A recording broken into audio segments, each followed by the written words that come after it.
Well, this has been the challenge on the other side. Both these quarterbacks been hit a lot, but you're going to see the stunt come around here, picking up the game. You see the overload on second down for the hit. You see the stunt up front for the sack. And while he's not been sacked, Fifita, nearly as much as Shedeur, he's been under duress and pressure. Two good calls there from Robert Livingston, the D coordinator. Even better execution. It was Kalen.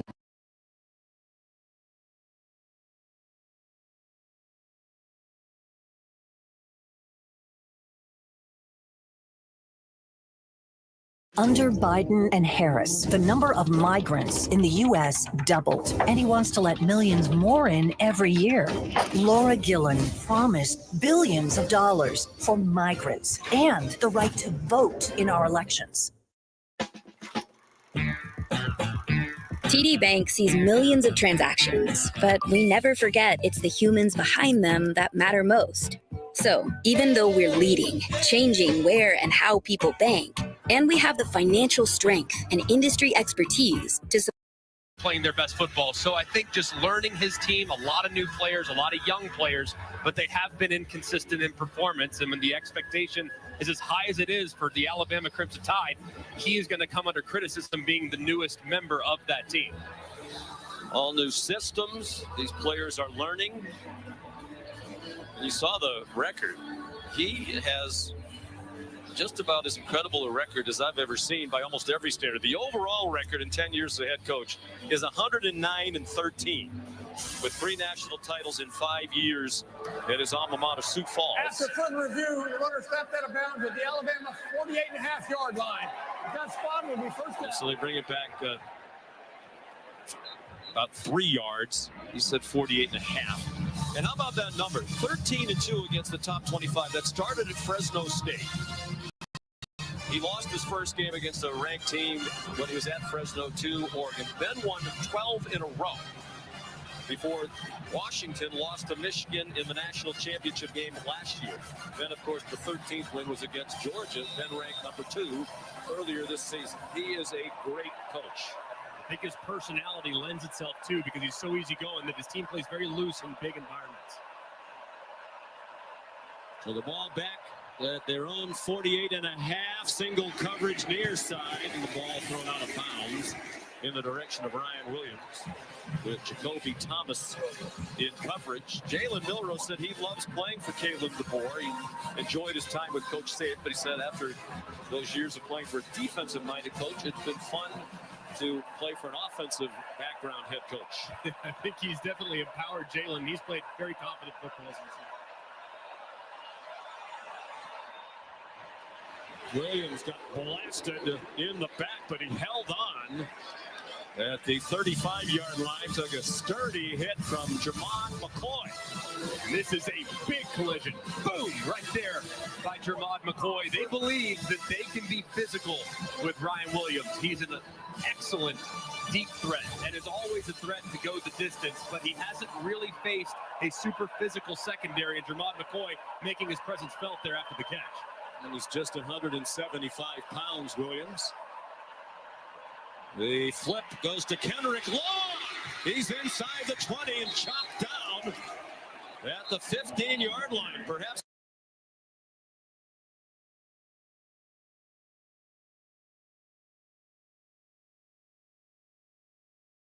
another touchdown saving tackle by Will Brooks. It's a 20-yard pickup. And a great job, too, out in front. Watch Robbie Oates, the big tight end at 275 pounds, securing the edge and pancaking a Tennessee defender. Just great use of misdirection there. And I love, if you're a quarterback, seeing a completion like that and gets out the gate. It goes as a pass. The flip forward, just the 3rd catch of the year by Law, the junior from Shreveport. Alabama on the move at the Tennessee 15. Plenty of time for Milroe. Catching the flat by Justice Haynes. And he's taken down again by Will Brooks, the 50-year senior who's from Alabama, from Birmingham, out of Vestavia Hills High School.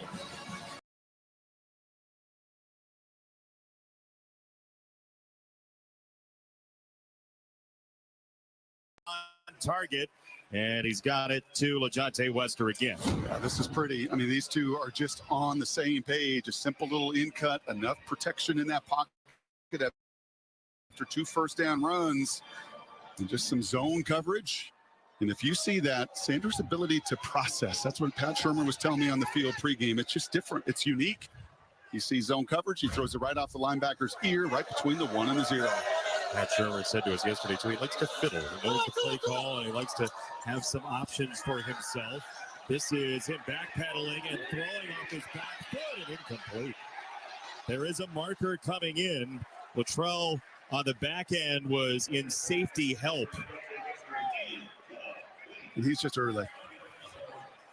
He didn't even mention the decal. I like that. That is sweet. That's on the basketball court. First time you've seen it on the football helmet.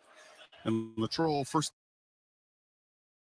A local man has discovered a loophole and released a free video revealing his secret to earning Big 5 times in the past 3 months. Even police officers are knocking.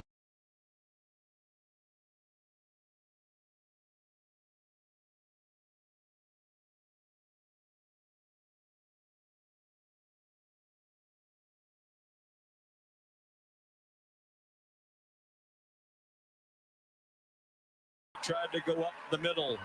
Omar Norman Lott stuffed him after a gain of 1. And Tennessee showing 0 pressure on that 3rd down, where everybody is blitzing overload. They're able to get the running back out, working against the end man on the line of scrimmage. He breaks inside. It's a perfectly designed play by Kalen DeBoer and offensive coordinator Nick Sheridan, taking advantage of the pressure look from Tennessee. There's Peely, 7th-year player, spiritual leader in addition to being a terrific linebacker, but they like their talent in the game. Milroe intercepted along the near sideline. Jermon McCoy across midfield. Terrible interception thrown by Milroe.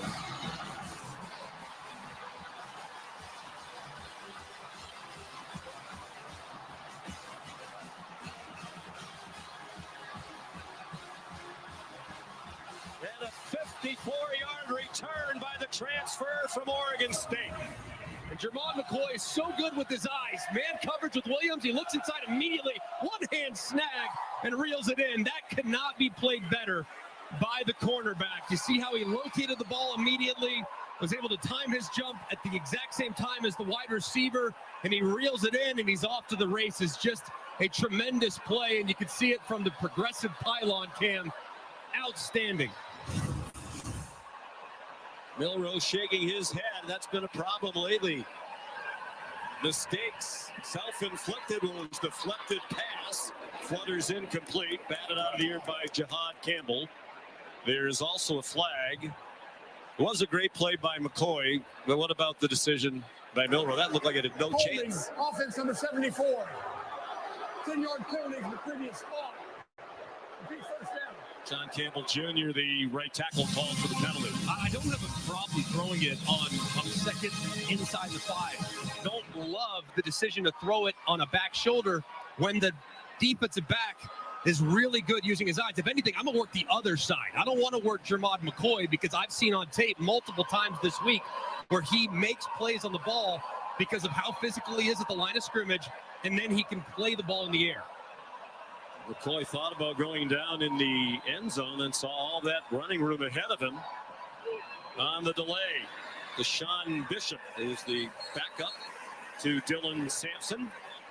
He's done a good job when he's been called upon.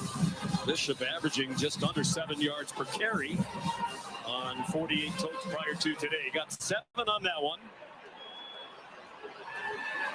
The Amaliyama man breaking free in the air, mailed it again. That was a touchdown, and it was on target to Squirrel White. Man, I mean, I don't know what to say. I mean, as a quarterback, you got to keep throwing them. Keep taking your chances. Keep trying over and over and over again, but these misses, even dating back to last year with Joe Milton, how many misses he had in this offense. Guys are open. You got to hit them. All it takes is one, though, and it can completely flip your confidence level, but a huge miss by Nico. We talked to both coaching staffs yesterday about their recent struggles. They both said we're so close, and we've seen it already. Couple of misses by Ian Maliaba. Interception thrown by Milroe. Here's a flag. It was intended for Dante Thornton Jr. Jalen Mbakwe had the coverage and is likely going to be called for pass interference. True freshman from Clay, Alabama. Massive play. Pass interference, defense number 9. Penalty will place the ball off the spot of the foul and includes an automatic first down. Just massive. 3rd and 13. And the freshman Mbakwe, very clear. Early arrival on the slant. You have blitz coverage. You know that the ball's coming out really quickly, but the freshman makes a critical error, and Alabama's been penalized so many times this year. It is beyond frustrating for this coaching staff, and many times, too, Sean, on 3rd down that continues to extend drive. 3rd down for Alabama has been a real problem. It gives Tennessee the first down. Bishop bounced inside, got very little. LT Overton in on the tackle for Alabama. Gain of 1.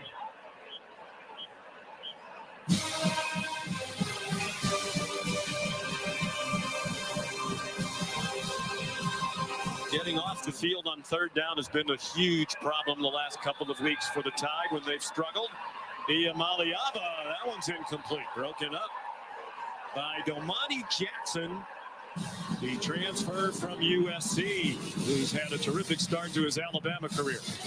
He's been outstanding, the veteran presence there in the back end. And Alabama has done a pretty good job so far on 1st and 2nd down, forcing Tennessee to play 3rd and long. And here, if you're Josh Heupel, defense has played decent, might have 2 downs to get it. So not against running the football here with your running back if you have a favorable look, because you might go for it on 4th down. And Alabama get off the field. The last 2 games, their opponents, Vanderbilt and South Carolina, have converted 57.6 on 3rd down, 19 for 33. This 3rd down is stopped about 3 yards short of the marker. Dante Thornton tackled by Keon Sabb. And Josh Heupel is going to send the field goal team out.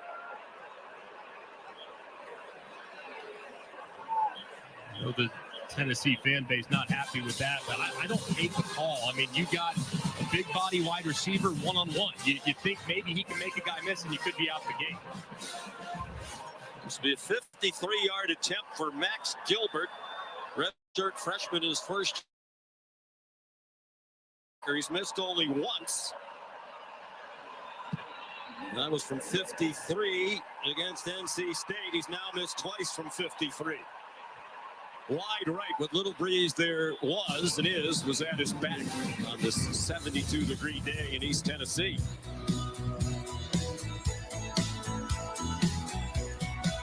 Close, but no cigar.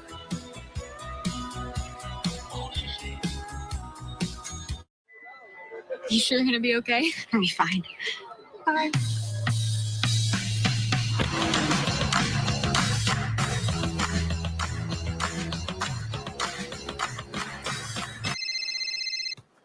Hi. Hey, how are you guys? We're getting by. Great, me too. Can we call you back? You never want to lose your edge. This is an SUV that really understands that. The Lexus RX. What is the dumbest thing you've ever wasted money on? I was paying for 2 Netflix accounts over like 3 years. How'd you figure that out? I saw an app that shows you all the monthly subscriptions you have and how much you're paying. What is the app called? Rocket Money.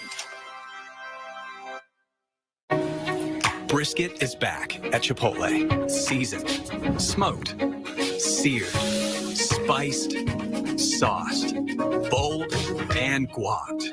It's a whole new kind of brisket done the Chipotle way. Someone smells too fresh. Did she take my Old Spice Total Body Deodorant with 24/7 freshness and use it on her pits, toes, and down belows? How could you? Team, it's been a grind, but I think I've aged you well. Some might say perfect. Who's ready to show who's the cheesiest? I woke up feeling the cheesiest, coach! Cheez-It, official sponsor of the college football playoff. Even with my mom's Alzheimer's, we've still been close. But when she developed agitation that may happen with dementia due to Alzheimer's disease, a distance came between us. She'd get upset when I'd try to help, began wandering, even started swearing. She got agitated often, so we talked to her doctor.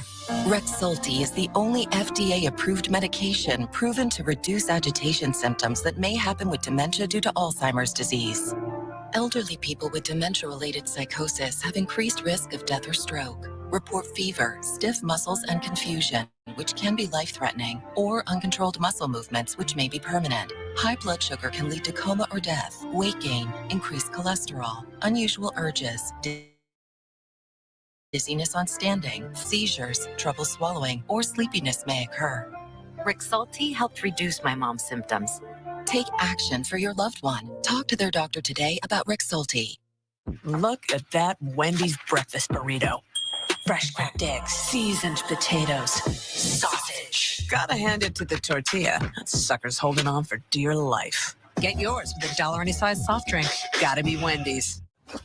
Oh no. Guess I'm going back to the store. I can fix that. Fast fixes with Felix. Tomorrow work? Works for me. Gotta run. That's what you do. Delivery at the speed you need.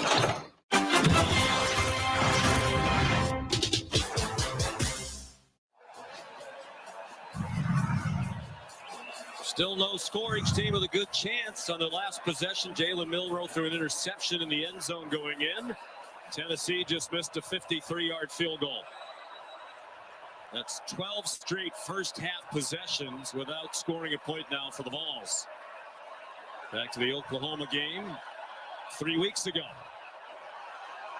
Jalen Milroe with Jam Miller, the running back. He gets the call. Good bounce outside to the left and a quality first down gain out across the 43-yard line. They'll give him 7. So much of Alabama's rushing attack has come from Jalen Milroe all season long, but they feel pretty good about how the offensive line is progressing in the traditional run looks, and that was a nice surge there.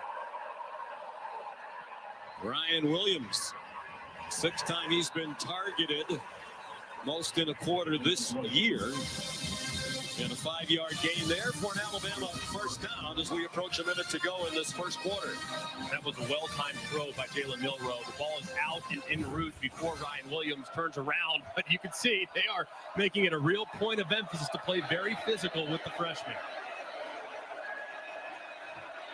Having a great start to his career. He asked him if he's exceeded his own expectations. He said, no, we have very high expectations from himself. Tennessee was offside there. Movement right over the center, Brailsford. Offside. Defense number 21. The movement by the defense on offense correct. It's at least 5 yards.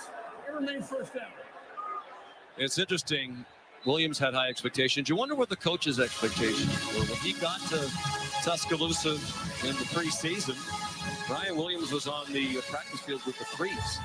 Not even with the second team, but didn't take long, a couple of weeks before he started turning heads. And Jalen Milroe eventually said to the coaches, hey, this guy needs to stay on the field with the ones. He's never going back with the 2s or 3s. Back shoulder throw over the head of Ryan Williams. Well, a likable young man he is, too. For all the success that's happened right out of the gate, he has taken it all in stride with a great humility, at least in our chat.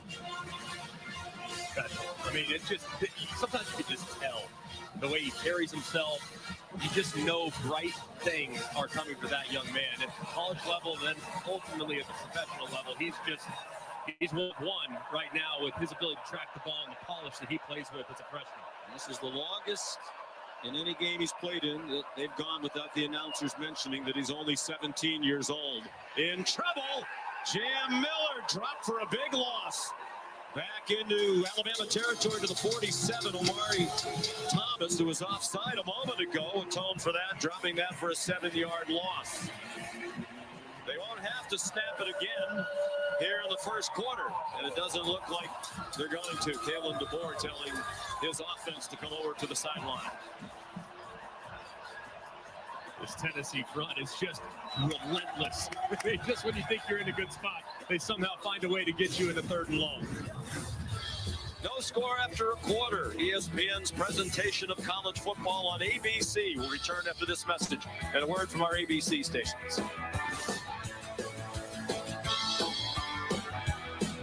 You know what's better than one Papa John's pizza? Two Papa John's pizza for only $6.99 each. Only at Papa John's. Bundle 2 or more Papa Pairings menu items for $6.99 each. Get your favorites for $6.99 each. Better ingredients, better pizza. Better get you some Papa John's.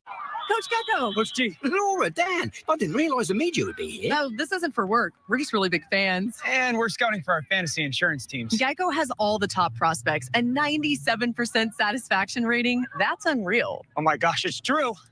True. Smells like insurance. Suppose Geico does have devoted fans. It's not weird. Jade, sign my arm. For savings and service, get more with Geico. She only signs claims checks. Why am I so hungry? Because you're watching football. The whole game is basically an elaborate scheme to make you buy more food. What are you talking about? Dude, think about it. Turnovers, pancake blocks. Oh, I just scored. Feed me more. Refrigerator Perry was not his real name. I don't think football's trying to sell you food. Oh, really? And what are you eating, Jerry? Rice. Jerry's eating rice. Huh. Game day deals only on Uber Eats. Oh, hello, Bling Bling. Hey. I thought you just went to look. I know, but I look good. Yeah, you look good. Mm-hmm.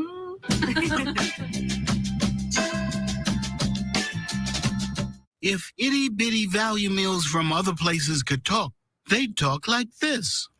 If Arby's $7 double meats meal could talk, it'd talk like me. Arby's, we have the meats. There's only one play. Go for dose. Let's roll some tape. You don't like the look of the defense, call an audible. Going for dose means trusting your gut when you make the tough calls, because the bigger the risk, the bigger the reward.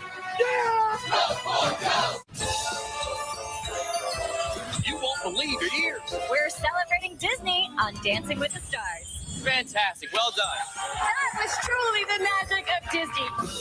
Disney Night on Dancing with the Stars, live Tuesday. High Potential is breaking the mold for crime procedurals. Pretty smart, right? Pretty good. And Caitlin Olsen shines. Got a dead body, gotta go. Stop trying to outcall me. High Potential, new Tuesday on ABC. Using marijuana doesn't make you a bad person. And it's time we stop ruining lives over it. I'm a Republican sheriff, and I'm voting yes on Amendment 3 for safe, tested, regulated marijuana for adults. Amendment 3 will get marijuana laced with Chinese fentanyl off our streets and save countless Florida lives. With more funding for law enforcement to crack down on the real criminal, it's time. Vote yes on Amendment 3. Get the facts at yeson3.com.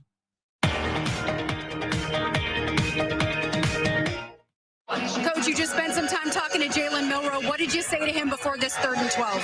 Just the things we always talk about as far as, ball placement and decision making and things like that. So, we just got to keep playing ball. Each play is its own play. Thanks, Coach. Thank you. They controlled the ball in the first quarter, had it for over 11 minutes, ran twice as many plays as the Vols, and first play of the second quarter is 3rd down and 12 from their own 47.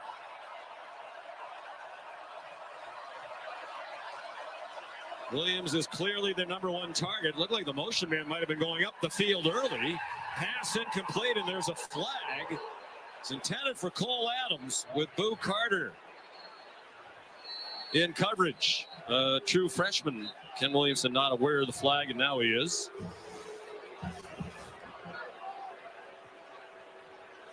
Pass interference. Defense number 23. Penalty will place the ball at the spot of the foul. Automatic first down. Big mistake there by the freshman. Cole Adams does look like he's starting upfield a little bit there. Might have gotten away with one, but as he's working across, it looks like Carter grabs him with that left hand to slow down Adams and to allow him to recover a little bit. So a good call by the official, but a big mistake. Another 3rd and long converted because of a penalty by one of these two defenses. Already 4 penalties against the Volunteers. 2 tight ends on the field now for Alabama. from the Tennessee 33. On the delay, Jam Miller made the first man miss and then got tackled inside the 35 after a 4-yard gain by Caleb Perry. That part of the offense is going to be so important for Alabama throughout this game because of how good that pass rush is.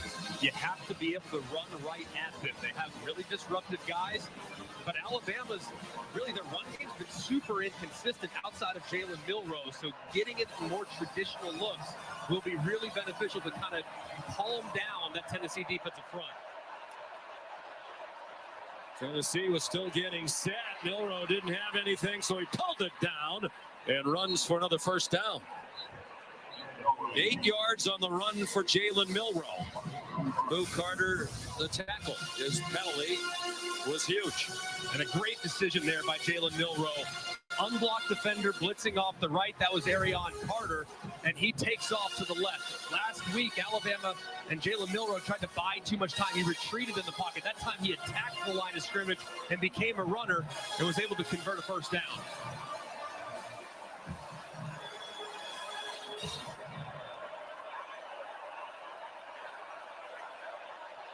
First and 10, opening minute and a half of the second quarter.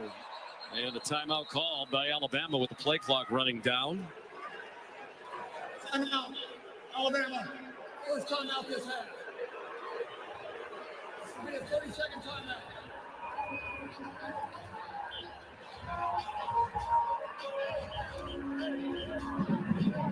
So a timeout. I don't know if it was because the play clock was close. Sean McDonough, Greg McElroy.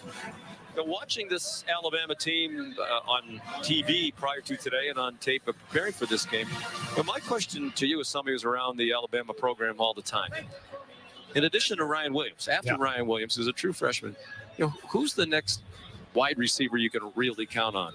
And these two running backs, Haynes and Miller, are very nice players, but to me, they don't look like the great running backs that Alabama's had in the past. So, as you're judging Kalen DeBoer and the 5-1 record right now, not as many playmakers, to me at least, as we're accustomed to seeing. Yeah, the personnel, based on Alabama's standards, is not necessarily at the same level, particularly within the weapons. And Jeremy Bernard is a really solid wide receiver, but he's not a guy at this point in his career that's going to take over the game.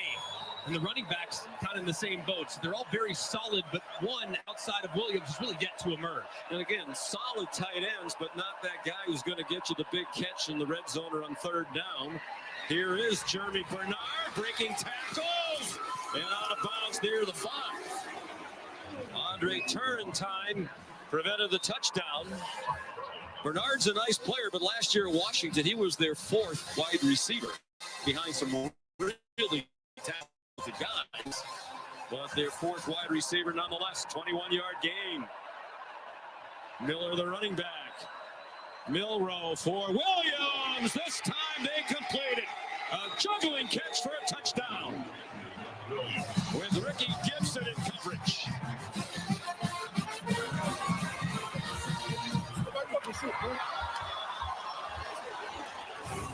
Well, we suggested it earlier. Jermod McCoy so good with his eyes. You might want to work the other side. This time they do. It's Ricky Gibson in coverage. He doesn't locate the football. There's a nice route by Ryan Williams to give himself just a little bit of time and create just enough separation for Alabama to put some points on the board. It was a good decision by Milroe to work the left. Graham Nicholson for the extra point transfer from Miami, Ohio. And it's 7-0. So it's a touchdown drive. 8 plays, 64 yards, helped by the pass interference on a 3rd down and 12. Milroe, his 13th touchdown pass of the year, and the 7th caught by Williams.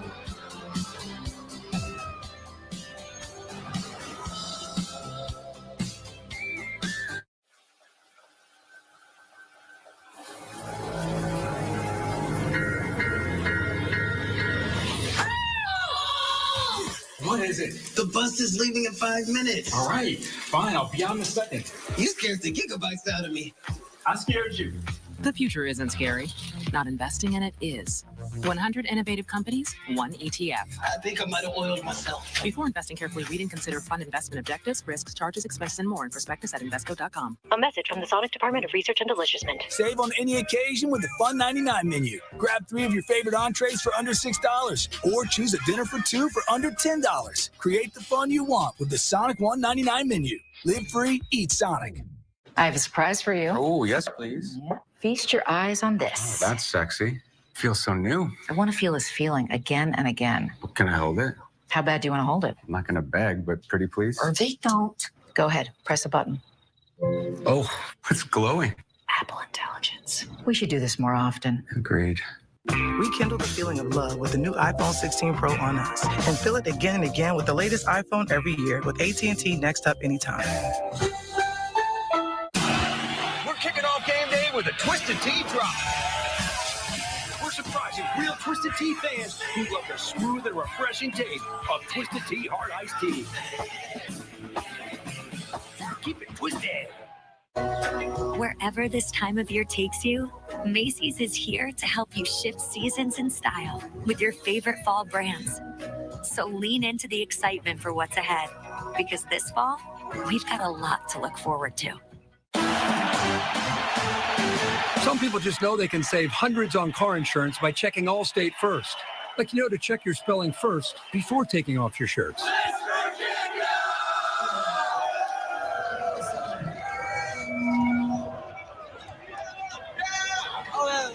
Stu, Virginia.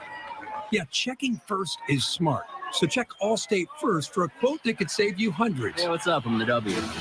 You're in good hands with Allstate.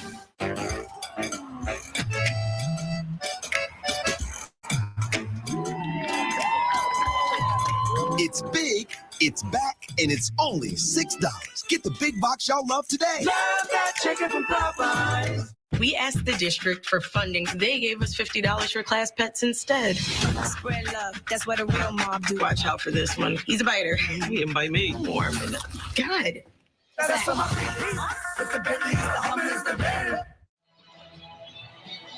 This is the start of a great SEC on ABC doubleheader. We're finished here in Knoxville.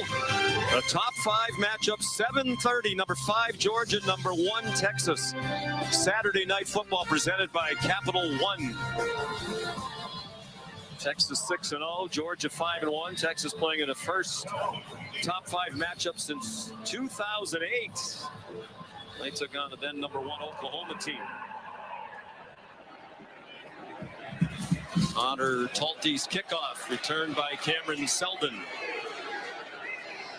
They've wrestled down short of the 20. Here's Molly McGrath. Sean, Alabama's defensive back Devontae Smith was riding the exercise bike in visible pain. Athletic training staff took him to the medical tent. He's still in there. He spent a lot of time getting his right hamstring massaged and tended to. I'm told Smith and DB Red Morgan both questionable to return, and Kalen DeBoer stressed to us their secondary is already thin, and it's getting thinner, guys. They are really beat up in the back end. And if you look at Devontae Smith, super important there on the edges of the defense. Can Tennessee get anything done in the first half? Nothing there for Dylan Sampson. Tim Keenan stuffed it. They've had one play of more than 10 yards so far. Talking about the balls, that was a 20-yard play by Sampson. Then he fumbled and lost it.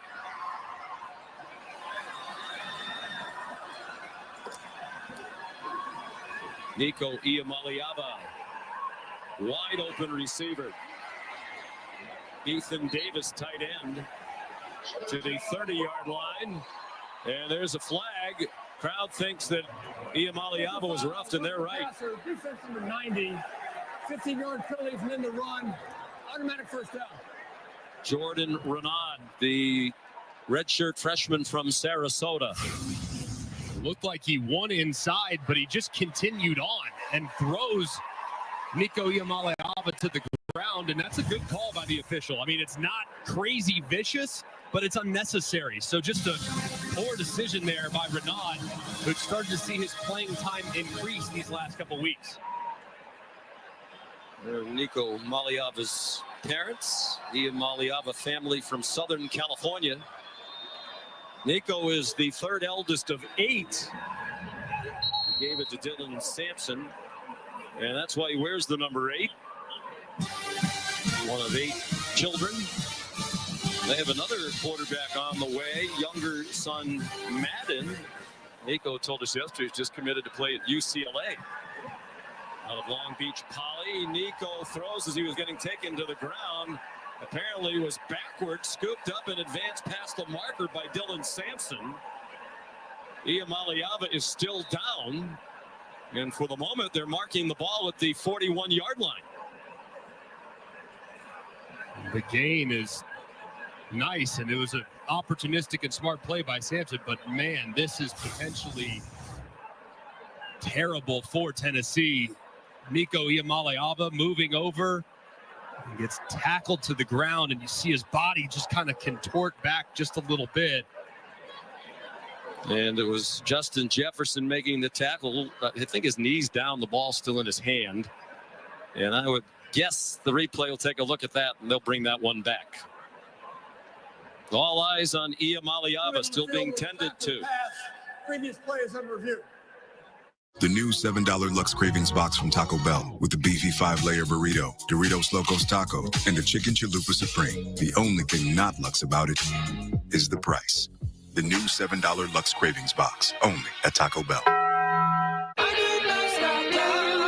As a lifestyle guard, I help people live their best day in the sun. Delivering high noon when the cooler's empty. Do you have any peach? High noon, sun's up.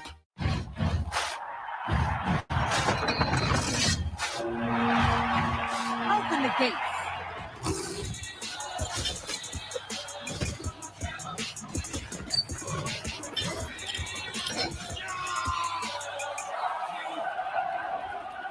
Let game day begin.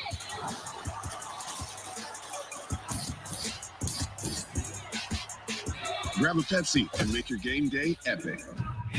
Today, let's paint with Behr, America's most trusted paint brand. Wait, we don't have Behr. Well, with Behr, you can paint a whole room for under $100. How much did you spend? More? I thought you said you researched this. Don't overpay for your next project. Get Behr quality at an everyday low price. Only at the Home Depot. We want you to start every day with the charge you need. So we're giving you this home charger and covering the cost of standard installation.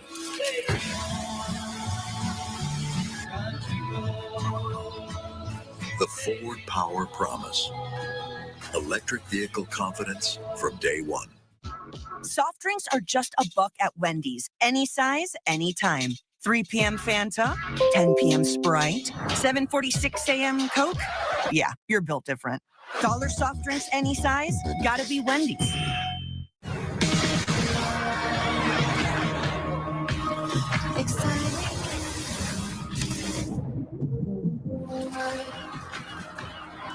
We're expecting you.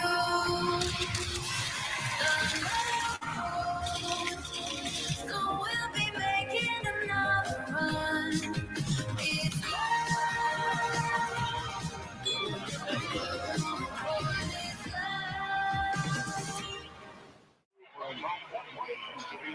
While we were away, Nico Iamaleava walked gingerly off the field right into the medical tent, injured on this sack, and they have brought the ball back to that spot.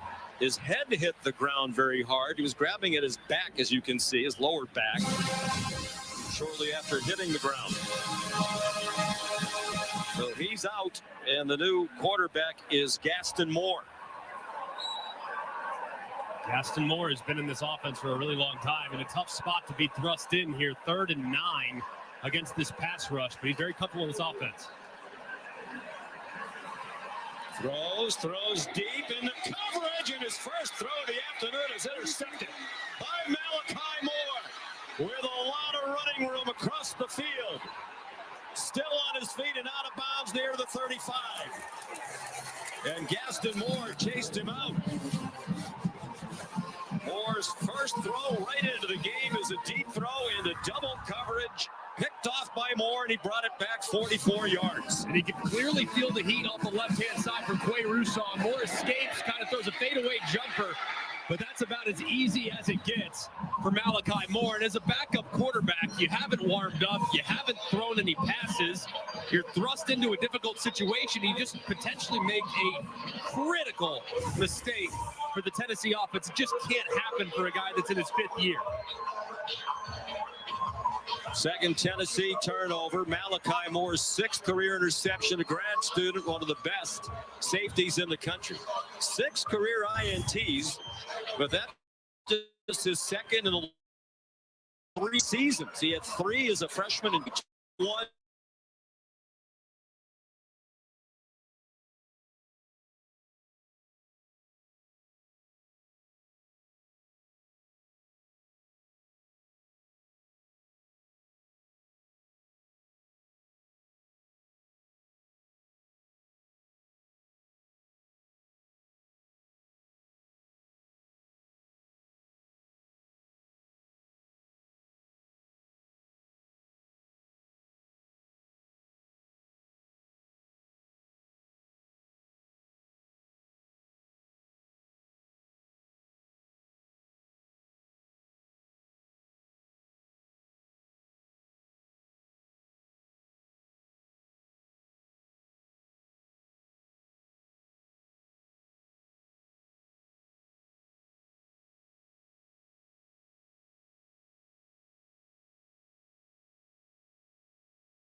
There has to be some form of punishment. I am your retribution.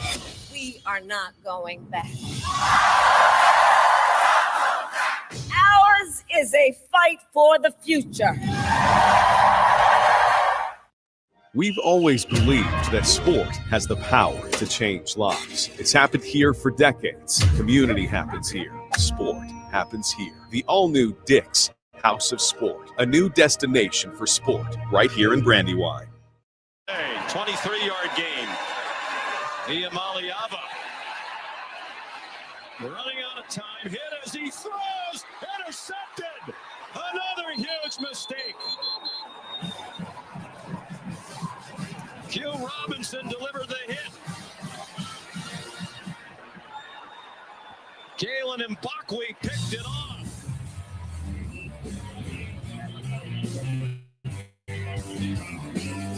Great pass rush, terrible decision, and Alabama's defense stands up again with another turnover.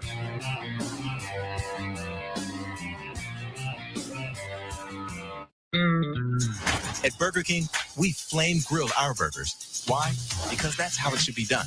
Hot, juicy, smoky, flame grilled, and made your way. Come experience the flame grilled difference with 2 Whopper Juniors for just $5. Grump, got those shoes you asked for. Oh, thanks, man. Whoa. Holy. Ship them overnight because I won't broadcast in any other shoe. Plus, they are comfortable as Functional. You know, that's the word that comes to mind. It's just the perfect combination of premium Italian leather and sporty comfort. Is he talking about Wolf and Shepherds again? I mean, they are the. It is game time. And we couldn't feel any better coming to you live in our Wolf and Shepherds. You've been accused of plagiarizing your master's thesis. You tell the truth. You can have this bucket of Bud Lights. I'll go first. No. Professor Wilkins has been taking karate classes ever since that saxophone girl put him in a headlock. That was a secret. Now it's a beer. Everybody, let's focus, please. Sometimes the best beginnings start with a click.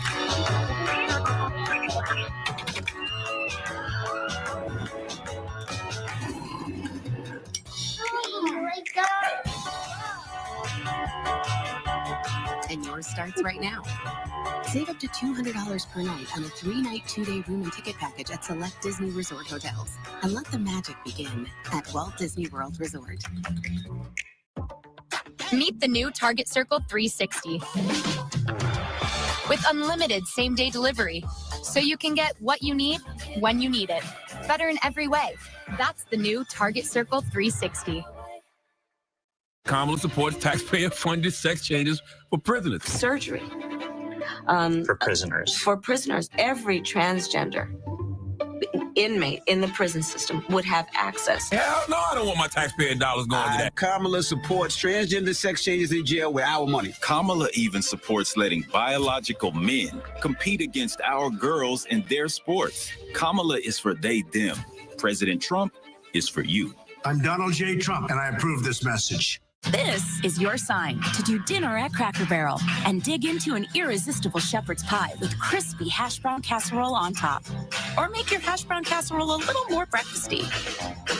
So get the crew together and come on in. I am ready to find a second great love of my life. Take a look at the interception from the AT&T Connected cam. Nico Iamaleava makes a terrible decision. I mean, he rolls out, his quarterback spy, his eyes are all over the place. He's rolling, doesn't like it. You have double coverage by Alabama right here. Double covered out here in the flat, in over the top. This ball needs to go into the band, and Nico doesn't. As a result, it's tipped up and intercepted, and Alabama has another big turnover. First career interception by the true freshman, Jalen Mbakwe. On first down from their own 12, Jam Miller for Alabama. Just a tough situation. Tennessee now 3 turnovers. Nico feeling it a little bit. That left hand, see a little grimace on his face. Can't make careless decisions. Just his 8th career start. Still learning as he goes, but by now he should know better than that. As you said, throw it away. Ryan Williams the catch, 2 yards short of the first down.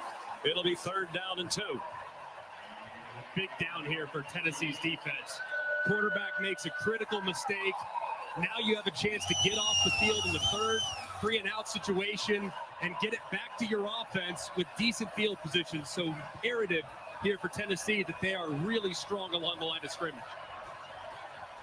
3 out of 6 on third down. Came in at 44.7% for the year. Milroe with pressure coming, runs away, throws on the run, broken up by Jermod McCoy. He was pressured by James Pierce, who has not been much of a presence. Preseason first-team All-American. He chased Milroe.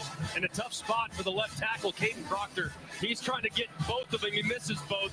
It forces Milroe to roll to his right, where he tries to execute a scramble drill, and he can't. That was really well defended by Tennessee's defense, and it was huge for them to get that 3-and-out. Their second straight and the third for the Alabama offense today. James Burnip to punt. So 3 Tennessee turnovers, but Alabama won't convert any of them into points. Their touchdown came after a missed Tennessee field goal. Let's take a look at coverage where it counts, presented by T-Mobile. Turnovers have been the story. Dylan Sampson, the best player on the team, fumbles on the opening drive. It was promising, and he coughs it up. Then the backup quarterbacks thrust in because Nico gets hurt. He throws a careless pick, just an awful decision that's returned by Malachi Moore, and then Nico takes his turn, tries to throw into double coverage. When the pursuit was on, it's intercepted with ease. Just 3 massive mistakes for Tennessee as this offense continues to struggle in the first half. No first half points in their only loss of the season at Arkansas, none last week against Florida. They rallied back to win in overtime. Dylan Sampson back on the field, just his 6th carry. For the leading rusher in the SEC coming in, 116.5 yards per game, 9th best in the country. And 15 rushing touchdowns, most through the first 6 games of a season by any player in SEC history. And it's quite a history. Keon Sabb is injured. Those are the numbers entering today.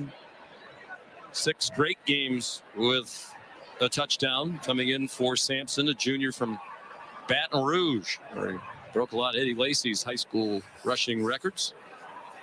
And Sampson's just been incredible for this Tennessee offense. And Keon Sabb, the transfer from Michigan, young man's been playing hurt really all season long, and there is a possibility that, you know, he isn't really able to practice all the time throughout the week, but just continues to give it a go every single Saturday for this team. But he's in a big collision here, and that right foot rolls just a little bit, and he goes to the ground as he's been nursing an injury. I guess I could ask you the same question about Tennessee I asked about Alabama. Where are the stud wide receivers as we've seen in recent years for Tennessee? Yeah, who's the go-to guy? There really isn't one, and they've all been a little banged up. I mean, they are rock solid. Brew McCoy's rock solid. Squirrel White's got great speed. Thornton, I think, if he can get healthy, he's got a chance to become a number 1. But they've been getting open. It's really been more about the inaccuracies and the issues in protection. It's not really been the receivers as much. Defense number 11. A movement by the defense caused the offense to react. 5-yard penalty. 2nd down. But you're right, Sean. I mean, there isn't a Jalen Hyatt in this Tennessee receiving core right now that just scares you to Cedric death. Tillman among the draft choice in recent years. Josh Palmer, go back to 2020. Jawan Jennings, who's having a really nice NFL career. As you said, it's a good group. There are those drafted since 2021, and Jennings in 2020. Niamaliava flagged down as he threw it, thrown behind the line of scrimmage. Well, we saw it last week and we're seeing it again today. This crew not afraid to throw the penalty flags around. This will be the 13th assessed penalty if it is accepted.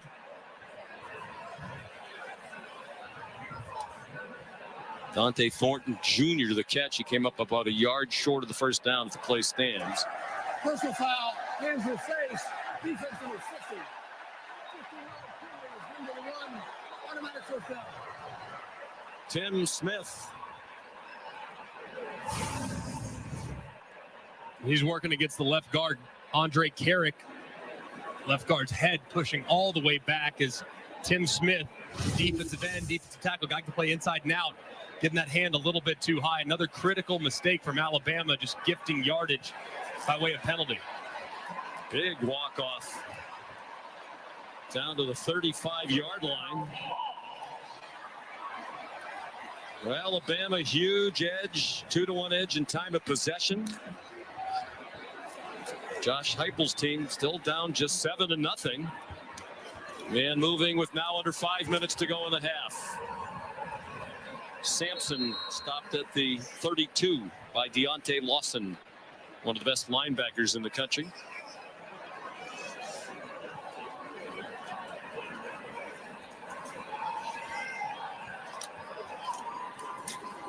Sampson again in trouble and stopped at the line of scrimmage.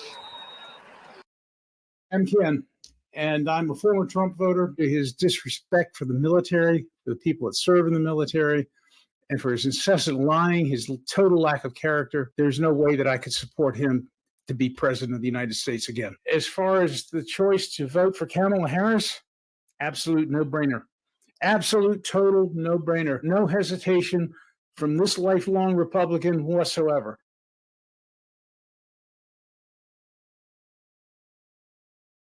Good job by Tim Keenan working through two Tennessee Volunteers, Cooper Mays and Javontes Spraggins. And he somehow able to get that hand up and knock it down. That's a great play. There's Gilbert, the redshirt freshman from Memphis. Now 11 out of 13 with his miss from 53. Both misses have been 53-yarders. This is 50 with no breeze at all. And wide right again. The natives are restless. They still can't score in the first half. Are they about to go 0 for the first half in 3 games in a row? They're 4:06 away from it.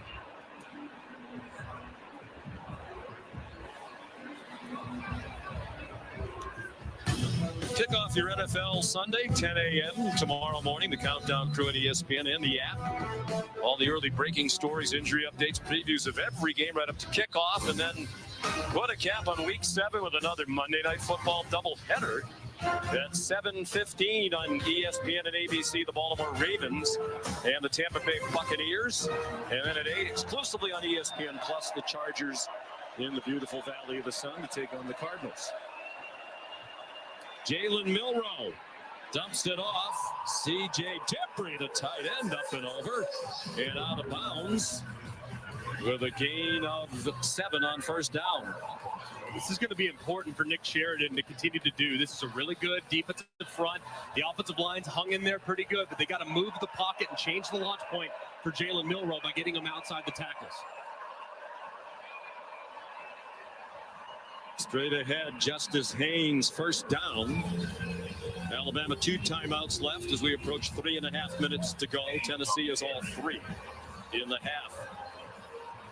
I think Kalen DeBoer is already thinking at this point, hey, Tennessee gets the ball. Want to make sure, knowing just how fast that offense can execute, you're really mindful about the clock in this situation. Then if you're Josh Heupel, you start thinking about, hey, at what point do I start maybe thinking about using some timeouts, see if I can steal a possession. Milroe faked in one direction and ran into James Pierce for a loss of 3, the junior from Charlotte. Great job by Pierce, dislodging, forcing Milroe up and getting a piece of him to drop for the sack.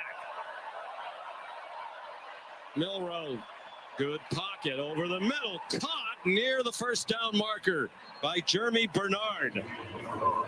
And the officials signaling it is a first down at the Volunteer 46. That's a big league throw by Jalen Milroe right there. Over the middle, a lot of traffic. That's a throw he probably would have avoided last year, but just shows you the progress he's made under Kalen DeBoer and this coaching staff being really confident attacking the middle of the field in the intermediate portion of the field as well. James Pierce is down on the field. Zone coverage across the board. You see those linebackers part. You try to feed it right there. The safety Will Brooks almost is able to arrive. He's just a half step slow, and that's big time too by Jeremy Bernard, knowing contact is coming.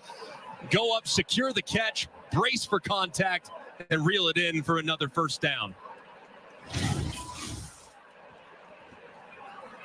Certainly got the benefit of a good spot to just barely pick up the first down. Pierce walking over to the sideline. Seems to be fine. Let's go back and look at this spot. It's currently right now on the 46-yard line. Looks like it's about right. Pretty close. The yellow line is unofficial, but it does appear like that spot seemed pretty good. Yeah, too hard to overturn, certainly. As close as it was.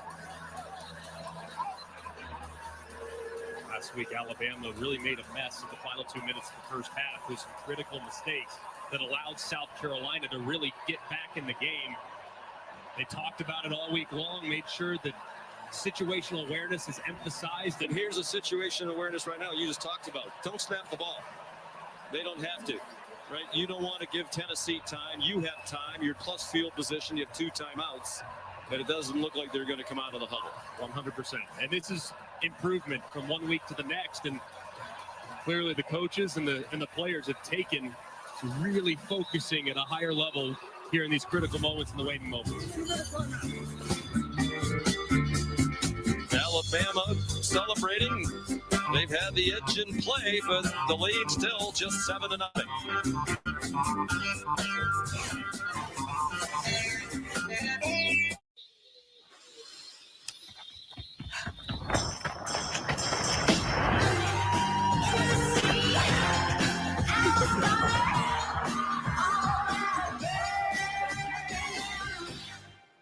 The $6 meal deal is here. It starts with Dunkin's legendary coffee, a toasty, melty bacon, egg, and cheese sandwich, and a crispy, crumbly order of hash browns. It's kind of the biggest deal in breakfast. The $6 meal deal, available now.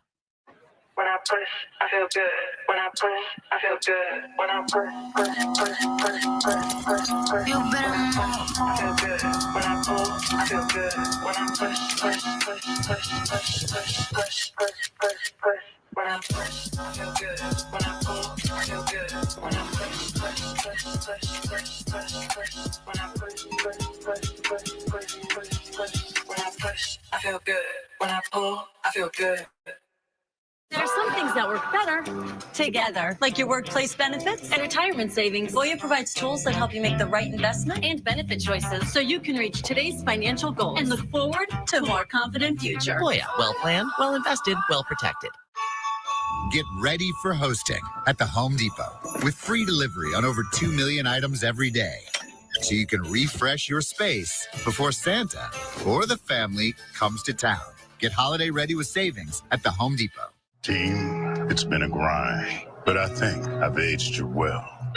Some might say perfect. Who's ready to show who's the cheesiest? I woke up feeling the cheesiest, coach!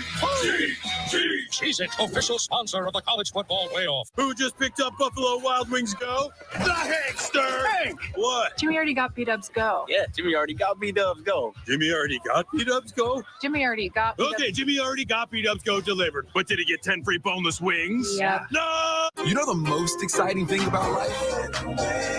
It's how you can change it.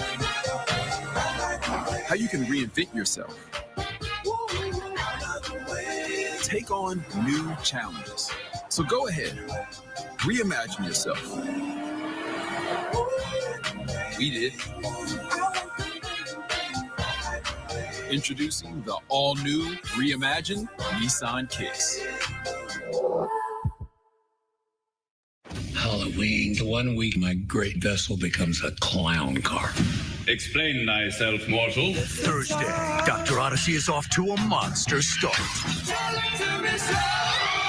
He tried to eat my arm. These are serious symptoms. Could be infectious. Let's get the captain. 1 or 2 zombies I can manage, but a whole ship full? We need to initiate emergency contagion protocol. Anyone there? Dr. Odyssey, Thursday on ABC and stream on Hulu. You're watching the SEC on ABC from Neyland Stadium, Knoxville, Tennessee. Alabama with an edge in play, better than 2-1 in time of possession. They're +2 in turnover margin, but the lead just a tenuous 7 points. They have 1st and 10 at the 46, and there's a false start against Alabama. We're at the 2-minute stoppage. Offense number 74, 5-yard penalty, remains first down.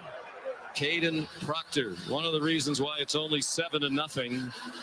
That's their 10th penalty of the half for 73 yards. Which is so brutal, especially the mental mistakes like false starts and illegal snaps. They're on their own 49. Justice Haynes on the left hip of Jalen Milroe. Some twisting inside. They don't get close to the quarterback. Catch at the 40-yard line, 4 yards short of the first down. Ryan Williams the catch. That's the 12th target of the freshman wide receiver in this first half. The rest of the team combined has 11 targets. He is clearly their #1 weapon. Cam Miller jammed down by Tyree West. And a timeout called by Tennessee. Josh Heupel wants the ball back. This team's known for their high-flying offenses at UCF in here, but not recently. Here's Kevin Nagandi. Sean, good afternoon. Capital One halftime report minutes away. Booker McFarland, Darren Orlovsky in studio. We take a look at some of the unbeatens as they continue. Miami getting the W. Army continues to roll. Navy looking very good. Indiana rolling. It's the opposite of this vibe in the first half. What do you see? Because this is ugly. Well, if you're Tennessee, 2 missed field goals, 3 turnovers, you can't run the football, but yet your defense is balling. You got to feel pretty good. And if you're the Tennessee defense, where is Ryan Williams? Because that's really the person that Alabama's trying to get the football to offensively. He was the main target so far in the first half for the Tide offense. We will have plenty of highlights and conversation of this game and get you ready for Texas, Georgia. Back to you, Sean. Great doubleheader of SEC action. This one and then number 5 Georgia, number 1 Texas. All 4 teams in the top 11. Third down for Alabama. You anticipate pressure here from Tim Bakes and his defense. If I'm Nick Sheridan, I'm rolling the quarterback to the right, sprint out, and get Jalen Miller on the move. And Williams, bottom of your screen, single covered for the moment. So they drop into zone coverage in his direction. Jeremy Bernard, they are going to give him forward progress, but it looks like it's about a half-yard short of the first down. And I would guess Kalen DeBoer is going to go for this. He said he's not always an analytics guy. He said, I've won a lot of games going with my gut. I have a feeling both his gut and the analytics say go for this. I agree with going for it, but I'd let that clock wind a little bit. Again, the old, let's try to get him to jump offside. Robbie Oots, the tight end, shifted. Now they snap it. Milroe hesitated, but a timeout was called before the snap by Tennessee. Timeout, Tennessee. Second of the half. Second timeout.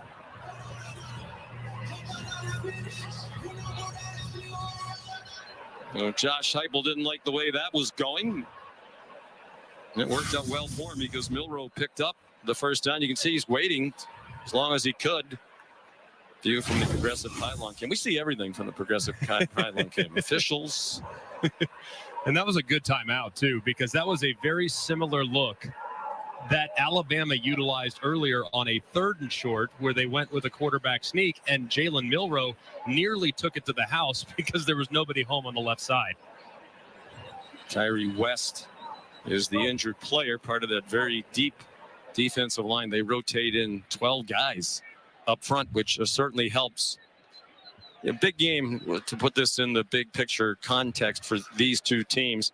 Tennessee in particular, you feel like really needs a win here. They had an impressive win against NC State.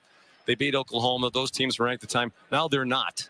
And not a lot left to score points with the committee going forward. So this feels like just about a must-win for them. Alabama does have the Georgia win on the resume. They do. Alabama does at this point have a little bit more wiggle room.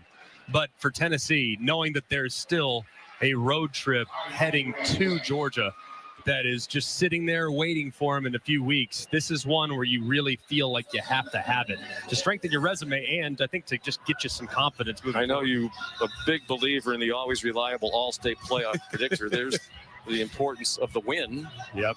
Alabama with the win, 86% chance to make it.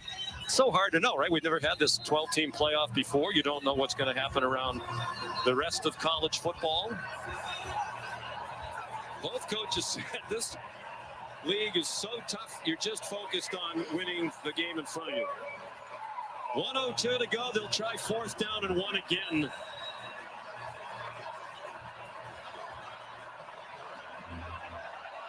Milroe runs under center. Quarterback sneak. Well, it didn't look like he went anywhere from here. And I think it's going to be which official marks the ball. The far side spot looked better than the near side.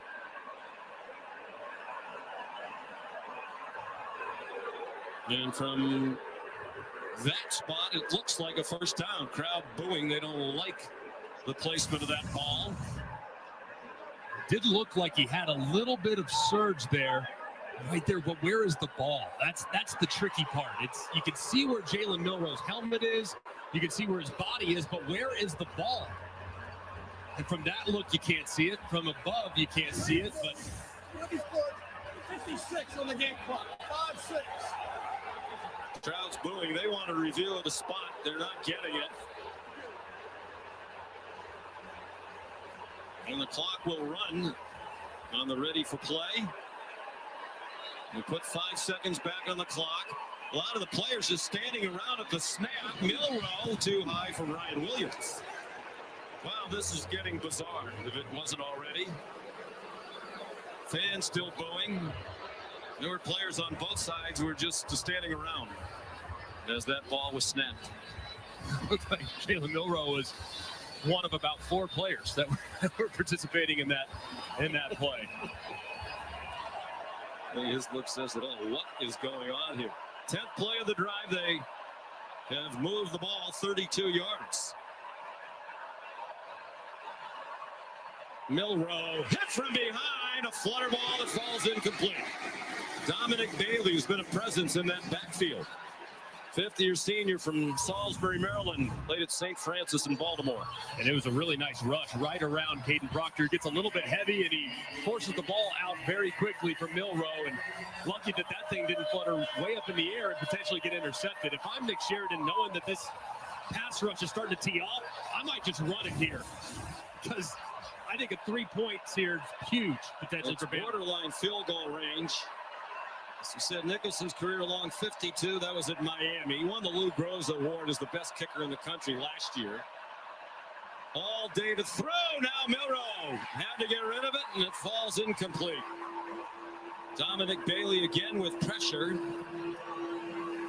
C.J. Dupree, the intended receiver in the emergency situation. And let's see what Kalen DeBoer decides here. This is a poor job by Alabama. It's a 3-man rush working against 5 along the offensive line. That's got to be a wall. And yet your quarterback, who's dropping back, taking a lot of hits so far, he takes another big one there because 5 against 3 and you still can't win. So very frustrating for Jalen Milroe and the inconsistency that he just got from his protection. Kalen DeBoer wants a little more time to think about this decision.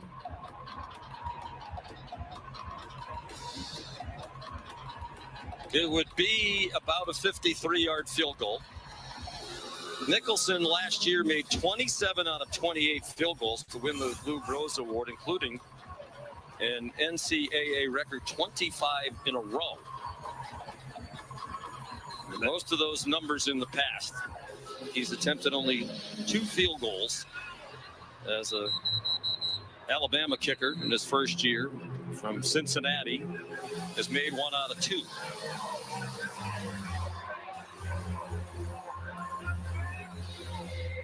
It looks like they're going to send him on. You like that call? I do. I would have run it on the previous down, knowing the pass rush was getting home, to make this field goal a little bit more manageable. But I think you have to. I mean, the guy's got a Groza award on his mantle. I mean, give him a chance.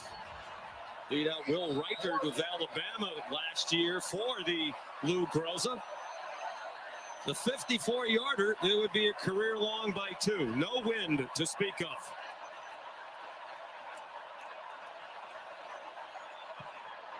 That needs to go. Looked from here like the holder was spinning the ball around as Nicholson was approaching it. Burned up the punter as the holder, but that didn't have any chance. Maybe his legs got a little rusty with all the inactivity. You never see a kicker in this day and age who's tried only 2 field goals in 6 games. It's wild, and that one, it just looked like the way it was spinning. I'm no kicking expert, but it looked like the way it was spinning, it was really undercut, like he hit it a little fat. I don't know what the deal was, but certainly a bad outcome for the Tide. Now Tennessee's got a chance. You'll see the laces were straight back. That's not match laces. That's to spin it around, but still it's around in plenty of time. It looked like he did a good job, the holder, spinning the laces away. It was just a miss. Yeah. Tennessee now with a chance to score, steal some points, and get the ball to start the half. Well, how confident is this offense? They might just want to take it to the house as Iamaleava is sacked by LT Overton. I think it's probably best here they regroup. The way it's going, Greg, it seems likelier they have a miscue than a success. And they've already had 2 really bad decisions made, one by Nico, one by his backup. So I'm good here. Taking it to the half, regroup, settle your team down. You get the ball, let's put some things together. This is the first time Tennessee has had 3 straight scoreless first halves since 1963, when they were blanked in the first half by Mississippi State, Georgia Tech, and Alabama. And this was a team that nobody could stop earlier in the year, and they were loading up on lesser foes. Here's Molly. I'm walking over to Kalen DeBoer right now. Coach, how is your team handling this difficult environment? Yeah, I mean, we've had some, plays that, we're losing. That first down right there, we aren't taking advantage of our opportunities. And so you have to say that it is affecting us some, but we got to keep working through it. And there's times we get in a rhythm, it's good. But obviously right there, we lost it down. How do you continue to keep their quarterback uncomfortable? Yeah, I mean, just execute, be on the same page. Everyone's got to get off the ball at the same time. And we've done that. For the most part, we've done a good job. Thank you, Coach. Thank you. His team +2 in takeaways, 2-1 time of possession advantage, but the penalties have been a killer. We'll send you to the studio for the Capital One halftime report after this message and a word from our ABC stations. You know what you don't see in psoriasis commercials? Cut! The thousands of real people who go undiagnosed. People whose psoriasis can look very different depending on their skin tone. As the makers of Tremfya, we understand that everybody's moderate to severe plaque psoriasis doesn't look the same. So we undertook a first-of-its-kind study of plaque psoriasis in every skin tone. Like hers, and his, and yours. Serious allergic reactions and increased risk of infections may occur. Before treatment, your doctor should check you for infections and TB. Tell your doctor if you have an infection, flu-like symptoms, or if you need a vaccine. Ask your dermatologist about Tremfya. Welcome aboard! The greatest squares in the universe have come together to create the Wendy's Krabby Patty Collab Burger. Ready to learn more? I'm ready! It has Wendy's fresh, never frozen beef and a secret Krabby Collab sauce. Tell me more. The patty is, wait for it, square! Such perfection. Now I'm ready. For the Krabby Patty Collab meal you're craving, gotta be Wendy's. Order up. While you were away, there were some developments. Fortunately, DoorDash can quickly come to your rescue. Your door to more. DoorDash. In every moment, greatness awaits. For the bold, the visionary, and those ready to take their shot.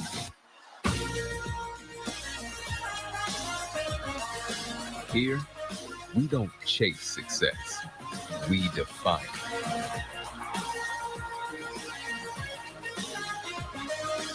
The University of Alabama, where legends are made. High Potential is breaking the mold for crime procedurals. Pretty smart, right? Pretty good. And Caitlin Olsen shines. Got a dead body, gotta go. Stop trying to outcall me. High Potential, new Tuesday on ABC. A 911 Halloween is a living nightmare. A trick-or-treater and he's pinned against the car. He lost his pulse. We need blood! 911, all new Thursday on ABC. With Chevy trucks, be ready for adventure. With power you can count on. Capability that doesn't compromise. A hard-working EV with more range than any competitor. And the potential to take you anywhere. It's Chevy truck season. Get 0% financing for 36 months. Plus, make no monthly payments for 90 days on all 2024 Silverado 1500 pickups when you finance with GM Financial. Or get $6,750 total value on this Silverado LT.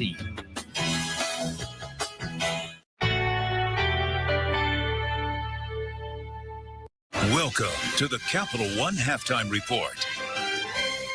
The third Saturday in October, always special in Tuscaloosa and Knoxville. But right now, this is all about the defense. 7-0 Alabama as Tennessee has 3 turnovers. Kalen DeBoer talked with Molly about rhythm. Josh Heupel's all about pacing. This pace right now, not good for Tennessee's offense. How about the scoreless in 3 straight first half games? Last time, you got to go back to 1963. Booger McFarland, Dan Orlovsky here with me.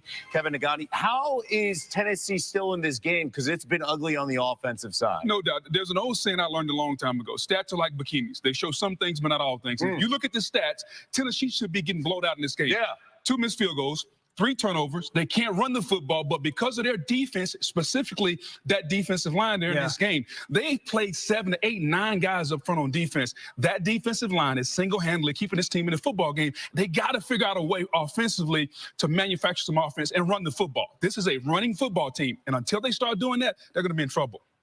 This game has come down to the execution by the quarterbacks in the red zone. You saw the Jalen Milroe touchdown and then the Nico interception. That's the difference in what team or offense is going to best suit or best put those guys into situations to play well is going to be the huge key. Ryan Williams at the bottom of the screen, okay? He's going to run that fade route. And if you look at the offense, 1, 2, 3, 4 strong, okay? You teach the quarterback, hey, what's that defender do? Boog, you know this. If that defender blitzes, we're going to take our shot. It's going to be one-on-one. This is similar to the interception, but it was 2-on-1. Early in the game, that's the one-on-one. Beautiful job by Milroe and Ryan Williams. And then you get to the Nico interception later, and here's my complaint. It is the same route by all receivers. It's just slant and go, slant and go, slant and go. For as a quarterback, you sit there and go, well, the defense is playing 2-on-1, and again, 2-on-1. No one for me to throw the football to. My biggest issue is this. As a quarterback, everyone's covered. I have no one to throw the football to. And so Nico goes into a little bit of a panic mode and says, well, I have to make something happen. And I think that's a byproduct some of the tempo of the offense that you play so hurried. So I love that Alabama just puts their best player by himself and said, if you like it, go throw it to him, and he wins. It's simple. With the Tennessee situation, it's a little bit more mentally complicated. To Boog's point, too, we're not seeing any running game from either side here to help the quarterbacks. It's not the type of first half you're going to show Mel Kiper Jr. for your resume as a quarterback. Milroe's thrown 27 times in the first half. He's on pace to throw it 54 times. Way too many. Way too many. All right, the opposite of that is what we saw from Cam Ward here. Number 6, Miami, our early game taking on Louisville, and Ward was fantastic. How about 4 passing touchdowns? This game went back and forth, super close in the fourth quarter, finds Samuel Brown, and then you have Xavier Restrepo.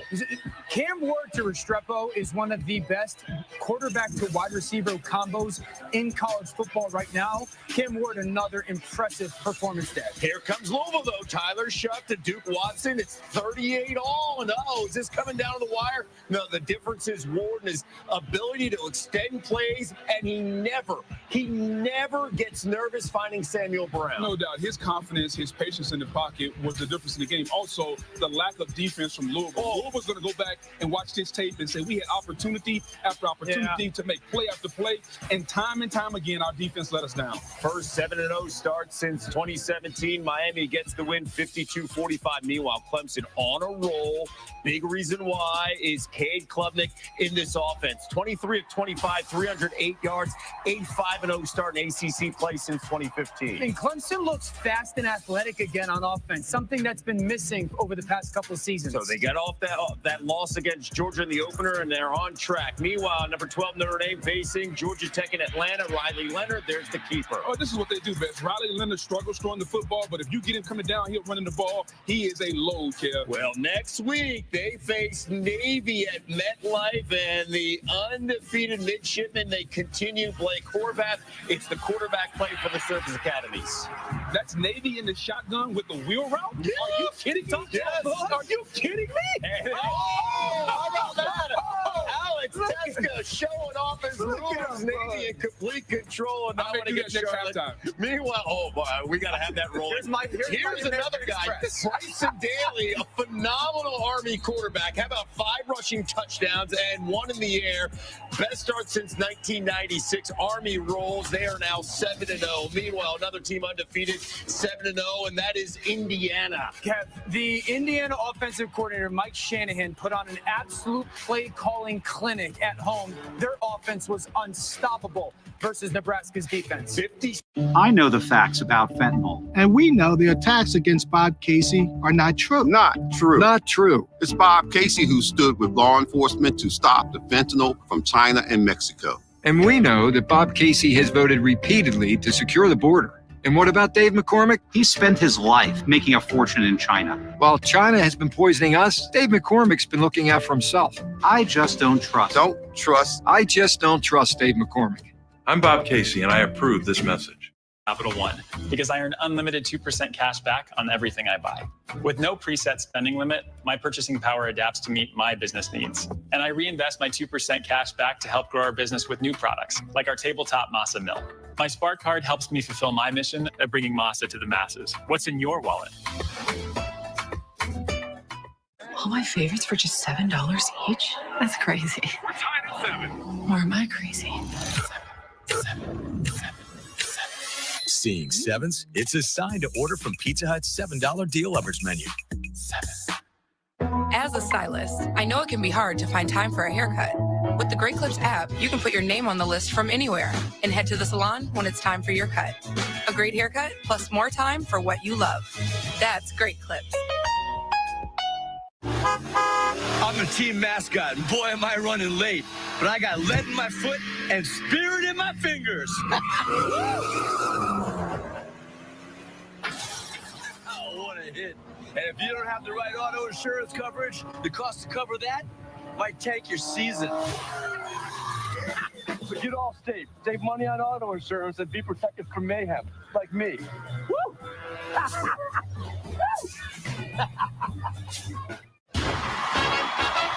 We are the Tennessee Volunteers. People who create connections, push boundaries, do the research that changes lives.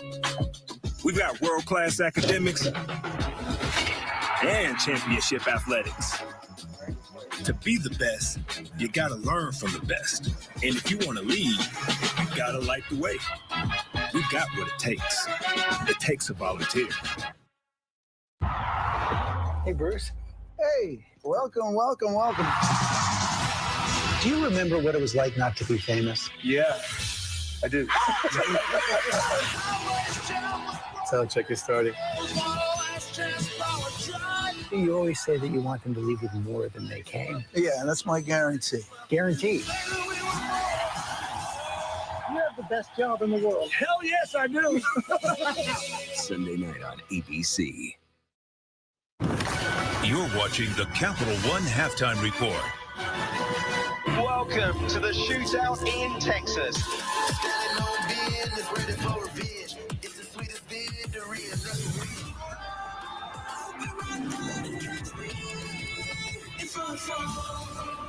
Oh, the Texas takeover continues. Prime time tonight. Georgia and Texas on ABC tomorrow.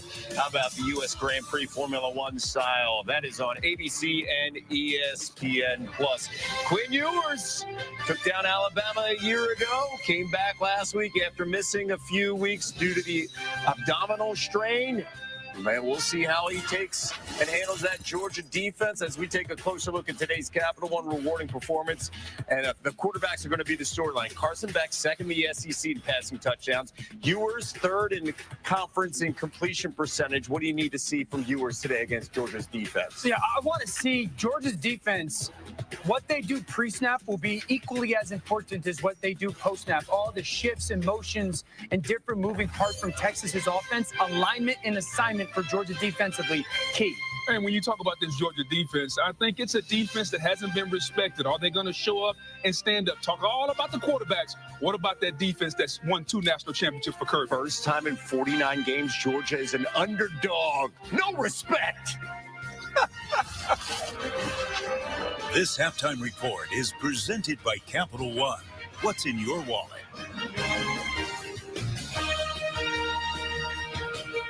Are you crying? No. There's no crying in baseball. Or with the Capital One Venture Card, because it lets you earn unlimited double miles on every purchase every day. And you can use those miles on any travel purchase. What's in your wallet? Being the best takes hard work. It takes early mornings, planning, precision, sweat, sacrifice, and teamwork. That's why Old Dominion Freight Line, the #1 national LTL carrier for quality, works hard to be the best in the game and is proud to support those striving to be the best in their game. Old Dominion Freight Line, helping the world keep promises. You know, Coach Prime, it's nice to finally have some free time. Gives you a chance to reflect on the important things.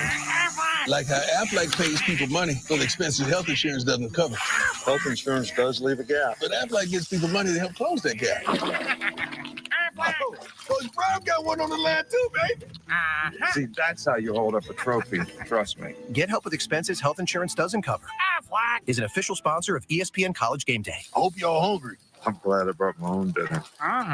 Advil liquid gels are faster and stronger than Tylenol rapid release gels.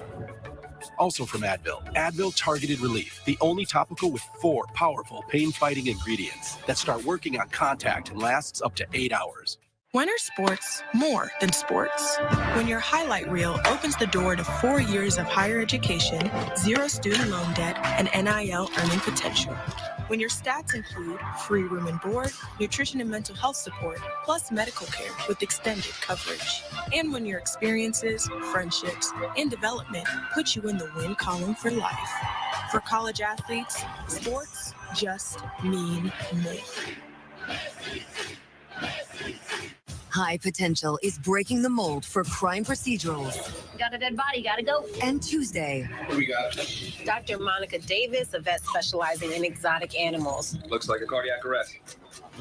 Poison dart frogs secrete deadly toxins. She has a hand rash. She was drying her hands. There's a poison in that soap dispenser. Karen, wait! High Potential, new Tuesday on ABC. This halftime report is presented by Capital One. What's in your wallet? The offensive star so far in Knoxville, it is a 17-year-old Ryan Williams, 6 catches, 56 yards, and the only touchdown in this game. Bama with the lead. Tennessee gets the ball after this.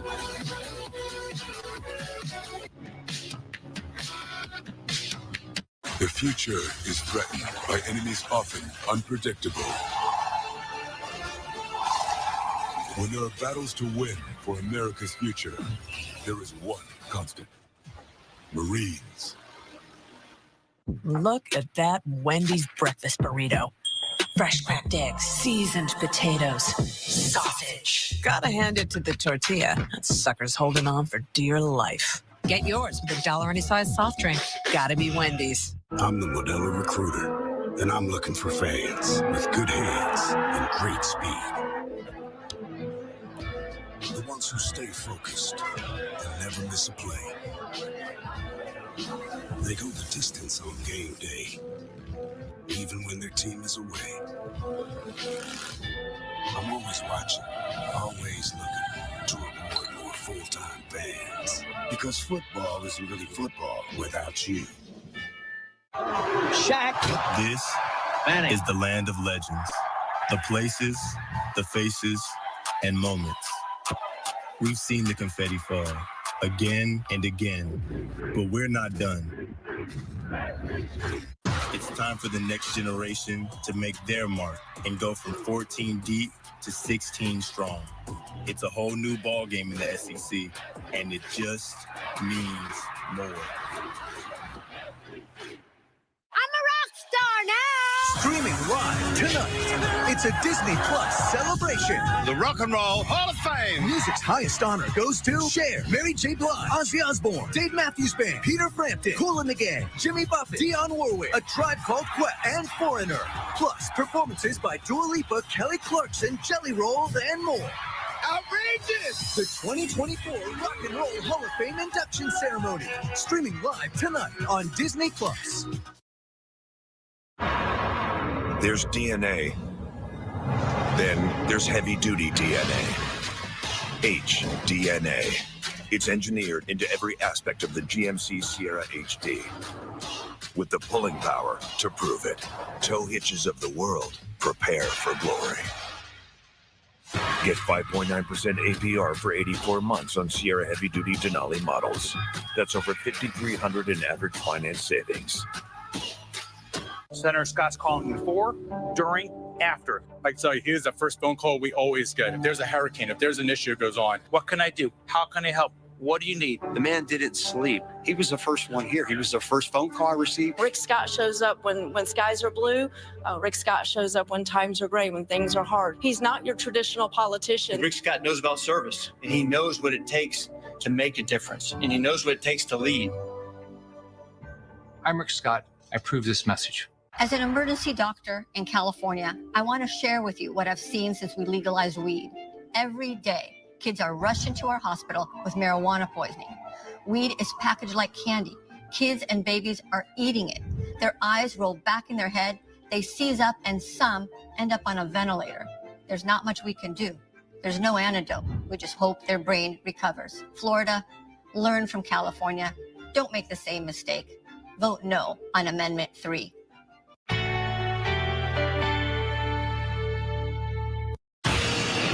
Third Saturday in October. It's a tie game. Blocked. He got it. No take this opportunity for good. There is everything on the line. It's time to cut it loose. Episode 107 on the third Saturday of October rivalry. The SEC on ABC, brought to you by Burger King from Neyland Stadium in Knoxville, Tennessee at the half. Alabama leading 7-0 in a matchup of two teams that are in the top three in the SEC in points per game. A lot of those numbers built up early in the season against lesser competition. Tennessee, 3 straight first halves without a point. First time since '63. Alabama, 10 penalties. Second most at half in the last 20 seasons. At 11 in the first half at Texas in 2022. And Nick Saban's team rallied to win that game 20-19. Sean McDonough and Greg McElroy, a lot of these things that the coaches had to address at halftime, particularly for Tennessee on offense. What gets them going? Well, you got to actually, you can't play much worse from a turnover standpoint, from a sloppiness standpoint, missing opportunities on downfield throws, and yet you're only down 7. So that's probably the message at the half to his young quarterback. But they really need to feed Dylan Sampson. Just 8 carries in the first half. He needs to be the featured player here early on. Nico Iamaleava, an errant pass intended for Chris Brazzell. Here's Molly.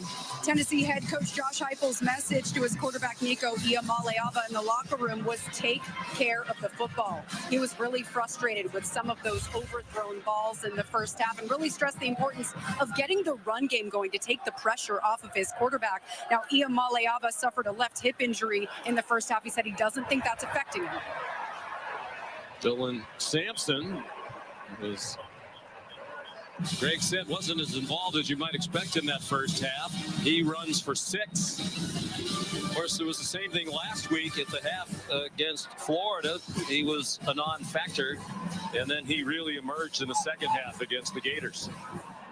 Big third down. First third down, the second half. To go 3 and out would be really painful. He had 19 yards rushing at the half last week. Finished with 112 in the overtime win. Good throw and catch. Brew McCoy moves the chains. Their longest drive in the first half, in terms of time of possession, lasted 1 minute and 53 seconds. The longest one. They missed a field goal at the end of it. Deep throw. It is incomplete.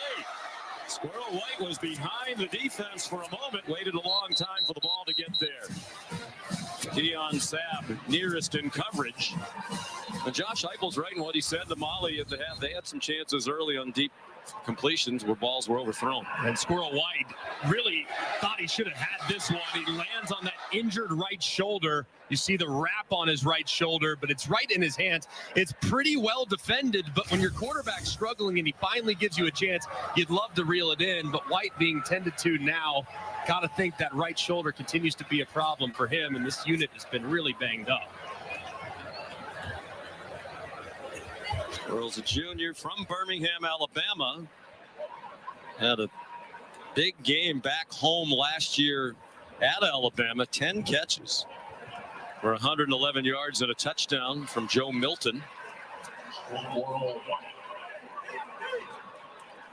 Keon Sabb also banged up and off the field. The transfer from Michigan in that Alabama secondary. Both those guys just fighting through a lot of pain. So got to tip the cap to both of them. Not at 100%, but given that they're all here in the third Saturday in October. A little more history on 3 straight scoreless first halves. It's only happened one other time in the SEC in the last 20 years, Mississippi State in 2020. Iamaleava going from bad to worse for Tennessee on offense. Deontay Lawson took him down for a 10-yard loss. And really nicely done. Timed it up on the blitz. You have in-breaker from outside in. That is number 22, LT Overton. Lawson comes and cleans it up. Campbell's there as well. Just really well executed on the pressure. 3rd down and 20. 2 out of 6 on 3rd down in the first half.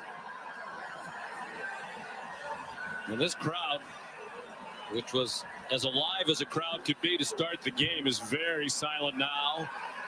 Iamaleava scrambling for his life across the line of scrimmage and tackled well short of the first down at the 37-yard line by Jihad Campbell. 9-yard gain. And Tennessee will punt. It's a good job by Alabama. Gave up the first down on the slant to Brew McCoy, but standing tall, forcing a negative play, getting him out of schedule and getting off the field. Second punt for Jackson Ross. Cole Adams will try to return it, and he's tackled. There's also a flag down. There's the snapper, Matthew Solansky, who got down there to make the immediate tackle of Adams. Flag was thrown at the 20-yard line. There are 2 back around the line of scrimmage. 48-yard punt by Jackson Ross.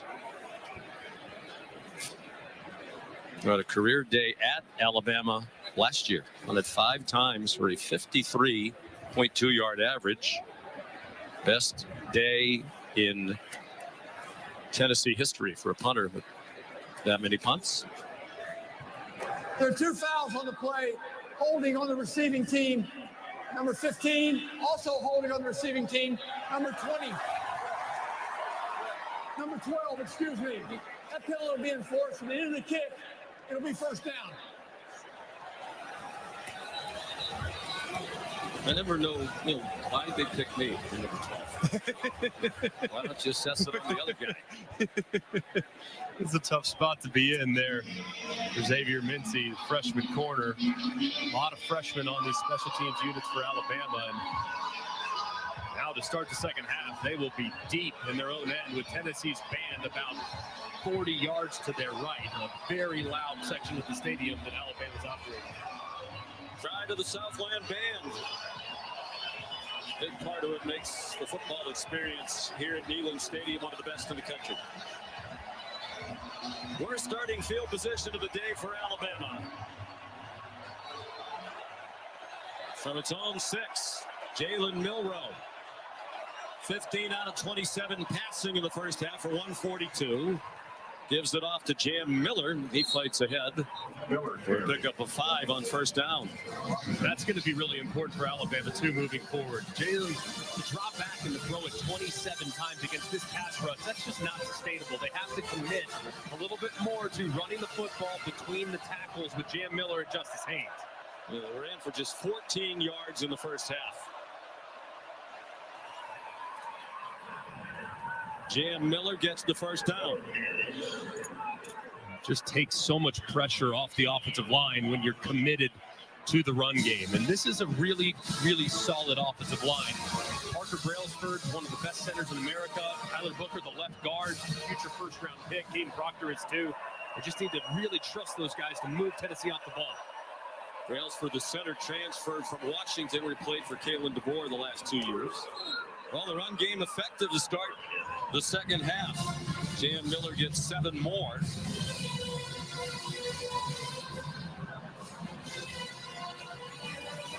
The average is better than 7 yards per carry for the year. Came in at 7.1, leading the Southeastern Conference. Only 3 per carry today. A similar formation to what they've run the last few plays. So probably looking at another run up inside.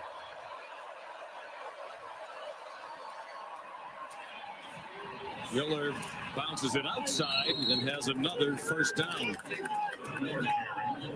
Taken out of bounds by Jeremiah Thielander, who's seeing more playing time today in the absence of Keenan Peely, their leading tackler, out for the year with a torn ACL. Difficult job to replace Keenan Peely, who was the green dot, the signal caller, and really the enforcer there at the second level for Tennessee. Thielander a sophomore, played most of last week against Florida. Peely went down in the first quarter. Milroe, a nifty run. And it looks like another first down. It is. So they've moved quickly from their own 6 out to the 39-yard line after that 10-yard run by Milroe. And not a single throw so far, too. And really, they've run very similar formations. 2 tight ends on the field. They'll stay in that 12 personnel with those 2 tight ends, C.J. Dupree and the big Robbie Utes at 275 pounds up at the top. Just continue to pound the line of scrimmage. 6 play, their opening drive of this half, all of them runs, and that one stacked up.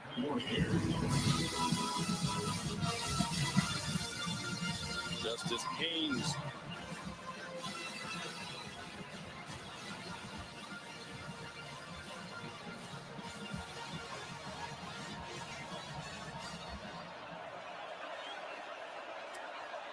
Second down and 10.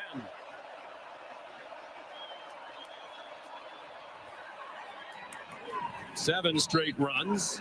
And Haynes again, he gets 5. He's averaged 6.4 per carry for the year. The right guard, Jaden Roberts, hobbling a little bit. He goes down to a knee. And I don't think this is one of those injuries you're questioning, is why would you go down right now with your team with some momentum on offense?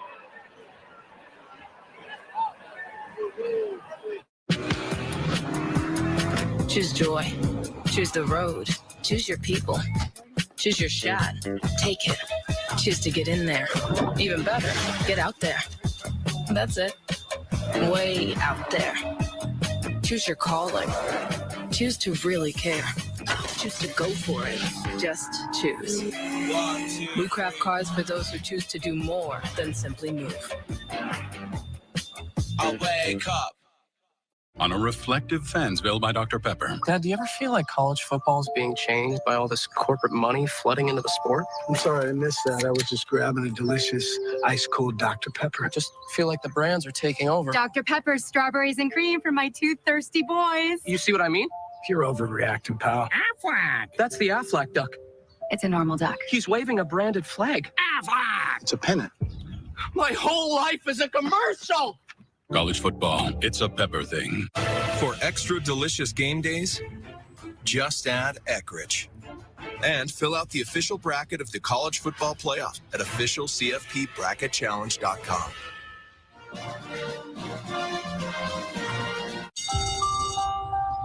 Hulu Plus Live TV has over 95 channels. Yes! Tap into that surprise! Live news, local channels. You got this. Together, Disney Plus, ESPN Plus, all in one plan. Wow! I was so excited when I heard the sandwich was back. I was like, Cloud9. 2 words, Cloud9. What's up? This is Mike. And this is Celia. And a little thing we love about the Chick-fil-A Honey Pepper Pimento Chicken Sandwich is the symphony of flavors. You can always count on that crispy, tender, juicy chicken, and it's got pickled jalapenos, and it's so good. My favorite part is the pimento cheese. Topped off with the honey, it all comes together perfectly. I like the original. I like the spicy chicken fillet, but either way, you're getting a winner. Real customers paid for their testimonials. Takes the handoff. It's a refurb. When you can't rely on technology, you can rely on Mountain Cold Refreshment. Dave's back on. Coors Light. Choose chill. Congrats on your new place. It looks amazing. Want to know a secret? I got it with 1% down. How'd you get a house with only 1% down? I used ONE+ by Rocket Mortgage. So instead of paying 3% down, I only had to do 1%. They added 2% to my down payment. Start your approval process today.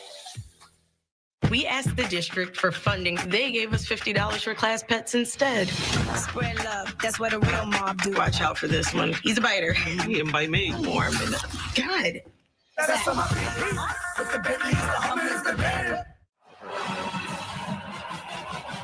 Jaden Roberts did walk off the field under his own power. He went straight into the medical tent.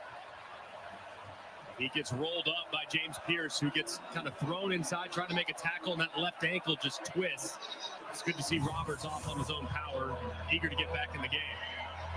Gino Vandemark, a transfer from Michigan State, is in. He's played as a backup in all 6 games so far this year.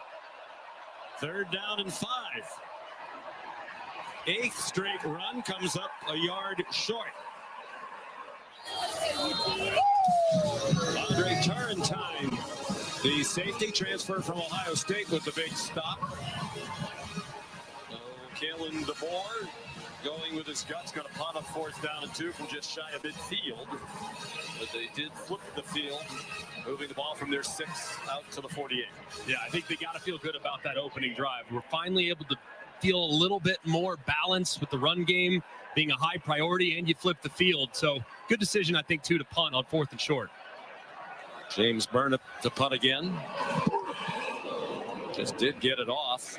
Fair catch made by Jermod McCoy at the 9. Here's Molly. Well, Sean, Tennessee wide receiver Squirrel Wright couldn't fully lift his right arm to take off his helmet, but I'm told he is insisting on returning to this game. And Greg mentioned he's been playing through this injury for a while now. He is refusing to let it keep him off the field, guys. Their leading receiver for the year coming in.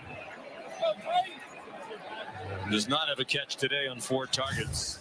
And a chance for a big play there. This is the worst starting field position for Tennessee of the afternoon after the 43-yard punt by Burnip. Starts at the 9-yard line to the Vols, with Dylan Sampson on the right hip, both Nico Iamaleava. Sampson straight ahead. And a 1st down, tackled in the secondary at the 22-yard line by Bray Hubbard. Sophomore backup safety. Keon Sabb not on the field right now for Alabama. He was dinged up last time on the field. Iamaleava has running room. He'll take all he can get. Chased out by King Mack after a gain of 4. That was just a broken play from the get-go as Drew McCoy on the far side was signaling to the Tennessee sideline, trying to get a play. He didn't get it, and Nico had nowhere to go. 2nd and 6. Sampson, good bounce outside, has a hole. Sampson down the sideline and out of bounds. Inside the 40, shoved out by Malachi Moore. 35-yard run, biggest play of the day for Tennessee. And really nicely done on just a full counter all the way through, and nobody's there on the edge for Alabama, and Sampson takes off. He's maxed out at 22 miles an hour. He thinks he can hit 23. Just impressive speed there. Here he comes again. Knocked down by Deontay Lawson. We talked to the offensive coordinator, Joey Halsley, who is involved in the play calling, really a collaborative effort with Josh Heupel about Sampson. He said what he loves is he's not just an outside runner, an inside runner. He is excellent at both. Iamaleava escapes several Crimson Tide defenders. Off and running and down inside the 10. They had him surrounded but couldn't get to him. First and goal, Tennessee. They'll mark it at the 9-yard line. King Womack going with a similar pressure that dropped Nico a moment ago. This time, they have some guys get home, but he breaks a tackle and takes off, and he's a terrific runner in the open field. Looked like Jahad Campbell had the best shot at him. Play fake and a drop on a slant off the hands of Brew McCoy. Another missed opportunity, wide open receiver, and they can't connect. Just a little bit out in front of Brew McCoy, but gotta think that your veteran wide receiver would reel that in for your young quarterback. Fifth-year senior is McCoy, transferred from USC. Second and goal from the 9. Seventh play of the drive. This one's incomplete. Flag down. Jahad Campbell, the linebacker, was running in coverage.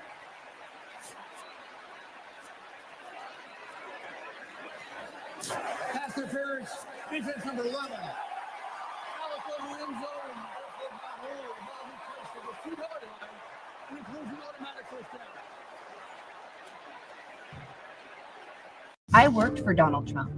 Trump was my boss. And what anyone who worked for him learned is we cannot reelect this man. His second term would be way worse. He will make Project 2025 a reality. I saw the draft of it when I was in the White House. It's going to be all about vengeance. He's going to purge the entire government and replace people with complete loyalists. There are no guardrails this time. I love my country more than my party. For the good of my country, I'll be voting for Kamala Harris. Kamala Harris has my vote.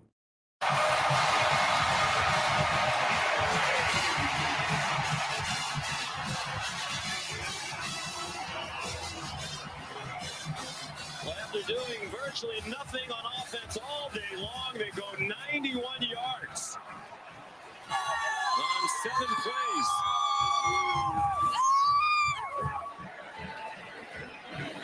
And now an extra point away from a tie. Max Gilbert. Sampson carried the ball on 6 of those 7 plays.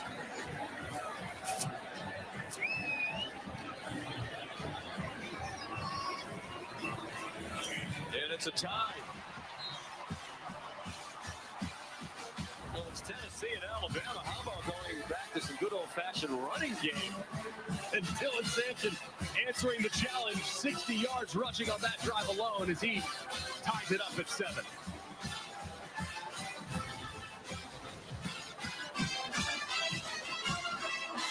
All right, Tina, 6 is hard to beat. Not for us.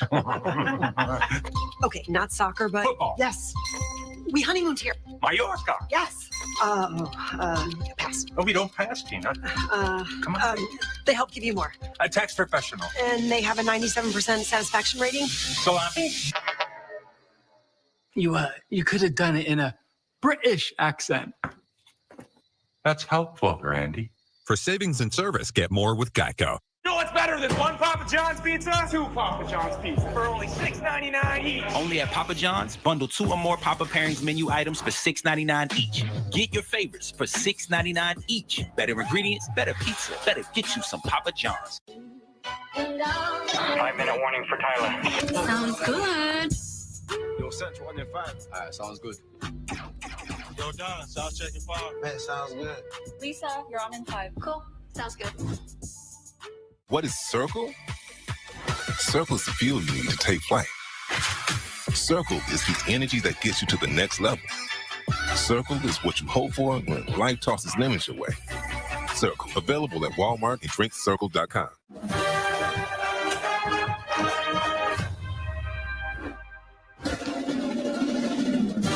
your fandom. Enjoy the home field advantage at Fairfield, official partner of the NCAA.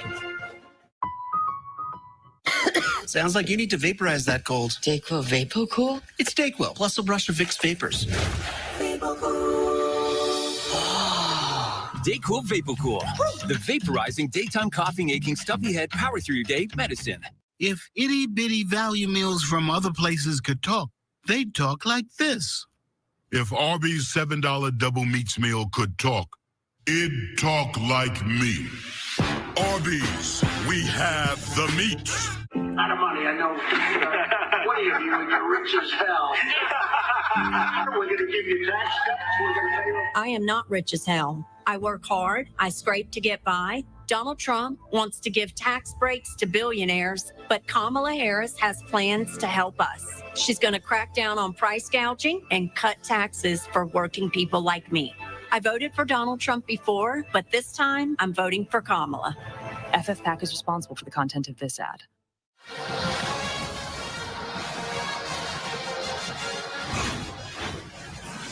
Third Saturday in October, tradition that dates back to 1939. The rivalry goes back to 1901. There's the Taco Bell Live Más student section all season long. Student sections across the country competing to be the Taco Bell Live Más student section of the year. Download the Taco Bell app to learn more. Finally, something to cheer for. 91 yards in 7 plays.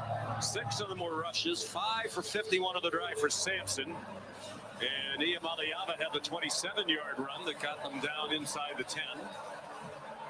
So we're tied at 7, 6.5 to go in the third quarter. In a very important game in the SEC with an eye toward the college football playoff.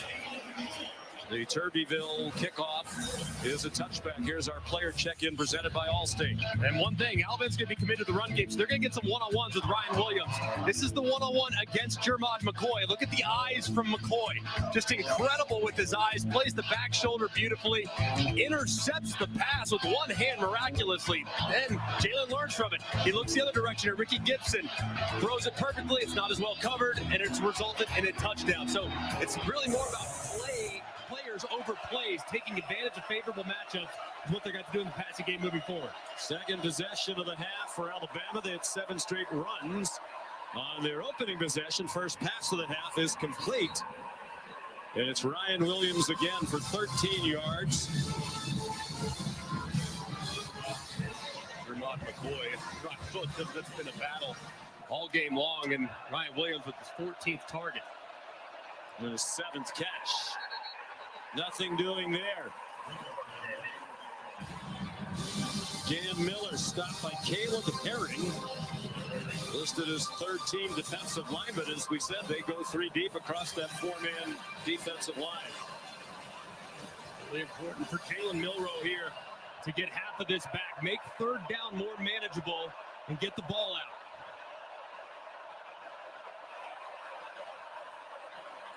Another clean pocket. All kinds of bodies tangled, and a flag thrown against Jermod McCoy, we think, as he got tangled with Jeremy Bernard.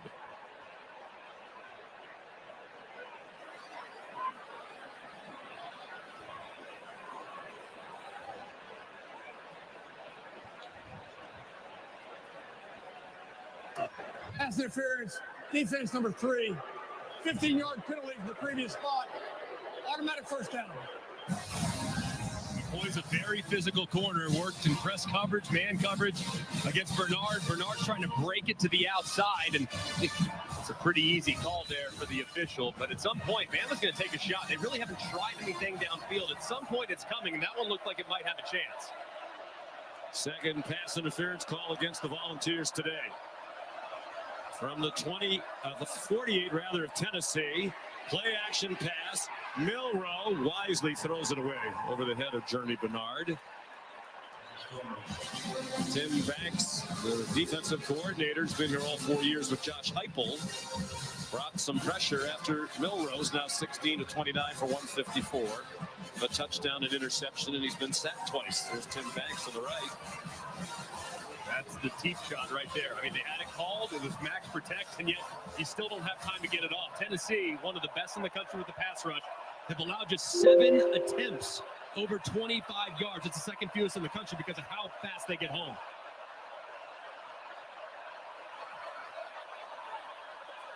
Looked like there was movement, and there was along the right end of the offensive line. The big tackle, Elijah Pritchett, started to retreat before the snap, I believe. Looked like the end flinched, too. Offside. Defense number 97. A movement by the defense. What was the offense to that? Okay. 5-yard penalty. Shut down. Jason Jenkins also listed as a third teamer on the defensive line. You see just that sudden flinch, and as a result, Elijah Pritchett just moved ever so slightly. That's a bigger penalty than you realize now, because 2nd and 5, you got your whole playbook available to you. Run it or throw it. Third offside penalty against Tennessee. They've been penalized 6 times now and are helping this Alabama drive along. Kendrick Law. Kendrick Law belted down. And they're going to mark it at the 25, 18 yards on the play to Law. With one long play in the first half, he had a 20-yard catch and run. The spot here, though, when Tim Bain starts to sense that his defense is reeling a little bit, he'll kind of jolt the system with a blitz. Let's see if he dials up a little pressure against Alabama. Milroe after the fake, following Oots. And dropped for a 1-yard loss. Jamad McCoy, not just the cover man, stopping the run play. And with all these runs on both sides, the third quarter moving by very briskly. Tennessee's done an outstanding job all game long, really containing Jalen Milroe. At some point, all it takes is one crease, and he can take it the distance. But they have really kept him bottled up, and when he has taken off outside the tackle, they've tackled in the open field.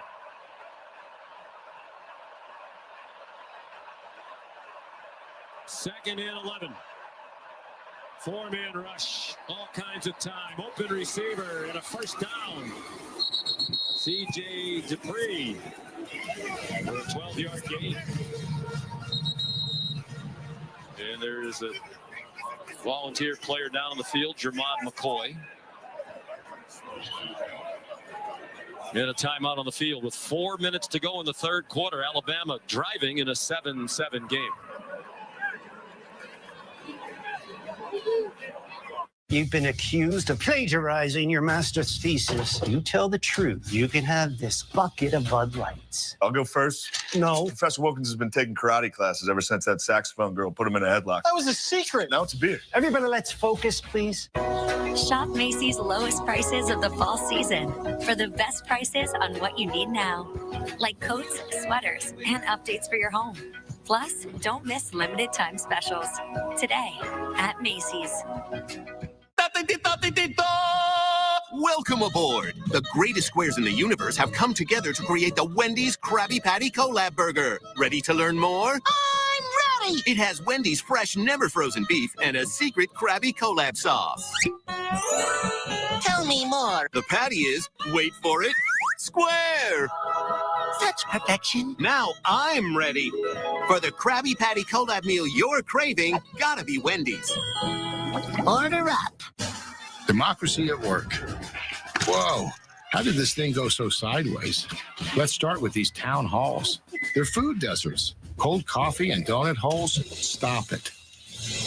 Are we saying sausage is the key to forming a more perfect union? Can't hurt. And may we suggest a little more town, less hall? What's that? Fresh air, sunshine. Fire up a little barbecue in a. We the people need to keep it juicy. Jam, boogie, woogie, jam, slam, bust the With investing options from Navy Federal Credit Union, Rob feels financially at ease, which means he can worry about other things like landing this fish. What if the fish is really big? What if it's not a fish? What if it's treasure? What if the treasure is cursed? Rob has a lot of things to worry about, but as a member of Navy Federal, his finances aren't one of them. Become a member today. Navy Federal Credit Union. Our members are the mission. Looking at me, I am a cowboy, my friend. Check out Mahomes' top 3 plays of the day. He scrambles into T-Mobile to get that new iPhone 16 Pro on us. It's a little shimmy, shimmy, shake. What you think, huh? It's like he chasing an ice cream truck. Ice cream! He got his iPhone 16 Pro, the first iPhone built for Apple Intelligence. Cuz holding it up like a baby lion. Homie takes those T-Mobile savings and calls it a day. Respect. Now at T-Mobile.com, get the new iPhone 16 Pro on us. And families can save 20% every month versus the other big guys. Today, let's paint with Behr, America's most trusted paint brand. Wait, we don't have Behr. Well, with Behr, you can paint a whole room for under $100. How much did you spend? More? I thought you said you researched this. Don't overpay for your next project. Get Behr quality at an everyday low price. Only at the Home Depot.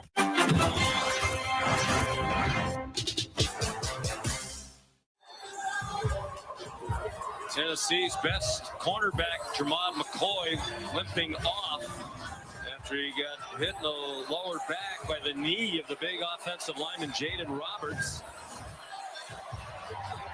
Usually when corner goes out, if I'm the offensive coordinator, I'm making a note of it. Jalen McMurray now is in, and he's up top against Jeremy Bernard. I'm going right at that new corner in the ballgame. 7th play of the Alabama drive, trying to retake the lead. It led 7-0 at the half. Flip to Law, and he gets buried for a loss. Did well to hang on to the ball. Of course, if it hit the ground, it would have been an incomplete pass. Joshua Joseph's there for Tennessee. 3-yard loss. Great recognition by Josephs. This is a play that Alabama ran really early in the game and had a ton of success out the right side. That time, Josephs recognizes it and drops it for another lost yardage play. 4 receivers to Milrose left.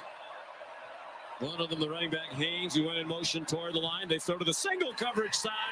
Williams was being held for a moment. You can see his jersey being pulled by Ricky Gibson the third. That's the 15th target for Williams. He has a career-high 7 catches today. I said it a moment ago, it might have gotten away with the tug of the jersey right there. Probably should have been holding on Ricky Gibson, but said you got to attack that fresh corner. They moved Gibson to the other side, and they're just a play late where they could have had a big play. That's 100% a penalty. Matt Austin, our referee, in agreement. 3rd down and 13. Jermod McCoy back on the field. Milroe will try it again into a crowd and incomplete. Threw a 50-50 ball. And it was Ricky Gibson who had the coverage. The sophomore, another Alabama native from Trussville. And another ball thrown into jeopardy by Jalen Milroe. It was a pretty good initial release by Ryan Williams, but he kind of stumbles as he gets beyond Gibson, who eventually catches back up and has it well defended.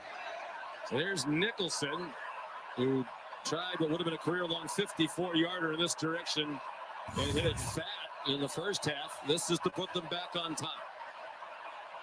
35-yarder. And Alabama leads 10-7.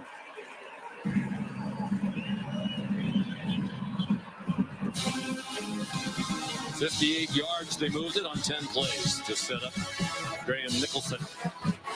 Time for the Athletic Trivia question. The 1994 Tennessee quarterback room featured 2 Hall of Famers. Who were they? It's a little bit of a trick question. I think we both know the answer. I do know the answer.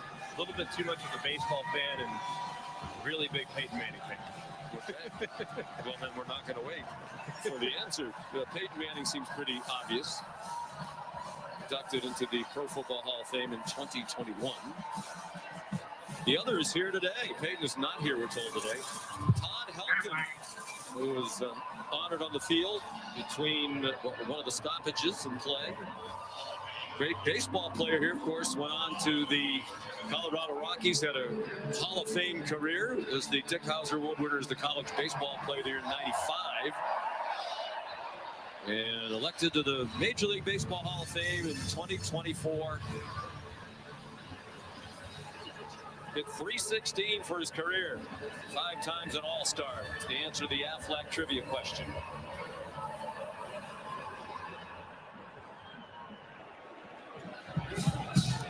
Kickoff from Connor Talty is a touchback.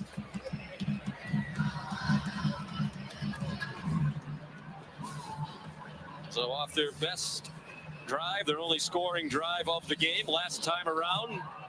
Will they go back and lean heavily on the run on this possession, starting from their own 25? I think you have to. And Sampson, once he starts to kind of smell blood in the water, that's when he really gets going. And this offensive line started to open up some holes.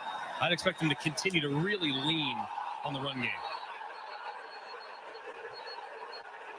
A collision out wide in front of the Alabama sideline has the fans oohing and eyeing. King Mack is down on the field for Alabama. Kalen DeBoer is out on the field hollering at the official nearest him and now at a couple of others.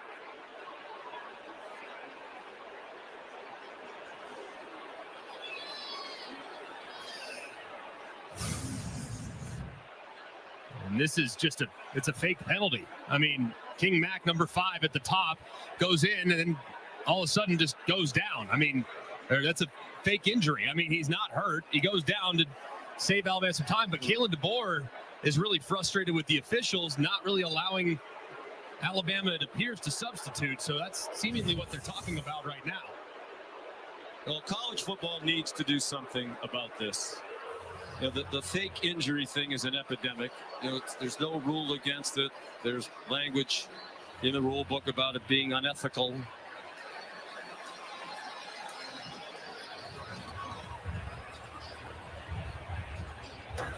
Legal substitution. Defense. Left the field, re-entered. 5-yard penalty. Remains first down. Well, that's a bizarre play. Let's bring in Matt Austin, see if he can provide some clarity. Matt, what do you think happened here? I think he's saying he should have been able to substitute. And Kalen DeBoer, pretty mild-mannered guy ordinarily, has had enough of the explanations from this officiating crew. Matt, what do you think? Well, Sean, I'm kind of at a loss because I never saw that if Tennessee substituted in the first place, where Alabama would have time to replace. So now, here we go looking at that, Matt. I mean, it's the first play of the possession. They've just taken the field.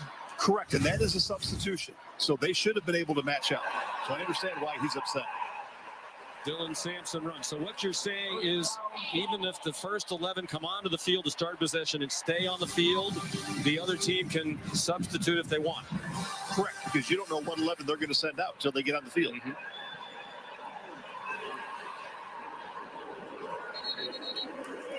So after a 13-yard gain on first down, a catch by Brew McCoy with a short one to the 41-yard line.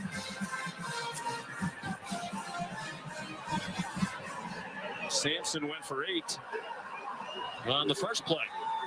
And he's over 100 yards rushing again. Reminiscent of last week. He got stacked up that time. Last week, 19 yards at the half. Finished the game with 112. He has scored the touchdown today for Tennessee. He's had a touchdown in every game this year. You're on a 3rd and 6. I mean, I think you have to be looking in the direction of Brew McCoy. I mean, he's your most reliable weapon. He's got tough cover responsibility, knowing that Damani Jackson's one-on-one against him, and he's lined up inside. But this would be the direction I'd be looking, to my big body wideout on the outside.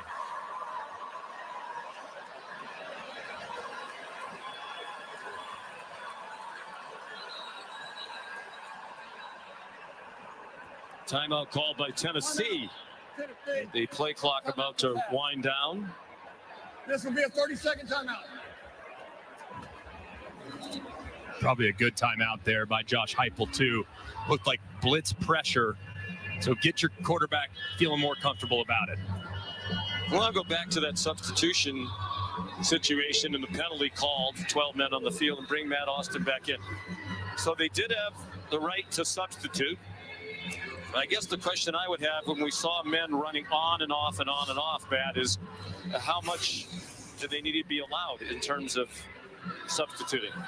How long could this go? How many people can you send on and off? Well, it's the normal substitute. The problem is the referee never went into substitution mechanics. He never put his arms out in the iron cross to let the defense know that they now have time. So the coach was upset. He knows he should have had time to substitute. The referee wasn't aware that it was this, or wasn't calling it a substitution, though he should have. So I understand why the coach is upset. He went ahead and sent his players in to I just proved the point that he should have had a chance to substitute. The reason they got the foul is one guy went in and then came back out, or went out, then came back in. You can't do that. I understand the frustration, too. I mean, Kalen DeBoer is not usually a guy that's overwhelmingly animated unless he knows for sure that he is right. And I believe, like Matt said, that was poor mechanics by the officiating crew. He's upper Midwest nice from South Dakota. Both of these coaches are natives of South Dakota. The only two FBS head coaches of the 134 who are from South Dakota.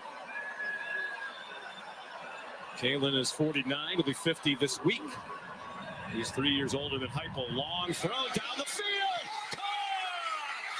Dante Thornton Jr. down to the 2. With the freshman Jalen Mbakwe in coverage. A 61-yard play. They'll mark it at the 3. Tennessee hurrying to the line. Without substituting, so no substitutions by Alabama. And they'll hand it off here.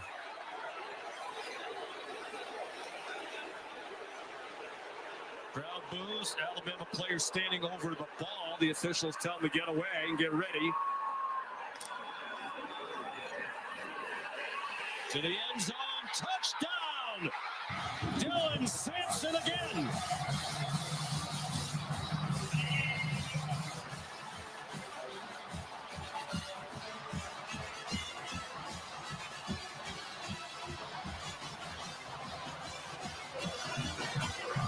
Tennessee leads for the first time today with a minute to go in the third quarter.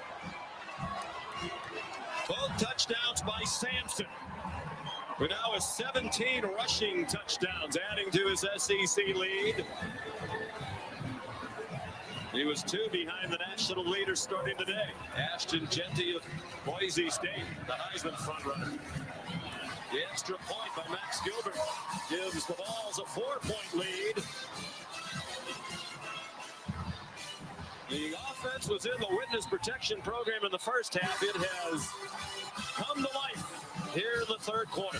Well, they've been close on so many deep balls for the last few weeks, and they finally get one.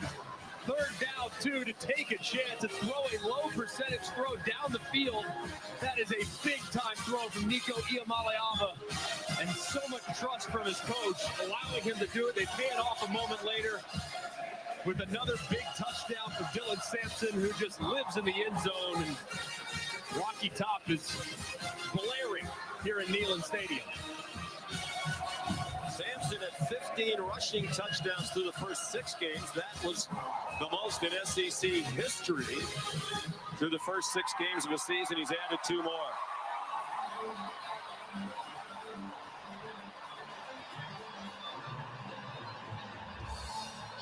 61-yard pass play, just shy of the longest of the season for Tennessee. The long was 66. Josh Turbeville kicks off, sophomore from right here in Knoxville. No chance for Kendrick Law to bring that back.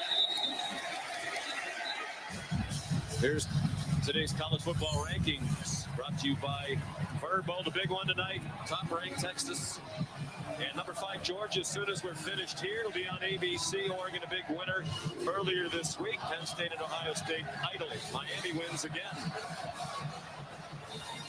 LSU needs to be very careful. Newly minted in the top 8, going on the road to Arkansas. Very dangerous team that Tennessee is very aware of, and in a rivalry game, be very careful if you're the Bayou Bengals. They gave the Vols their only loss in Fayetteville. Milroe throws, caught. Ryan Williams spun down at the 30, a gain of 5. He has 17 targets now and 8 catches. The next most targeted wide receiver is Jeremy Bernard with 4. Clearly, Milroe looking for him time and time again with good reason. Bernard delivers a stiff arm, and it's effective, and a flag thrown, 2 flags thrown. Likely a face mask there as McCoy got engaged with Bernard. Could be on Bernard, too. I mean, his hand was up into the face mask of McCoy. Personal foul, face mask, defense number 3. 15-yard penalty from the end of the run. Automatic first down. Both guys all over the face mask. You see Bernard up into the face mask of McCoy, and McCoy up in the face mask of Bernard. And for McCoy. He's the one that gets caught. I'm going to go right. Stay there. Stay there.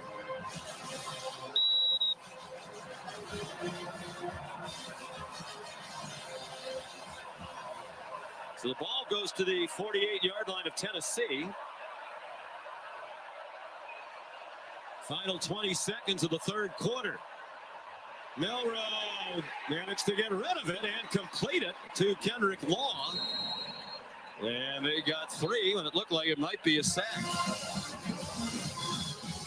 Tremendous play by Jalen Milroe. I mean, the right side of his offensive line, Elijah Pritchett. What a tough situation having to block one of the best players in America, James Pierce, one-on-one. Milroe somehow has enough strength to be able to get rid of the football to preserve a little bit of field position. Milroe's pretty strong, 6'2", 225. Our presentation of college football on ABC will return after this message and a word from our ABC stations. Have you had enough? Marty, it takes a lot of calories to be funny, which explains why you only eat salads. Where's the bathroom so Steve knows where to be when the check comes? Bathroom! Unlimited 2% cash back. The Wells Fargo Active Cash Credit Card. Are you ready for an electric joyride? It's just a few clicks away. Introducing electric e-bikes.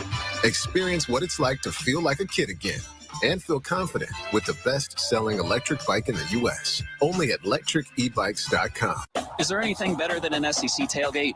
Yep, a Sonic SEC tailgate. With all your Sonic favorites, like delicious Sonic Smashers on food-friendly foam fingers. Here, we wear our colors on the outside and the inside. My stomach's cheering so hard right now. That's the Quag, 100% creamy queso. Go long! Sonic in the SEC, a match. For the ones who know safety isn't a catchphrase, it's a culture. And the ones who help make sure everyone makes it home safe. For the safety-minded who watch everyone's backs, Grainger offers supplies and solutions for every industry, as well as safety assessments and training to keep your facilities safe and your people safer.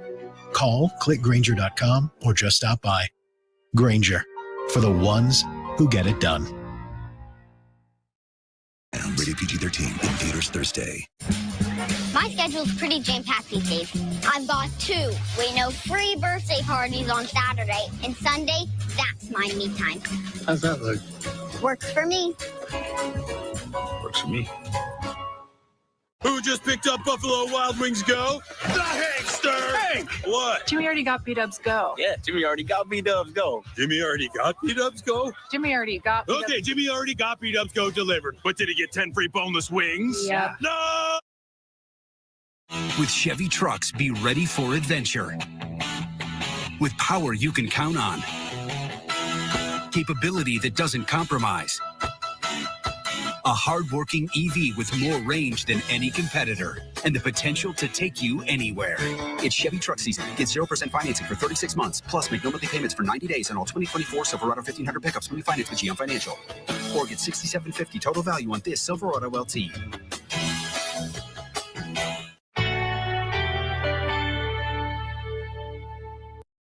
I'm excited. It's Hometowns Week.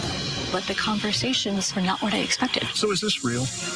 Your father is the one that I worry about. He's not going to pick you. Now I might leave with nobody.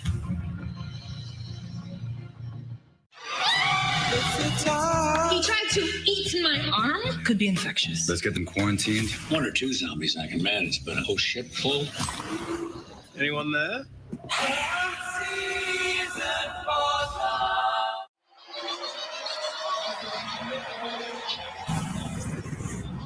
Carson Beck warming up in Austin, getting ready for the showdown. The Georgia Bulldogs, number 5 against number 1 Texas, coming up as soon as we're finished here in Knoxville, where we're heading into the fourth quarter. Tennessee leading 14-10. On second down, long run, Jam Miller. They finally get him down at the 35. He got 11 on 2nd and 8. And he's a little slow to get up. Christian Charles made the tackle. Really nice run there by Jam Miller. this part of the field. 1st and 10. You got Tennessee on their heels just a little bit. This might be a spot where I'm thinking a deep shot down the field. Either a deep shot or a quarterback run here against what's likely to be an aggressive play call from Tim Banks.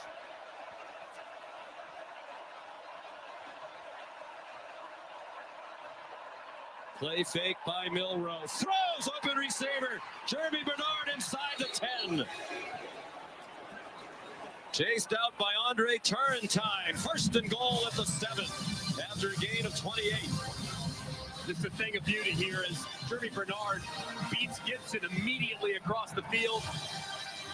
Really well executed, well designed, and a great throw. Poised to take the lead, and they do a walk-in touchdown for Justice Haynes. Let's go. 7-yard run. Bama back up by 2 at the extra point to come. What an answer by Alabama. Just a tremendous job by the left side of the offensive line. Caden Proctor just walling things down. A nice cut by Justice Haynes to go right behind his tackle. And he walks into the end zone. Just a tremendous answer from the Tide in hostile environment after Tennessee just took the lead. Tennessee went 75 yards in 5 plays to take the lead. Alabama goes 75 in 6 plays to take the lead back. And the Graham Nicholson extra point makes it a 3-point edge. Who took the lid off the end zone? Yeah, they did. I mean, there was a brick wall across the goal line. It was the 4th straight game in which Alabama has trailed in the 4th quarter. Over the last 15 years, their winning percentage when trailing entering the 4th quarter is .517. They're 15 and 14 in those situations. Of course, that's not a lot of times trailing going into the 4th quarter, but when you have a dynasty team during those years, you're going to have the lead most of the time, but they can do it. That right there, though, that was Jalen Milroe making a couple of great throws, the protection being rock solid, and then paying it off at the run game at the end. That was just about as calm and as cool as things can possibly be when it felt like the roof was going to come off this place after the touchdown. Well, the first half wasn't very pretty, and it was 7-0 Alabama at the break, but this is now shaping up like another 3rd Saturday in October classic. 107th meeting all time. Alti's kickoff is short. Fair catch made by Cameron Seldon. The next stop on the F1 schedule is the U.S. Grand Prix at the Circuit of the Americas in Austin, Texas. Tomorrow at 3 p.m. right here on ABC and the ESPN app. Race coverage begins at 1:30. I was watching Game Day from Austin this morning. They pointed out that the race is only about 12 miles away from the stadium there. Well, knowing Austin traffic, that's about 2 hours in the car. Well, if you're in one of those cars, though, you'll get there very quickly. Brew McCoy. Chased out by Jalen Mbakwe. They got 8 on 1st down. You have to wonder if that deep ball that Nico Iamaleava just hit, if that's opened up something with him on the downfield throws. He's going downfield, wide open receiver, and he overthrew him again. It was Brew McCoy, who just had his 6th catch of the day for 80 yards on the previous play. Boy, when he's missed high over and over again deep. Man, I love the play call by Heupel, too. 3rd, 2nd and short, you get a nice gain on 1st down, and you just miss the seam. That's one that, man, you would just hope that McCoy would be able to maybe jump up and try to make a play on it. Man, that's one your quarterback just can't miss. 3rd down and 2, a big play here. Deshaun Bishop gets the 1st down with a 3-yard gain. Speaking of game day, I heard your former coach Nick Saban on game day this morning say when he coached Alabama, the Tennessee game was their biggest rivalry game. Bigger to the players than Auburn. Deep throw and an incomplete pass. through the hands of Brazel. Not sure he could have caught it in bounds. That surprised me. He said that never had to get the players up for Tennessee. That wasn't always the case for Auburn. Well, Tennessee is one that, I mean, is so big as players. It's so big for the fan bases, too. I mean, especially those that live in North Alabama, South Tennessee. It's just a massive rivalry, and one that's with such a storied history. And it's a treat. It's a privilege to have a chance to have played in it 5 times. It really is. 2nd and 10. I did also, with the remote watch you on SEC Nation this morning. Here's Nico Iamaleava. Close to another first down. And you said on that show, you think both of these teams are capable of winning a national championship. Do you still think that based on what you've seen today? I think they can. It's just about where do they go from here. Based on where they're at and how they're playing today, it's unlikely. But with the 12-team playoff, it might very well turn into the team that's playing best at the right time. So I think you obviously got to take care of business of the regular season to get there, but it might be the teams that are peaking in December and January that ultimately pull off. And these guys are young. They could do it. They converted on 3rd and 2 a moment ago. They convert on 3rd and 1. Bishop again. He's to the Alabama 45-yard line. 9 yards on the run from the redshirt freshman right here in Knoxville. The pace picking up on offense. Low throw, diving catch, flagged out at the line of scrimmage. They are ruling it a catch for Caleb Webb, his first of the day and 6th of the season if it counts. There have been 20 penalties assessed already. 13 against Alabama. Illegal touching, offense 84. The player was covered up on the line of scrimmage by a teammate, touched the forward pass beyond the neutral zone. The penalty is 5 yards from the previous spot and includes a loss of down. It's now 2nd down. And you could see Miles Kitzelman, he's covering up both guys on the line of scrimmage, which makes the slot receiver ineligible. So that's a good job by the official sorting that out with the tempo the Tennessee's playing. That one would be pretty easy to miss. And the name Miles Kitzelman, familiar to Alabama fans. He played at Alabama the last 2 years. Transferred to Tennessee this season. Still remains very close to a number of people in the Alabama program. Iamaleava given time, short throw. They get the penalty yardage back to the 45. On a completion of Holden Stays, the tight end. 3rd and long, and really might have 2 downs to get it here. If you are Josh Heupel and you're thinking aggressively, if you get 6 or 7 here, you might think about going for a 4th down. So not against a quick throw, against this pressure look from Alabama. Option look. Big play for Bishop. And a flag thrown at the end of it. It's a first down, at least for the moment. Damani Jackson tripped him up. 18-yard run. It looked like there might have been a hold on the perimeter from one of the wide receivers for Tennessee, Chris Brazel. Holding offense number 17.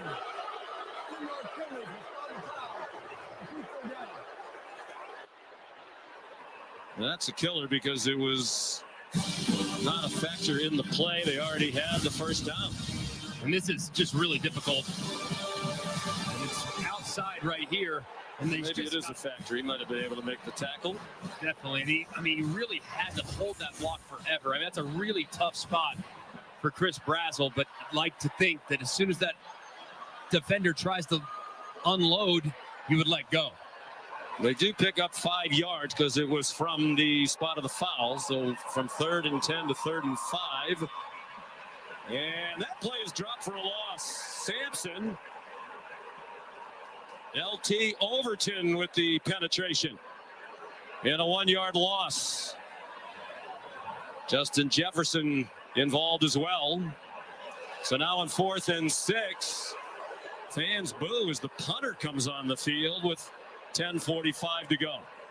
Yeah, and if you're Alabama, you thinking, hey, be alert for a fake punt here, because this right here is fake punt all day long. So probably go punt, return safe, and keep your eyes in the backfield. Jackson Ross. Redshirt sophomore from Melbourne, Australia, is the punter. Cole Adams back deep at his 10-yard line. And it took too long to get it off.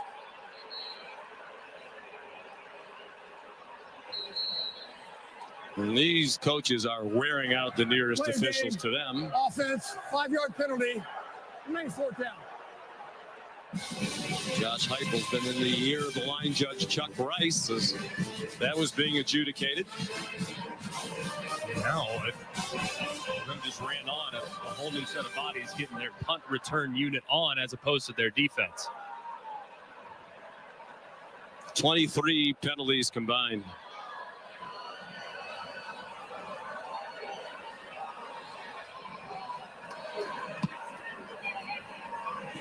End over end. And it takes a great bounce. It'll be down inside the 3-yard line.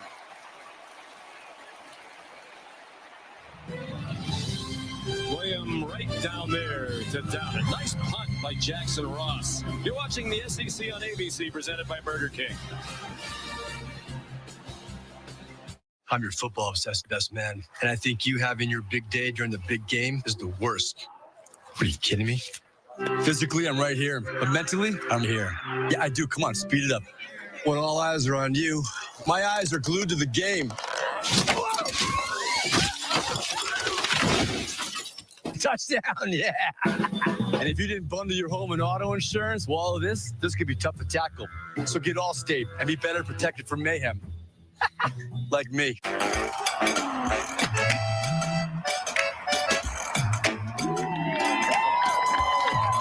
It's big, it's back, and it's only $6. Get the big box y'all love today. Love that chicken from Popeyes. Free Holiday Inn Express breakfast, anyone? Express yourself. Oh, yeah.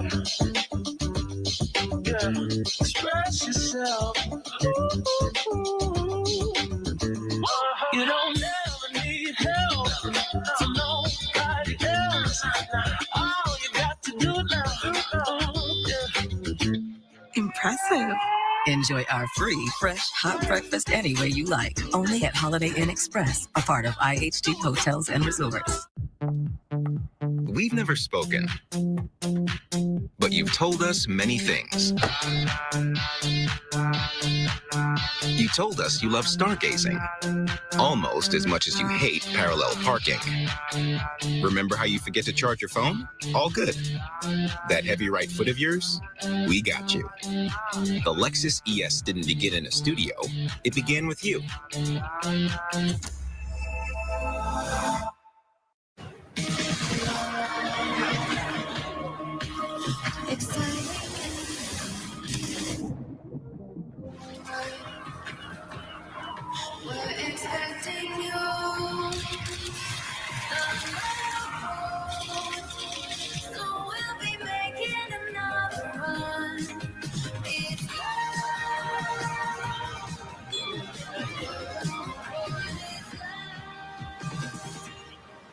The new $7 Lux Cravings box from Taco Bell with the beefy 5-layer burrito, Doritos Locos Taco, and a Chicken Chalupa Supreme. The only thing not Lux about it is the price. The new $7 Lux Cravings box, only at Taco Bell. You won't believe your ears. We're celebrating Disney on Dancing with the Stars. Fantastic. Well done. That was truly the magic of Disney. Disney Night on Dancing with the Stars, live Tuesday. Alabama, Tennessee was the scoreless first quarter. First score of the game, Ryan Williams, a 5-yard touchdown catch from Jalen Milroe. After their third straight scoreless first half, Dylan Sampson, couple of touchdown runs.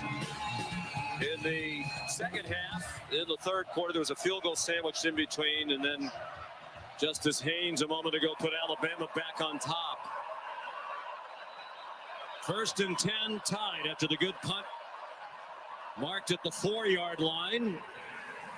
Haynes across the 5, and that's it. Well, I'm a believer, Greg, in this Tennessee defense. They came into today 4th in the country in scoring defense at 10.7 per game. Texas, Army, and Ole Miss, the only 3 teams better, and they're legit. They're really good, and they are deep, too. This is Alabama's 70th offensive snap, and yet the pursuit is relentless for Tim Banks.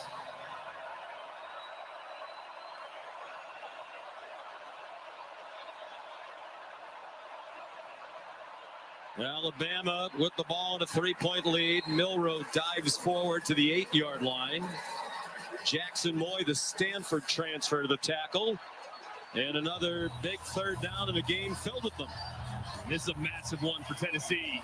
Your coach a moment ago decided to punt, play the field position game to force a 3-and-out to get it back to your offense with good field position near midfield is enormous. So let's see if Tim Banks decides to kind of play a little more coverage. He's been aggressive. Let's see if he decides to drop out or heat him up again. Alabama 3 out of 11 today on third down. The stop here in Tennessee should get it back with great field position. They bring pressure late. Milroe grounded one from the end zone for a safety last week. Got rid of it, and it comes up short. In the direction of Ryan Williams with Jamad McCoy in coverage. Terrific job by Tennessee's defense.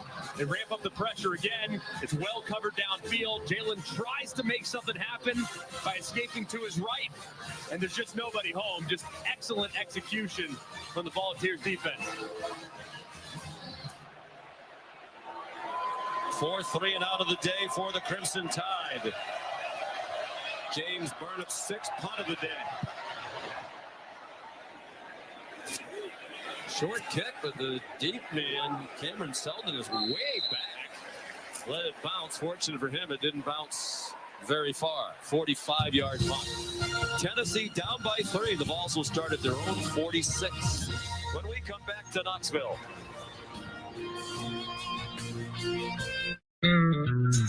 At Burger King, we flame grill our burgers. Why? Because that's how it should be done. Hot, juicy, smoky, flame grilled, and made your way. Come experience the flame grilled difference with 2 Whopper Juniors for just $5. Team, it's been a grind, but I think I've aged you well. Some might say perfect. Who's ready to show who's the cheesiest? I woke up feeling the cheesiest, coach. Cheez-It, official sponsor of the college football playoff. What's up, y'all? I'm Jalen Milroe. Whether I'm training or recovering from a tough workout, Rollback hoodies are one of my favorite items in my wardrobe. The versatility and stretch allow me to move freely and confidently out on the field. Make sure to check them out at rollback.com. So what are you working on? Something for the Garcias. Right there's great. Love you, honey. Thanks, Mom. We've got 24 hours to get all of this under control. Then you're gonna need these too, Dad. Oh, we can deliver that. Thank you.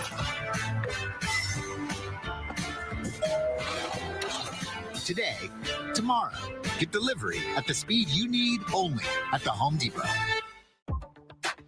Meet the new Target Circle, the easiest way to get more Target. That means automatic deals when you join for free. That's the new Target Circle. More cookies. Yeah. This is your sign to do dinner at Cracker Barrel and dig into an irresistible shepherd's pie with crispy hash brown casserole on top. Or make your hash brown casserole a little more breakfasty. So get the crew together and come on in. Okay, everybody got their Dos Equis playbooks? Good. There's only one play. Go for Dos. That means when we get a chance to go big, we take it. Let's roll some tape. In a corner with the odds stacked against you, you don't like the look of the defense. Call an audible. Going for Dos means trusting your gut when you make the tough calls. Because the bigger the risk, the bigger the reward. That's how you... If you love to travel, Capital One has a rewards credit card that's perfect for you. With Venture X, earn unlimited double miles on everything you buy and get access to over 1,300 airport lounges. Open up a world of possibilities with Capital One. What's in your wallet? The SEC on ABC is presented by Burger King. You rule. Dylan Sampson, 2 touchdown runs, but it's Alabama on a score by Haynes with a 3-point lead, 8:35 to go.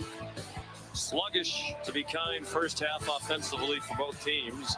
Alabama had the only touchdown on a Ryan Williams catch. There have been 23 penalties. But if you're striving for the positives, Alabama's had only 3 in the second half. Only 23? Like more at times. I feel like I was watching the Monday Night Football game the other day. I thought that was a lot, but I think we've surpassed the total number of flags that crew threw. Dylan Sampson, the running back. He's been a big part of the improved offense. Iamaleava kept it and slid to the 49-yard line of Alabama with a 5-yard pickup. This is the second best starting field position of the game for Tennessee. I think if you're Tennessee, you stay committed to the run game. And I think now Nico's factor as well. Running out of time and a low throw out in the flat for Sampson. Jeremiah Alexander brought some pressure. 3rd and 5. You're kind of in a bit of a tweener down here. Really 2 options for Josh Heupel. You can run the ball with Sampson. I think kind of like that too. Had a lot of room to the outside, or you throw it in the direction of Brew McCoy because he's your most reliable weapon, and he's had a very productive 3rd down run here to start the second half. He's lined up at the bottom of the screen. We're a little surprised 2nd and 5 they didn't stick with the run, which has worked so well in the second half. That's 186 rush yards for the game now. Fake one way, throw the other. It's too far out in front of his receiver, but there are flags down. Intended for Brazel. Delmonte Jackson had the coverage. Crowd thinks there was a hold around the 30-yard line, and they are going to be correct. Holding, offense, defense, number 10. 10-yard penalty, previous spot, automatic first down. Well, Ken Williamson's allowed to be off target once when he's had to call this many penalties. 14 for an even 100 yards now against Alabama. They're at the 39-yard line. Max Gilbert is a freshman, redshirt freshman field goal kicker. He's missed only 2 all year, but both from 53 yards. One of those today. Dylan Sampson spins down at the 32-yard line. Quay Rousseau made the tackle. 18 carries, 113 for Sampson. And there's Gilbert getting ready should he be called upon. Sampson again. First down, Tennessee at the 21-yard line. Mr. Iamaleava loves it. It's rinse and repeat for Josh Heupel at Tennessee. I mean, they have Alabama on their heels. Hands are on the hips of some of these defenders. The run game is really starting to click. They got to stay committed to it. Sampson patiently waiting for something to emerge. They had 44 rushing yards at the half. With that carry, they're up to 208 now for the game. Blown tire for Sampson. You know, the way they hurry up and spread you out, I think the perception of Josh Heupel's team's been that they're a passing team. But this is a head coach 6 years in a row. His teams have rushed for 2,000 yards or more every season. Yeah, they run it religiously, and then they set you up with the big play downfield. It's very difficult offense to defend. As Kane Womack said, they spread you out sideline to sideline, really to run the ball. Sampson again. You're going nowhere, says Tim Keenan. Sellout crowd here, 101,915. One of the great venues in all of college football, the 6th largest stadium hosting college football in the country. Michigan, Penn State, Ohio State, Texas A&M, LSU, the only with stadiums bigger than this one. They asked for an orange out from the fans, and they've delivered. They've delivered the noise as well. 3rd down, 5. 5 out of 11 on 3rd down. Iamaleava, end zone, diving attempt. And it is caught for a touchdown. Chris Brazel puts Tennessee back on top.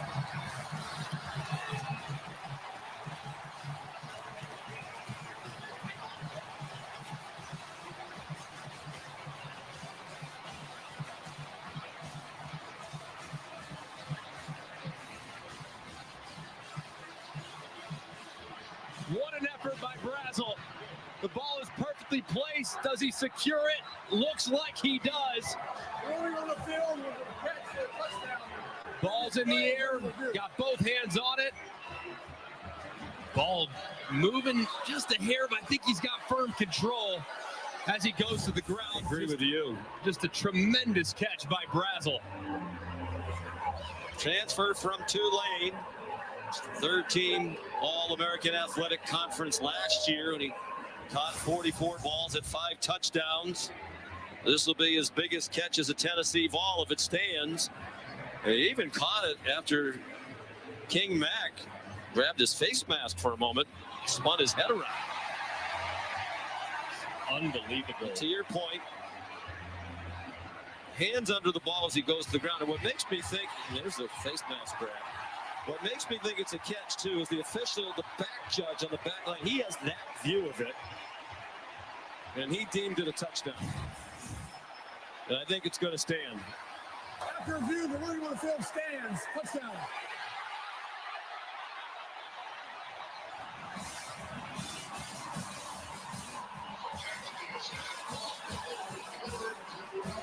That was a great drive for Tennessee and really set up by their defense by getting that 3 and out against Alabama's offense deep in their own end. They get great field position as a result, and they pay it off with a big touchdown.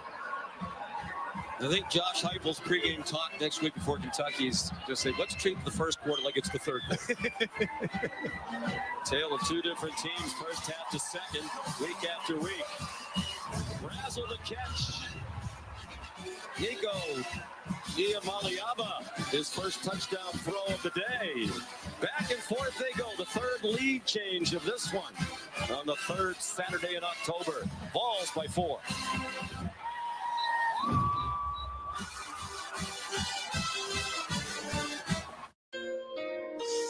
Rinse it out. Every now and then I get a little bit tired of the stinks that just will never come out. Every now and then I rinse it out. Downy Rinse and Refresh is formulated to remove odor better than detergent alone, with no rewashing. One wash, it smells so clean. Downy Rinse and Refresh, it's a dream. Downy Rinse and Refresh fights odor in just one wash, guaranteed. Brisket is back at Chipotle. Seasoned, smoked, seared, spiced, sauced, bold, and guapped. It's a whole new kind of brisket done the Chipotle way. The future is threatened by enemies often unpredictable.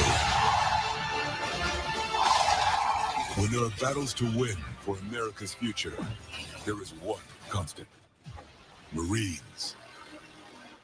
I'm out here telling people how they can save money with Experian. You look like someone who has a lot of subscriptions. I have a lot. Too many, I'd say. You can see your subscriptions all in one place and cancel the ones you don't like. Dude, that's so easy. I actually need that. Get started now with the Experian app. With wet AMD, I worry I'm not only losing my sight, but my time to enjoy it. But now, I can open up my world with Vabysmo. Vabysmo is the first FDA-approved treatment for people with wet AMD that improves vision and delivers a chance for up to 4 months between treatments, so I can do more of what I love. Vabysmo works differently. It's the only treatment designed to block 2 causes of wet AMD. Vabysmo is an eye injection. Don't take it if you have an infection, active eye swelling, or are allergic to it. Treatments like Vabysmo can cause an eye infection or retinal detachment. Vabysmo may cause a temporary increase in eye pressure after receiving the injection. There is an uncommon risk of heart attack or stroke associated with blood clots. Severe swelling of blood vessels in the eye can occur. Most common eye side effects were cataract and broken blood vessels. Open up your world with Vabysmo. A chance for up to 4 months between treatments with Vabysmo. Ask your doctor. The $6 meal deal is here. It starts with Dunkin's legendary coffee, a toasty, melty bacon, egg, and cheese sandwich, and a crispy, crumbly order of hash browns. It's kind of the biggest deal in breakfast. The $6 meal deal, available now. There will be a game 5.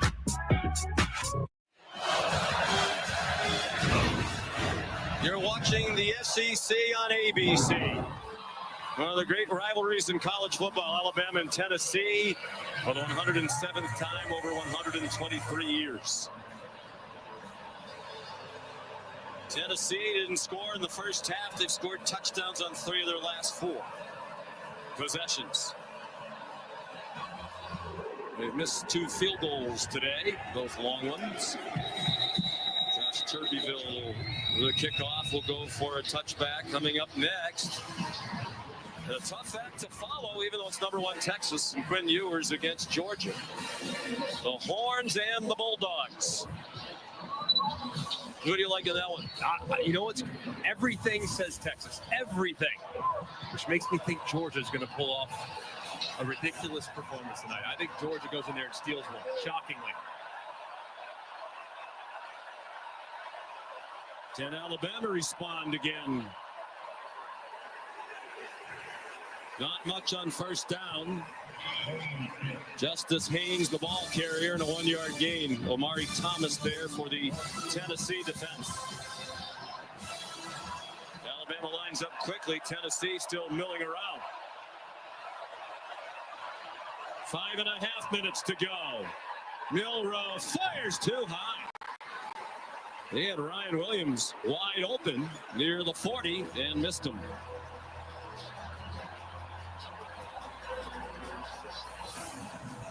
Just a big miss there by Milroe. I mean, Williams is open over the middle, and he's got plenty of space. You just got to drop that in there and allow your receiver to work. And a big 3rd down now for Tennessee. This ferocious pass rush. Try to tee off. Keep an eye on number 27, James Pierce, working against the right tackle, Elijah Pritchett.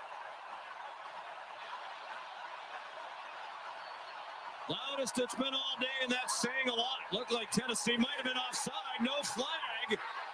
And Milroe down. James Pierce got there. Kalen DeBoer out on the field, wondering where's the flag. He certainly thought the Volunteers were offside. It did look like he got a slight head start, but did he time it perfectly? Man, it looks like he's just barely in the neutral zone. It's a bang-bang play. One, I think you could call it. You could also leave it in your pocket. Very close.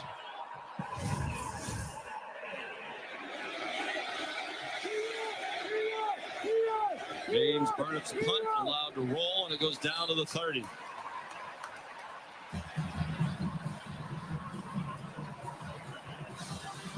The snapper Neveland Hibbett down that 48-yard punt. Now it's Tennessee with the ball and the lead with 4:39 to go.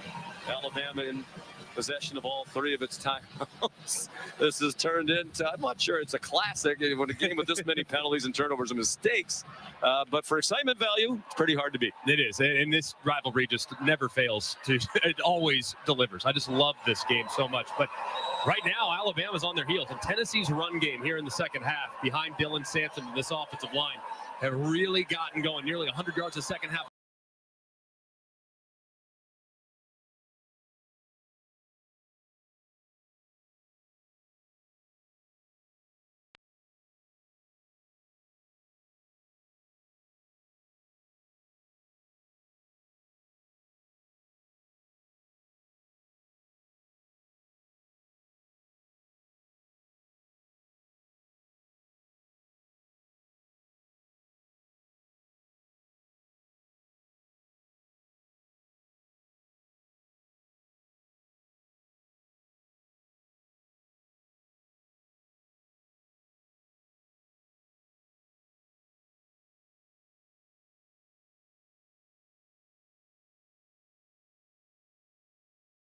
He also had 6 carries at the half. He now has 23 for the game.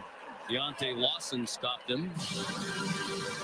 And again, Kalen DeBoer is going to let the clock roll. Big decision here, too, from Josh Heupel. Do you opt to give it to your quarterback, who hasn't made a ton of starts, it's a 7th career start, throw it in a critical 3rd and long, or do you hand it off again and trust your offensive line and run game and your defense here on a pivotal 3rd down? 6 out of 12 on 3rd down. It's a middle screen and dropped immediately is the tight end, Ethan Davis. By Bray Hubbard, a stop, a 3-and-out forced by Kane Womack's defense. That is big time. I mean, this defense has taken a lot of heat the last few weeks. Would you use any of your timeouts here? Not yet. No, I'd hang on to them. At this point, you never know. I mean, if your offense stalls again, you might need him to get off the field again. So I don't feel comfortable yet calling those timeouts. Here's Jackson Ross.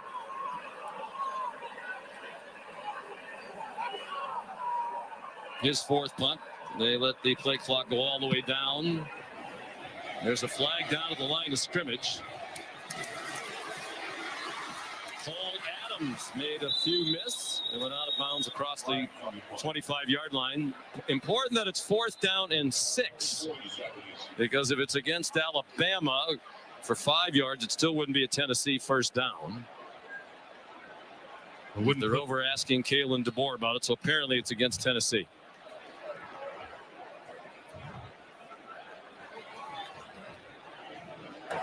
Illegal formation, offense, not enough players on the line of scrimmage. The 5-yard penalty will be enforced from the end of the return, first down.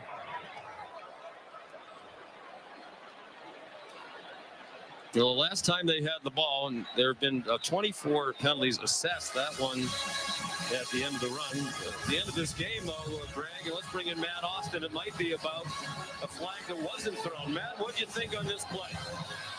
Well, I think the defender, he definitely started before the snap, and because he was so close to the neutral zone, I do think his helmet was offside when the ball was snapped. So this should have been a flag. It's hard to get. Sometimes they time it perfectly.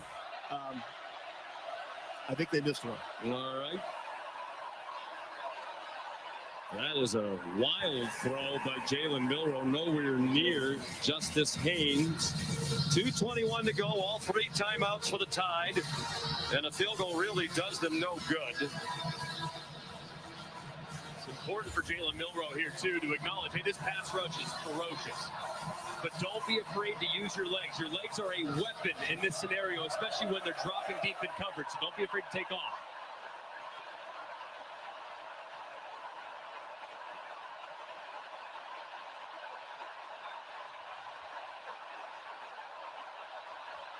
Play clock at 5. 4-man rush. Milroe retreating. Dumps it off.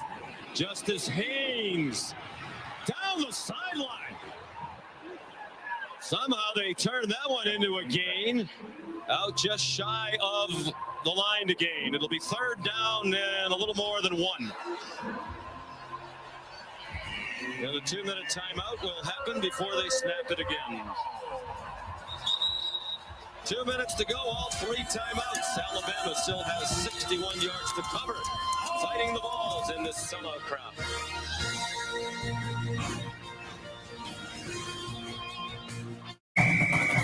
Come on, rookie, you sleep down here. Is that? Woo! Whoa, Reggie Bush. I lost track of time in there. So, what's new? Since you asked. Pretty cool. Anything else?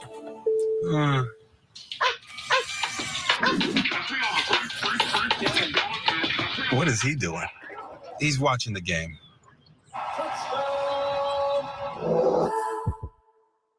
Introducing new Eroxon Gel, the first FDA-cleared ED treatment available without a prescription. Eroxon Gel is clinically proven to work within 10 minutes, so you and your partner can experience the heights of intimacy.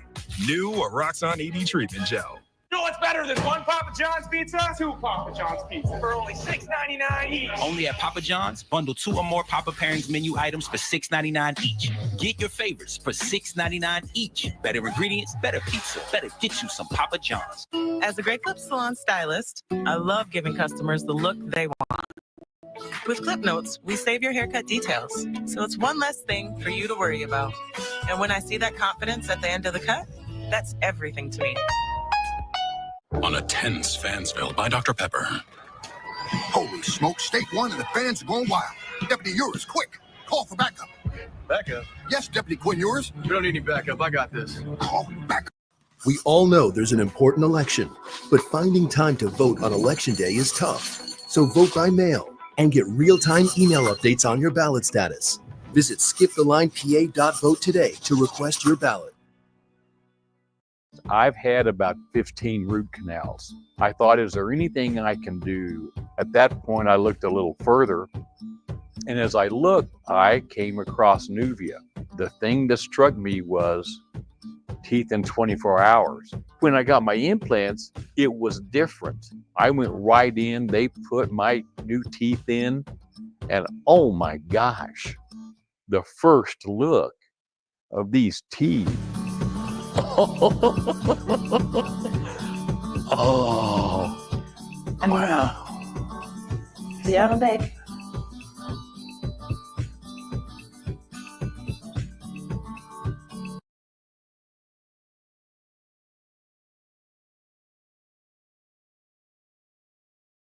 Feast your eyes on this. That's sexy. Feels so new. I want to feel this feeling again and again. Can I hold it? How bad do you want to hold it? I'm not gonna beg, but pretty please. Don't. Go ahead. Press a button. Oh, it's glowing. Apple Intelligence. We should do this more often. Agreed. Rekindle the feeling of love with the new iPhone 16 Pro on us. And feel it again and again with the latest iPhone every year with AT&T Next Up Anytime. While we were away, John Allman in the replay booth took a look at the run after the catch by Haynes. And he stepped out of bounds across the 32-yard line. So they brought the ball back to the 33 instead of the 39. So instead of 3rd and 1, it's 3rd and 7 for Alabama. Down by 4 at the 2-minute timeout. I think it's 4-down territory. 5-man rush, pressure up the middle, and it's dropped behind Kendrick Law. Tim Banks brought pressure, woofing after the play and some shoving. And there is the flag down back at the line of scrimmage. I don't think it was the post-play nonsense. There have already been 25 assessed penalties, which is the most you won't be surprised to know in an SEC game this year. And the most since 2019 when Auburn and LSU combined for 27 assessed penalties. After the play was over, personal foul, offense number 1. My goodness.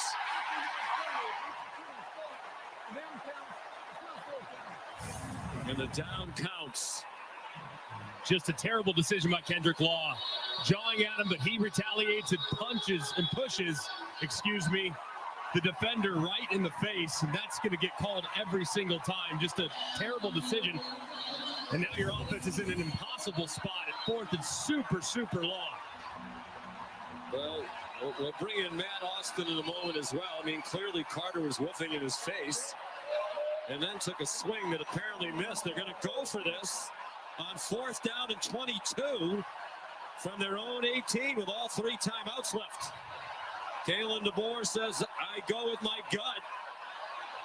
Play clock running down under 5. And a timeout called by Tennessee.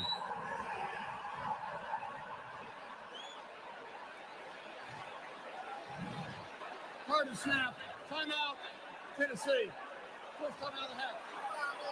Matt, I would like to go back because that's a huge penalty, obviously. Instead of 4th and 7, it's 4th and 22. Clearly, Law shoves Carter, but it's after Carter gets right in his face. Please put 1 minute, 55 seconds. Thank you. What happened to taunting? Well, I certainly think in this case that offsetting fouls would have been appropriate. You're exactly right, Sean. He did get up. He did get right in his face. You don't know what he was saying. You don't know if it was actually taunting or not. But in this situation, because there was a retaliation, I would have liked to see them offset. Yeah, I would agree with you. That's a very tough one to throw, especially where clearly Carter was right in Law's face. He definitely was. But this is the decision here from Kalen DeBoer to go for it on 4th and 22. I mean, at the percentage chance of you converting 4th and 22 as opposed to getting a 3-and-out defensively, what's better odds? The way the defense has played most of the night, I would kick it here as opposed to going for it in a low percentage probability. Analytics say go for it on 15 or less, kick it 16 or more. This is 22. But as we said, Kalen made a couple of decisions earlier this year based on analytics, didn't like it, felt bad about it after the fact. They bring pressure. It's a screen. It was a floater to Justice Haynes, and he does not get the first down. Got out across the 31, but needed the 40. Will Brooks there.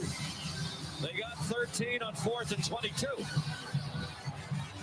But now they desperately need 3 straight stops, use their timeouts, force a field goal try or 4th down attempt by Tennessee, and hope they get the ball back one more time for a miraculous opportunity to win it or tie it. And this is just a critical error by the freshman Ryan Williams. He's got to go block.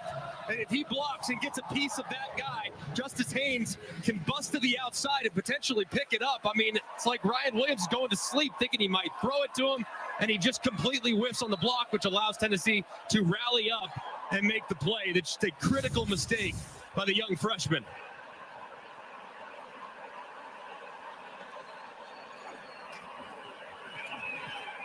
Sampson goes ahead for about 4. Timeout called by Alabama. The Tide still with 2 remaining. Timeout. Alabama. Second timeout this half. He's at 1 minute, 44 seconds. 1-4-4.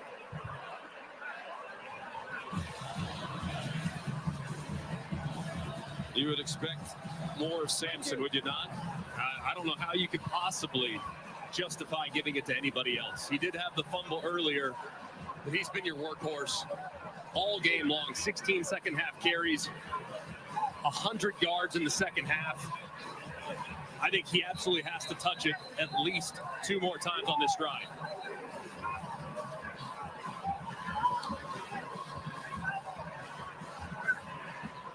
Tale of 2 halves, as was the case when they rallied last week to beat Florida. Each team with 1 loss, both 5-1. Critical game in the SEC race, and with an eye toward the 12-team college football playoff. The numbers would indicate Tennessee needs the win more. They really don't have a win right now against the team that's currently ranked. NC State and Oklahoma were when they beat them, but not anymore. Oklahoma is fading fast. Sampson wrapped up. He got 2. And there will be a 3rd down and 4. Tim Keenan, the middle of that defense, led the way. Alabama, their second of the half. Please put 1 minute, 40 seconds on the hit clock. 1-4-0. This will be an interesting play call from Josh Heupel here. 3rd down and 4. You're already in field goal range. You're not going to take any unnecessary risks. But one thing that teams have used time and time again against Alabama this year has been the shovel pass. And that's something that Tennessee has used repeatedly over the years, and it's been very successful for them. I know it's a pass. I know you run the risk of it potentially being incomplete, but you also have a chance where you could crease it. So if you don't hand it off, I'd strongly consider the possibility of a shovel pass here if you're Tennessee's offense. And if they are stopped and it's 4th and short, it'd be interesting what Josh Heupel's decision would be. Would he go for it after Alabama has used its last timeout, or would he try to take a 7-point lead on the foot of the redshirt freshman kicker who's missed 2 long field goals today, both from 50 and beyond? 6 out of 13. The ball's on 3rd down today. 3 out of 5 in this quarter. The 1st down and it's ball game over. In all reality, and they don't get there. Good job by the Alabama defense. Malachi Moore, the safety up there. Timeout, 4th and 2. What are you going to do, Josh? Timeout. Alabama, 3rd and final timeout of the half. 30-second timeout. What would you do, Greg McElroy? I kick the field goal. I know my kicker has already missed 2 already, but the defense has been playing really, really good. Put them on the field and let your star pass rushers see if they can take over the game. So I kick it, see if you can make it a 7-point game, and then let your defense try to win it for you on the field. The analytics say go. That's at 4th and 1 on the graphic. It's a long one. It's almost 2. Max Gilbert has had the 2 misses today from 50 and 53. But for the year, he's 11 for 11 inside of 50. And they are sending him on the field to make it a 7-point game. It'll be a 41-yard try.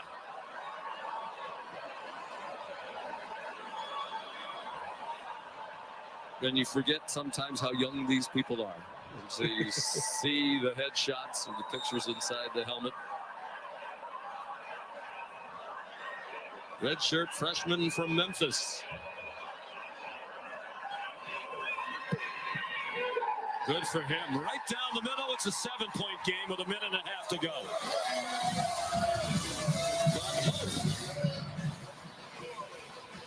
For Kalen DeBoer, the tie. Because had they gone for it and gotten it, definitely game over. But we saw this last week. You mentioned it in real time as we were watching the Alabama game against South Carolina. They had a third down conversion late in the game on the first snap from the 2-minute timeout. Had they just gone down in the field of play, I believe it was Jeremy Bernard, the game was over. Right. He scored.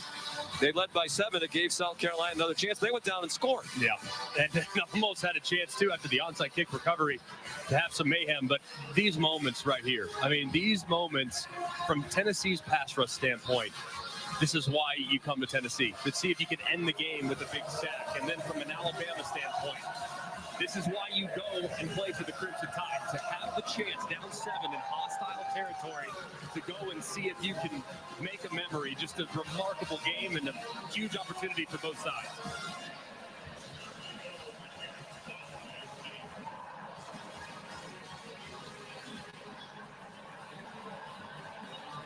Turbeville almost always a touchback. You know he doesn't want to give Kendrick Law a chance to return one. Law would love to have a chance to do it after his costly post-play penalty.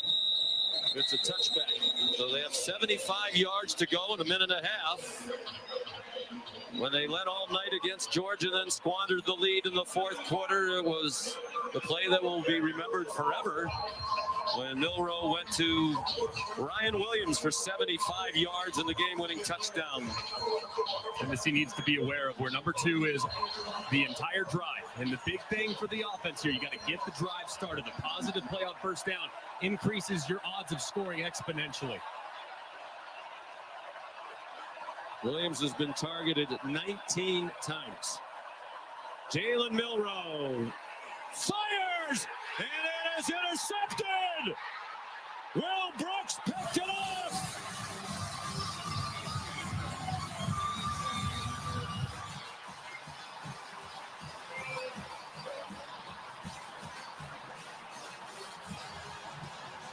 Second interception thrown by Milroe, and that one will wrap it up for Tennessee. A huge play by Will Brooks, the Birmingham, Alabama native. And Will Brooks' eyes are in the backfield the entire time. He sees it. He sees Jeremy Bernard crossing base and throws behind Bernard. And Brooks reels it in. It's a good pass rush as well.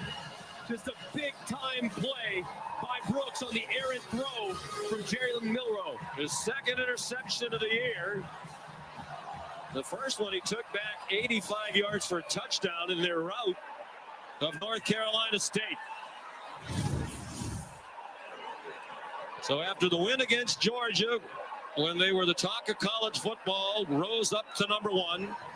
A stunning loss to Vanderbilt, a very narrow and harrowing win at home against South Carolina, and now just their second loss in the last 18 meetings against Tennessee. They are lighting the cigars, as is the tradition in this rivalry. And apparently no age restrictions on that. Just a remarkably gutsy effort from Tennessee. Nothing going offensively in the first half, finding something in the second half by way of Dylan Sampson getting going. Nico Iamaleava finally hits a couple throws downfield. And their defense all game long, just relentless pursuit of Jalen Milroe. So now Alabama with work to do going forward. A much needed win for Tennessee to go to 6-1. They won't snap it again. Huge win for Josh Heupel in his 4th season here in Knoxville. And some of the fans coming out onto the field.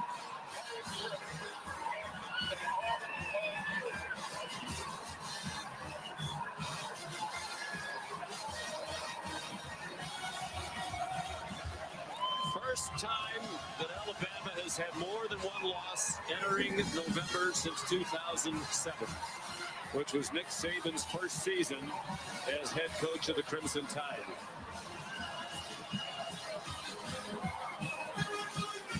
Coming up next, we are just getting started, friends. Number 5, Georgia. Number 1, Texas. They have a tough act to follow. Final score, Tennessee 24 and Alabama 17. Now for Molly McGrath, Greg McElroy, our great crew led by Scott Johnson and Phil Dean, Sean McDonough. So long from Knoxville. We'll send you to Austin after these messages. More MNF means it's time to go full Harbaugh. First, we got Ravens Bucks. Then Bolts Cards in the first Monday Night Football game exclusively on ESPN+. Who's got it better than me? Nobody! Florida. Alcohol is available whenever and wherever, but casual marijuana users are treated like dangerous criminals. It's ridiculous. Marijuana is scientifically proven to be safer than alcohol. Amendment 3 would give adults the freedom to make their own choices, providing safe, lab-tested marijuana from a store, not the street, while generating billions for police and schools. Vote yes on Amendment 3. Let's give adults the freedom to make their own choices. Doctors told me my baby wouldn't make it, but because of an abortion ban, the doctor could not terminate my pregnancy to save my life. Because the life of my daughter was already gone.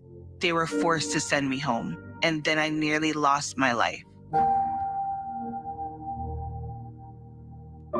It's a deadly ban.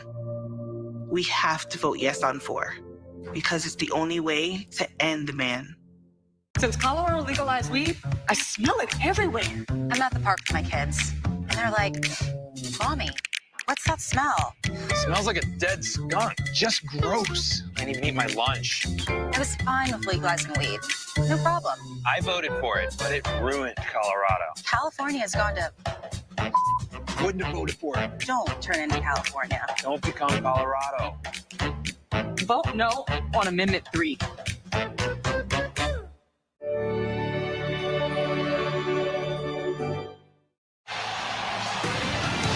Austin, Texas is on fire. Welcome to this heavyweight collision in the capital of the Lone Star State and the SEC on ABC.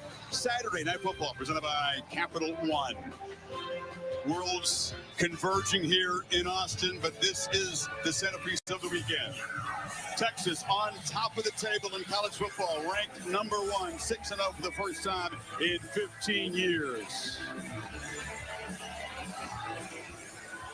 Set to charge out into a sea of burnt orange, 100,000 strong.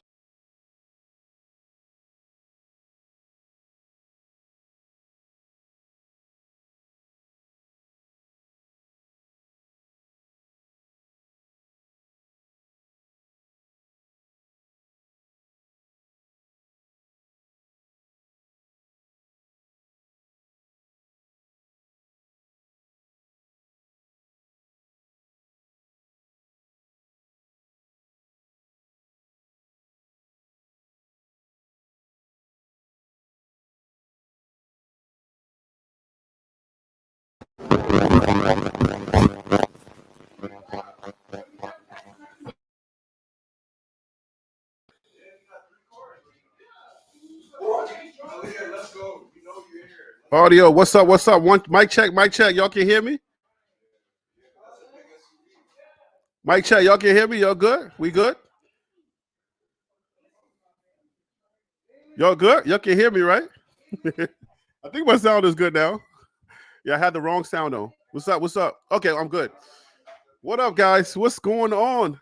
I am not in New York. I am in PA. So I just wanted to come on because today's game was boring. And for Colorado to make a boring game, that was not expected. So I just wanted to come on here. I got like a couple of minutes until 8 o'clock to be on here to give a game recap before we do that 3-hour drive back to Maryland. Back to New York. I can't leave Maryland. Let me get this thing, whatever this is from behind me.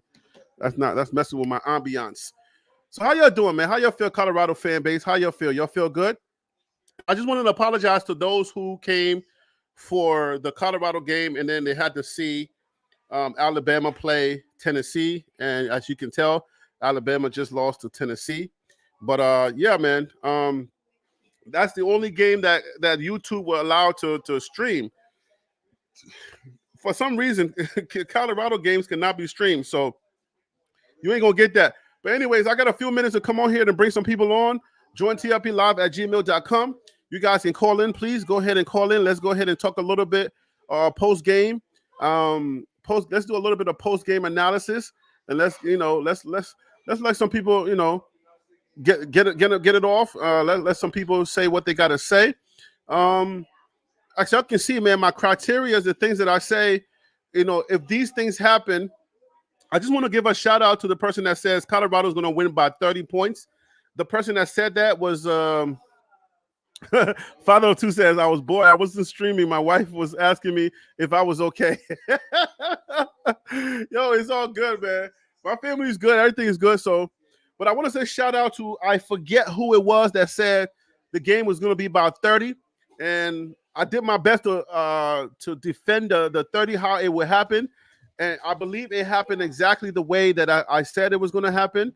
In my little defense, I said, if we shut down T-Mac, if Colorado's defense shows up and stop the run, then this is possible that the offense was going to show up and do what they did. So I'm definitely, I'm excited that Colorado got this win. It's rare that Colorado makes a game boring. The last time we saw a game like this was where we were 28-7, or we were up 29. That was last year's Stanford game. So yeah, for Colorado to win in this fashion, man, that's special. So I'm excited that Colorado got a win like this. And yeah, man. Charlie Alfredo hate stops today. Charlie can run. We all know that Charlie can run. You just got to put Charlie at the end of the game. They were putting Charlie in situations where Charlie had to run down the middle, but you can see Charlie can run. Charlie can run. If you give Charlie an opportunity, he can do the thing. Okay, so I mean that's just what it is. But yeah, man, let me check my email. If anybody wants to come on here, yes, anybody wants to come on here and just shoot your shot. Join TLPlive@gmail.com. That is the email. Join TLPlive@gmail.com is the email. Let's come on here. We got a few minutes. We only got 10 minutes to go. If I have to squeeze it, I'll probably squeeze into to 20 minutes, but we don't have a long time. So please call in. Let's go ahead and do a little post-game analysis. And then I got to get up out of here and get on the road to go back to New York. And so yeah, let's chat it up. But yeah, how did y'all feel in the chat? For those of y'all who watched the Alabama game on the stream, again, I apologize. That was not my intention. I was hoping that since I was not available, I could take somebody's stream that was streaming the game on YouTube and give you guys an opportunity to watch the game on the channel, and then also have an opportunity for other people who are watching other games to be able to, come on the channel and to learn about TLP Sports Club. So it was a business move. It was not intentional for me to play Alabama. I was not trying to clickbait y'all. I hope nobody felt that way. I wasn't trying to clickbait, but that was the only game that I can find a way to show something on the channel. But yeah, so business is business. So you know how it is. YouTube had to deal with their business, and I'm definitely not trying to make no money off of this because it's not going to happen on this because I had some I guess advertising restrictions on this, copyright stuff on this. So this is not no money move. It's just an opportunity to give you a few minutes. Those Colorado fans that that feel so good about your team winning this today, I want to give you an opportunity to sound off in the chat rooms or whatever. So let's go ahead and talk about that. And before I be up out of here, let me bring on CU Fed. CU Fed, what it is, what it does. Thank you for calling in. I appreciate you, man. How you doing today? Good, Harry. How you doing, man? I missed you. Yeah, man. I miss y'all too, man. I was dealing with family. I was, interacting with my family is a beautiful thing. And I've had a stressful week, and I had an opportunity to be with the family. So whenever you have an opportunity to be with the family, that's always the best move to make. So I'm glad I was able to do that. Absolutely. I 100% agree on that. Yeah. So give me your thoughts on this win. What does this win mean? How did you think Colorado played? And give me your thoughts on this win. As expected, I thought we played very good on the defensive side. I mean, we showed out. I mean, there were a lot of good plays on the defense. The defense just did exactly what we've been saying all year. that they're the team. You know, when we think about Colorado, I'm always thinking about their defense more than I am thinking about their offense. They showed up, big plays happened. I think we got what was it? Is it 6 sacks did we get today? Yeah, it was a flip. It was like a flip of what's the name, Shador and your boy Fafita. He was running for his life the entire game, and Shador was not getting any pressures, or at least as many pressures as he usually gets. But Fafita was the one running for his life, and T-Mac was shut down. So yeah, for sure. Yeah, and that was it right there. I mean, our defense was going to do it, and we did it. Offensively, I mean, Shador does what exactly he does. There were some mistakes that I wasn't happy with. I mean, this is the first time we have miscommunication with the center, Zielinski. Yeah, 2 times, right? We had that twice in the game.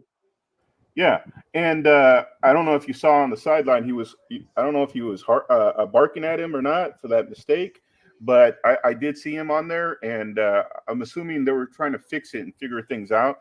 But this is the first time, so I'll give him a little bit of grace on that, just because this is the very first time I've ever seen him have miscommunications with him.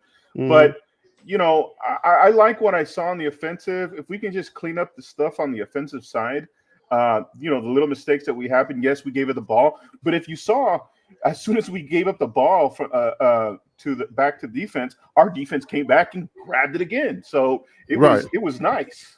Right. So our defense showed up. You know, when we were on the show, and we're saying the defense is the most consistent, they had a bad night, you know, with K-State. There's no denying that they had a bad night with K-State. And you know, when that happens, you know, it's gonna leave a little bit of room for people to say what they have to say, or what they're gonna say about our defense, because they had a bad night. And there's no doubt that they had a bad night, but that's not indicative of how they played. And let me tell you this: do you remember when I said that, oh, this defense, the taste that they had in their mouth on that game, and then let one slip away? Do you remember when I said that defense that I see right now, and the feeling that I feel in that locker room, this defense is going to come out and they're going to play their hearts out, and that's exactly what happened.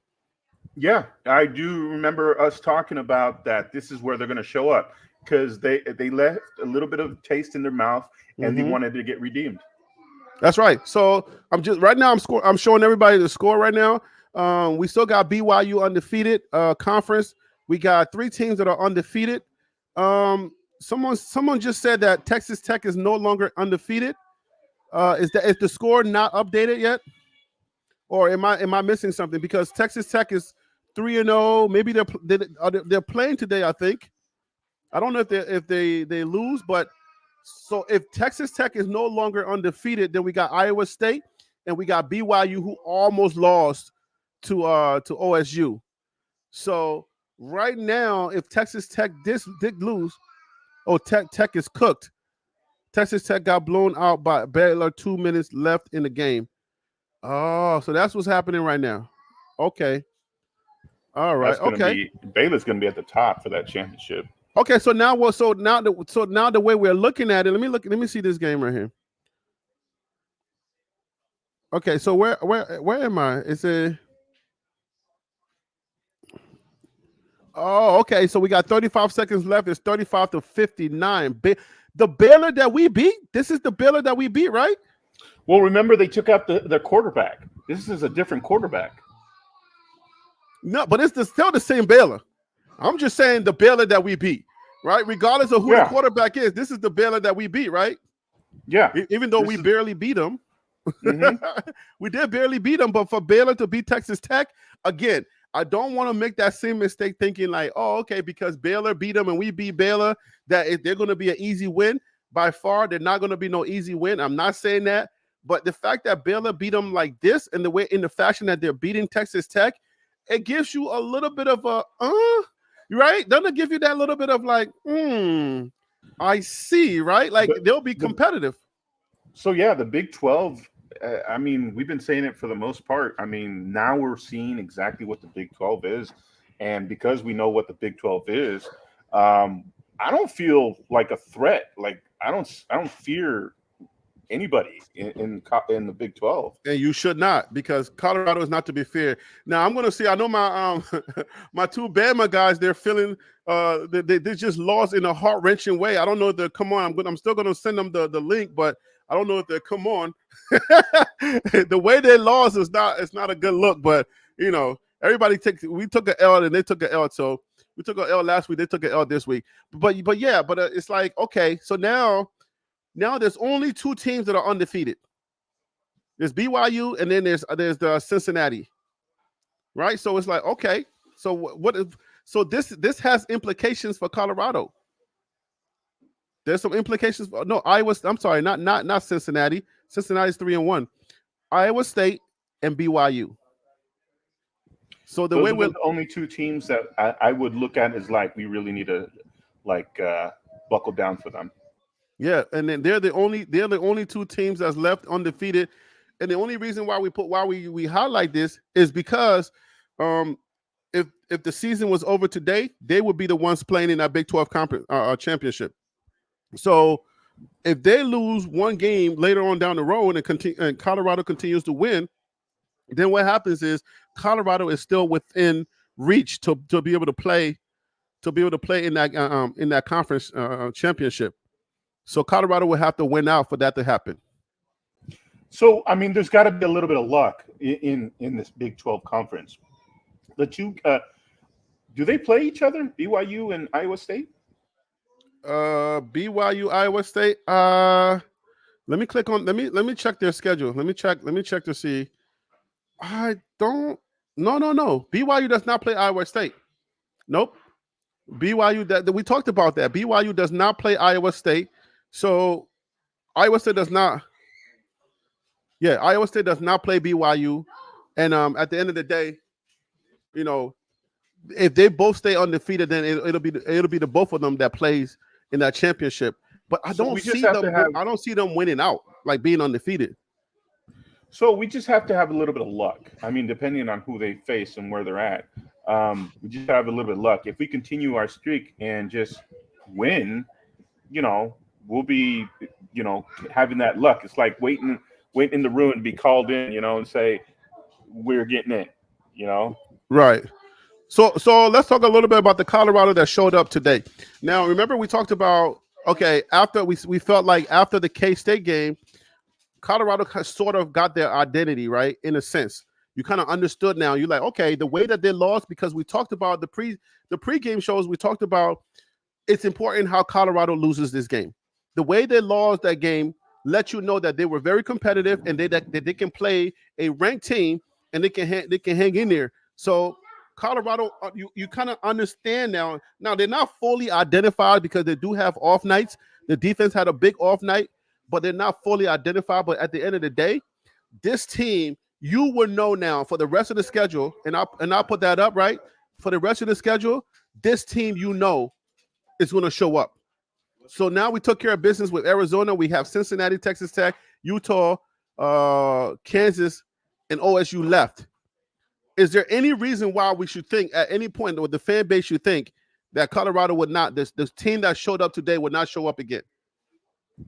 No, I mean, if we showed up today, other than the mistakes that we have, with our defense showing up like that, I see us winning every game. And I'm being positive about it because that's exactly who I'm seeing. I mean, look at all the other teams, how they're doing. They're not doing as good as, you know, a lot of people have said. So I see us possibly winning every game. The only one that I even think about is Texas Tech, but I'm not that worried about Texas Tech. I think we should be able to beat them. Yeah. So let me talk to TH real quick in the chat. Hey Panda, I send you the link. So come on, don't get caught in the chat. But let me talk to TH real quick, because I think TH is the type of football fan that, you know, you can go Colorado's way when Colorado's winning, but then when Colorado doesn't win, the predictions are a little bit, you give more leverage to the changes that the opposition is making. Because TH said, Harry, what did I do? No, TH, this is what I'm saying. Because when we're doing our assessments, what we often do is we look at the changes that the other team makes, or we look at the other team's positives, and we forget that Colorado also has positives. So that's what I want a lot of people to think about, because at the end of the day, when we saying T-Mac can run, we're laying it out. We already know what we got, so we don't really spend too much time bigging up our guys. So we lay it out in a way where we focus more on the opposition, and we say, hey, look, this is what they got. They got T-Mac. They got what's the Lamanius Craig, and then they got Fafita. But if those guys are limited, then Colorado's the better team. And I literally said in my last video that I posted that Colorado is the better team in this game. All right. So, but usually, TH, the reason why I'm picking on you, and I'm sorry to pick on you, I know you're a constituent of the BWBs, but the reason why I'm picking on you, what's up, Wild Dog? Is because every time we make every time we make our assessment, people always lean on the positives for the other teams. They lean more on the positives for the other team. And the Texas Truth, are you the one that said that it was going to be a 30-point, or was it somebody else? And I try to defend your 30 points. So anyways, but that's the whole idea. Let me bring on Panda onto the show. Hey, Panda, welcome back to the show. Thank you for calling. I appreciate you, brother. How you doing today? My pom-poms is out. And this should be out. We only got a few minutes, guys. I would say I'll give us 10 minutes. By 8:13, we should be out of here because I got to go back to New York. I'm in PA right now at my family's home. I'm just doing a game recap so that I can give my people some time to just kind of like come in here and just enjoy the win in their community that they're used to. So this is my opportunity. This is the opportunity for the fan base to just have somewhere to come to, to just sound off. So what are your thoughts on this game, Panda? What are your thoughts? How do you think this game went in its totality? I think we showed that we have more depth than we thought. We saw a lot of people get more active. The defense. I saw the defense coach made some adjustments, even in how the formation and what they played. So I just think the team, a wonderful win. So Panda, let me ask you a question. Mm-hmm. When I said, and you and Himothy were jumping on me, when I said the defense is the most consistent part of this team, do I get some type of, all right, Harry, I see what you were saying? Or no? Himothy was the one saying that they give up 21 points, so it can't be consistent. I get it, but then when he was trying to draw you into his world, you didn't push back. So it made it seem like you were an accomplice. That's why I'm an accomplice because I outnumbered. I'm gonna take help wherever it comes. That's not fair though. That's not fair. But do you okay, just to be fair, do you agree that the defense from game one to right now, even with Nebraska shutting down Nebraska in that second half, and you will understand that if we were to meet Nebraska today, it won't be the same team that they played. They will be surprised. But do you agree that this team, the defense is the identity of this team? Do you agree to a certain extent? There's no argument there. There's a lot of times where the defense is giving. We used to say once the ball in two hands, we have no worries. But we have seen consistently game after game when the defense shows up and shows out, we can't move the ball. So I have to concede the defense is the identity as we go forward. I'm glad I was finally able to get you to not be on Himothy's side. Not that I always need people to be on my side, but I just wanted to let y'all know that the way that the fan base have been seeing this team is that the defense, when they play their best, they just got outplayed by the running back, and it was just a tough game for K-State, even though they made the stop that they needed to make, and the offense just couldn't do it. And I also want to say shout out to Love and Liberty. He's not going to lose his channel because he made a bold prediction. He said, I forgot what Love and Liberty said. I'm not in the studio today to pull up my pieces of paper where I write my notes on. But I think he said if CU loses by 30 or something, that he would cancel, he would delete his channel or something. But I'm glad you're not going to delete your channel. Love and Liberty is in Boulder, I believe, and you're not losing your channel. But yeah, okay. So the defense showed up today. what are the adjustments that we need to make? Even though we won the game, right? We had a team that was weak, a team that did not meet the standards of the predictions, right? Because when you do the predictions, you're looking at all of their positives. T-Mac was taken out of the game. Their cornerback was taken out of the game. Travis Hunter didn't even have to play, right? Their quarterback was running for his life. He's 5'10", you know what I'm saying? And we made him run for his life. We sacked him. I think Okanola got like 2 sacks by himself. So they were not the Arizona team that we assessed. So I don't know what happened to them. But what did Colorado do today with a weaker team? And I'm going to come to you, CU fan. What did they do with a weaker team that you think they need to fix for a team like Texas Tech or Cincinnati? Offensively or defensively? You can pick whatever side you need to pick to make your argument. Okay, for Texas Tech, first of all, I think we need to rest Travis Hunter. I don't think he needs to play for Cincinnati. I don't know how bad his shoulder is, but the defense has proven that they don't need him for this game coming up next week. We can rest him for 2 weeks, and hopefully those 2 weeks will give him enough rest to actually play really good against Texas Tech, because Hood is him. He is playing amazing. I mean, is that his second interception? Yeah, that was his second interception. Yeah. Mm-hmm. So I think sit him down. That's one of the adjustments that I would make. Let other players. Our defense will be fine without him. Offensively, I don't think we need him too. We have the wide receivers to be able to do it. Yes, we're not playing this grand team like K-State we were playing against Cincinnati. But I'm not saying that they're a pushover. I'm just saying that Cincinnati is not one of those teams that I'm worried about. I would rather have Travis ready to go for Texas Tech. Cincinnati's playing very good this season, so I'm not ready to start making bold predictions for Cincinnati. So let's not go too far into Cincinnati until I get my bearings on Cincinnati, because on this channel we don't like to go too far out and too far in. So let's just keep the Cincinnati talk to a minimum. We can just go back to Stanford. We counted Stanford. We thought there was a rollover. And you see how that ended. So we have to and sometimes we get lackadaisical, especially when we're coming off of a big win like this. We hope that our guys, will have the right mindset, because when you outscore a team like this that was actually the team that was actually supposed to beat you according to Vegas, they tend to slide back and think like, oh, we good now. And that's what Coach Brown talks about. He said when these guys, when they win, they get big-headed and then they forget that we still got a lot of games to play. But Panda, I want to get your thoughts on the question that I asked previous. If you need me to re-ask, I can do that. You can re-ask.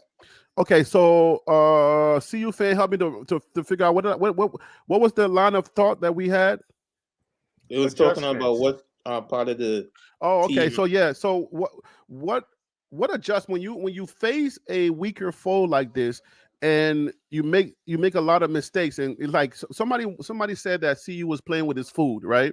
Because this was a wounded Arizona team, and CU was making a lot of mistakes. But what adjustments do you think that CU needs to make to make sure that when we either get another weaker foe or when we get some of these good teams, that we don't make those mistakes? Your thoughts? I mean, I think I would like to draw what you drawed from K-State, like, for them to have all in the second half, the whole offense to do what it did, wide receiver wise, we showed that we can hang with a good team without a strong CU team, right? Mm-hmm. So the only pushback I would say about CU fans thing, I would say that I will put Travis out there as a decoy. I wouldn't throw the ball, because I think that's what opened up the game in the way it did too, because he wasn't really the main target. And then But overall, if he's hurt, it's best we leave him out. So if it's a hurt thing, I will leave him out. But if it's a situation of, I mean, a lot of the issues for me, man, people gonna get mad, but our star boy is part of the little issues we having lately. I don't know what to do with Shador. I really don't. Not saying it in a super negative way, but something is happening, man. And we had issues with the center today, so we had to clean up the issues that we had with how the center snapping the ball. Yeah, because I mean, I think CU played a really good game today. I don't know why the heck Brett Brennan would come out and do an onside kick. Like, what type of disrespect? Or I know you want to call it being aggressive, coming out being aggressive. But what kind of disrespect you're going to have for a CU team that's been playing lights out, like, you know, in certain areas? You're going to come out and you're going to give Shador, one of the best quarterback in college football, give him the ball or try to give him that kind of field position. He'll smoke you like you did. Right. I know you want to be aggressive, but that I found that to be kind of like a disrespect. Let me get your thoughts on that. What did y'all think about that opening kick? CU fan, you can go first. I think they wanted to set the tone. They wanted to surprise them. Basically, just say, "Hey, this is us. This is what we're going to do, and we're going to try to punch you in the mouth." Yeah, but they're not about that life. It's like somebody in the hood. You keep talking, you know what I'm saying, and then you drop them with one punch. It's like, bro, like, you're not about that life. Stop talking. Yeah, you coming out thinking like you're that aggressive, but your DNA doesn't say you're that aggressive for you to be kicking onside kicks in the first kick. I mean, but at the same time, man, thinking about it, how CU off time is uncertain how they start. I could see the crazy method behind it. Yeah, that's crazy. I don't know. I think that's a fan. If Prime wants to do that, well, what would your thing about that? If Prime wants to come off and be cocky like that, like, oh, I know this team, we about to get him up out of here, so we're gonna do an onside kick. Nah, the Prime, very first kick, doing some crazy stuff, but I don't think Prime would ever do that. Yeah, that's what I'm saying. I'm like, what that was uncharacteristic of what we've seen from even Arizona. They felt real cocky, like, the heck are you doing? You're doing. I'm in the car. I right? mean, we still had some questionable play callings because they took a knee. They should have just went for a last play. You took a knee and give them the ball back. Yes. I mean, they took a knee for. You talking about the last drive? Yeah, like, we do crazy stuff too now. Like, we took a knee and still give them the ball back. He might as well go for another play. But I think you know what? I think that was it was a miscue. That was a miscue because you don't go into victory formation to give the ball. You don't go into victory formation to give the ball back. That was a miscue. I think victory formation is. I was like, fourth down, and you're kneeing it with a minute and, like, I don't know how many seconds. Why are you doing that? Yeah, I think that was a miscue because it confused me. Because I'm like, I look up because, you know, I'm dealing with family, so I'm like, you know, talking to family, and then I'm looking up at the game. So I look up at the game and I'm seeing victory formation. So I'm thinking, whenever I see victory formation, I'm like, okay, the game is over. I'm out of here. But then I turn around and I look on the TV again and I see that Arizona has the ball. So now it leaves me confused. Like, wait, what happened? How we were just in a knee in victory formation. How they got the ball? Did somebody fumble? It was weird. We still have a little questionable play callings. That's why when I see other teams try crazy stuff on us, I don't really look. Yeah, but okay. So I mean, even in the times where we try to keep it where we can assess some type of, you know, was there anything that we can change? You know, I mean, that kind of stuff, I'll give it to him. You know what I'm saying? I'll give him that. You know, Shador had his one big mistake, throwing the ball into coverage and then throwing that interception. Those things, I'm like, okay, Shador, your graces, you got one or two. I think he has one or two, maybe one in a possible two, that I think as a fan base have come to say, Shador, because we love you, because we know that you're so good, that we allow you to have two 2 mistakes, 2 major mistakes, and we'll live with you. Anything outside of 2 mistakes and you keep doing the same thing, then we're not good. But again, I give Shedeur more grace with the interception that he threw. I think because he's Shedeur, because of the risks that he takes, and then when those risks, when they work, you love him for it. But you know what I'm saying? It's like somebody that doesn't take risks. They can't. If you don't take risks, you don't win, right? You don't get to certain places. So it's like, okay, when he does it good, we praise him for it, but we're gonna have to give him grace that every time somebody takes a risk, it may not work. So that's why I'm like, you know what? I'm good with Shedeur. I'll give you 2. You can make 2 major mistakes, and because his mistakes, and I'll give it to you. I'll let you guys respond to that. But I don't see his mistakes as like real mistakes. I feel like it's him taking risks. And if you know anybody in your life that's taking risks, you see that sometimes, like, okay, let's say you know a cousin that was the first one to tell you about crypto, right? They said, hey, yo, you got to invest in this thing called Bitcoin. And you always know this person to be taking risk. And that's, you know, they turn up and they have $500,000 in their account, and they can give you, they can lend you a little bit of money because they took that risk. But any other time you see them losing, but if they never took that risk on Bitcoin, you're like, dang, you know what I'm saying?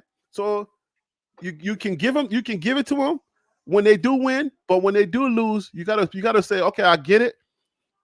And it's like, if you didn't take that risk, if you're not a risk taker, then I know that you can't win as big as you did. Thoughts on that, and then we can get up out of here. And I'll give you a final thought. Okay, so look, I agree with what you're saying to a degree. I think taking calculated risks are good because you're taking the risk and you're seeing what will happen, right, based off of the information that you have. But if you're not taking a calculated risk and you're just kind of like we've seen Shedeur do, just throw it out there and I saw 0 defense, you know, so I just threw it to see if he'd catch it.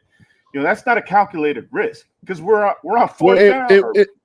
In which situation? What was it? He was on 4th down and he saw 0 defense and he changed the play to oh no, but that was a risk because I think that was a calculated risk because this is how he's thinking. When you see that 0 defense, if he catches, because he's done that before, if he makes that pass, there's nobody there. Nobody's behind. We only needed a few yards. That's the thing. No, but that's what I'm saying. That is the idea of why I'm explaining it. You may need a few yards, but guess what? If you need a few yards and Shedeur gives you a touchdown because he's reading the defense the way that he's reading it, then you praise him for that. So that's what I'm explaining. I'm saying, look, there are going to be those times where this guy's going to take those risks, and we got to love him for it. We got to say, you know what? We give you two major mistakes. We know that you're a risk taker, so take your risk, and you know what I'm saying, and do what you do because we're not in the seat that he's in to read the defense that he's reading it, and sometimes he has to take those risks for us to be in the position that we're in. Yeah, I think looking at it from the outside. You got to look at it from having the helmet on. If you have the helmet on and you see that, you as a quarterback, you're gonna be tingling like, what? They trying me like that? Is what I'm saying? I look at it more like how Harry looking at it. That's like, I'm a go. You know what I'm saying? Right. He's a go. He's a goer. Need though? But what do we need? What you just you need 2 graces. You need 2 graces to give. So give him 2 graces, and that'll be fine. Situational awareness. All right. What's the situation? What do we need? What do I see? What am I going to do? If you're not aware about the situation, how much time is on the clock? How many minutes do we still have to left? But see, you fan, that's what we're talking about. But when you're talking about situational awareness, and he's the best at it. That's what I'm saying. But what I'm saying is he's to take all that and have a calculated risk in factor, and then you do something like what he did on 4th down with that long pass when all we needed is a few yards. That's not a calculated risk. No, that's actually the definition of the calculated risk, because you're calculating the chances. Number one, if you're talking about the K-State, let's take the K-State thing, right? Ask him what he called you're a calculated 50-50, risk. right? I'm thinking what you're saying is exactly what the definition of calculated risk is. You're the K-State last play in the K-State game. The calculated risk is 50-50. The referee calls it. If he doesn't catch it, the referee calls it, right? Obviously, the referee was not on our on our side this play. So, but that is the risk. Shedeur has done that before this season, and guess what? We got the call. I think it was in the Baylor game, and we ended up winning that game. You feel me? So it's like that is exactly the risk that I'm talking about. But I don't want to beat that up because I don't think that we don't need to spend too much time on that, because I think Shedeur has proven himself to the fan base to know that he's the best. He's the best when it comes to calculated risk, or he's the best in situational awareness. I think that's what they give him the most credit for, and that's why he's probably going to go number one, because when it comes to being situationally aware, he's one of the best quarterbacks to do that. But let me get your final thoughts, because I gotta get up out of here. Go ahead. Oh yeah, go ahead. You want to say something? Don't be. It might be Cam Ward that comes off first. There's no way in hell. It might guarantee. be Cam Ward. I've never been so sure about something. Like, I'm telling you right now, there is no way under hell or heaven that Shedeur does not the first quarterback that gets off that board. And I can give you 1,000 reasons. Like, unless it's a team that Coach right. Prime was like, they're not trying to win. Right. Trust me. Right. I promise you, CU fan, there's no way under the green grass and under the blue sky, if your sky is blue, if you're not in New York, my sky is brown, but there is no way in college football that Shedeur is not the first quarterback. No way. Absolutely not. We'll come visit that when it happens. We'll see. No, we don't have to. I'm putting my word. That's no way. No way. There's nothing you have to visit. You put money on it? There's nothing. I can put $1 billion on it. There's no way. I'm trying to tell you. Let me say this to him real quick. CU fan, no, hold on. And CU fan, we're gonna have a lot more time to discuss this. We can go in this segment right here. We'll have another segment where we talk about Shedeur's prominence or his probabilities. His draft stock. Right, his draft stock probabilities.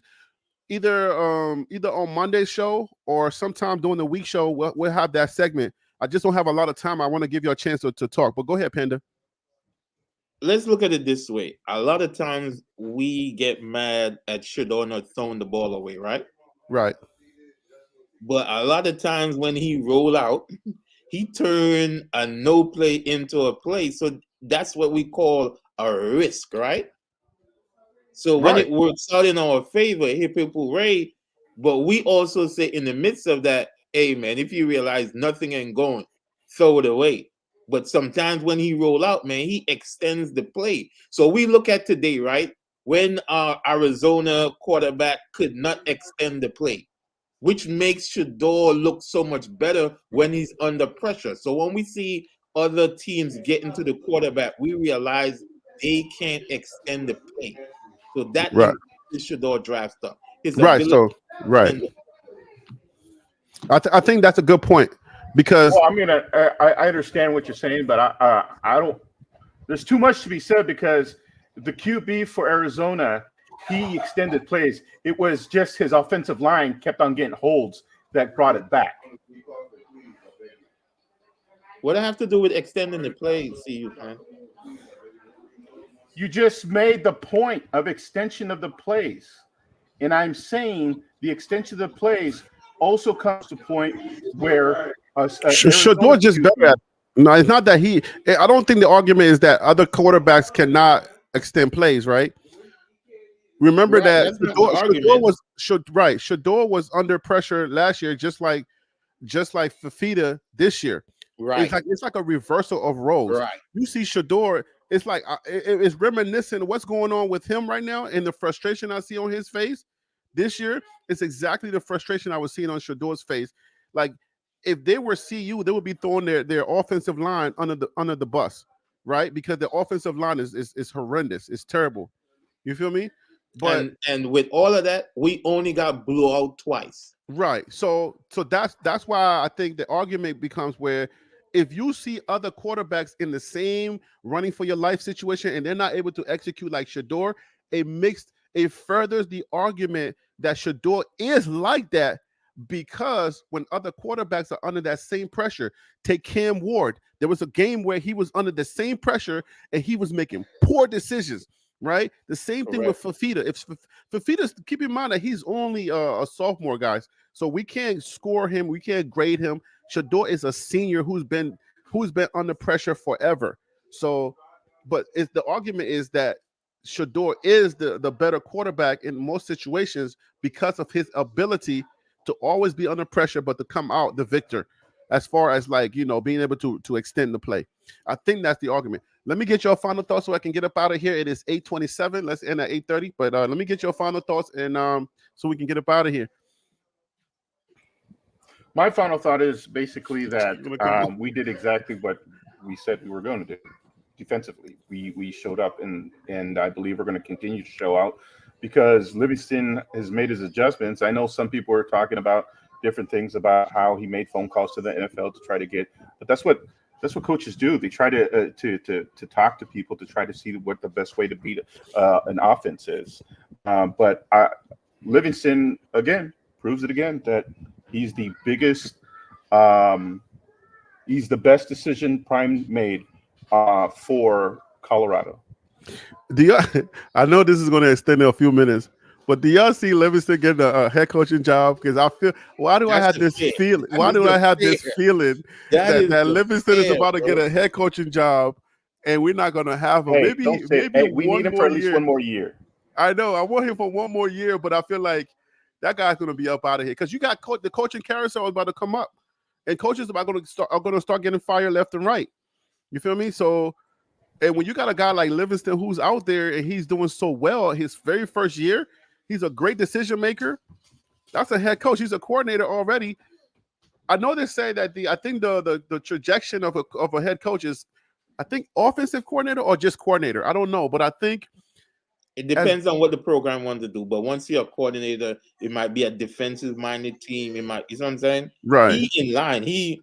Look at the other crazy guy we had that was the offensive coordinator. He got a coaching job immediately. You see what I'm saying? So yeah. But hey, Love and Liberty, the coaching landscape is so scarce. Coaches, like good coaches, decision makers. The pool or the bucket is so scarce that I think when you get a good one, you want to lock them down quickly. So the school gonna spend the money. Yeah, somebody's gonna try to pry him away, and that sucks. I just see it coming, and I'm like, oh no, Livingston, you're doing too good. You're not supposed to do this good. You're just supposed to do okay so we can keep you. You're not supposed to overachieve. The fan base gonna show up though. The fan base gonna show up. We're gonna cry for him, is what's gonna happen, and we're gonna scream and yell, "Don't leave!" I know, man. So all right, guys. So final thoughts on the idea of one more game for Natty. What do y'all think about this? Colorado has already eclipsed their win total of last year, and now for the last 6 seasons.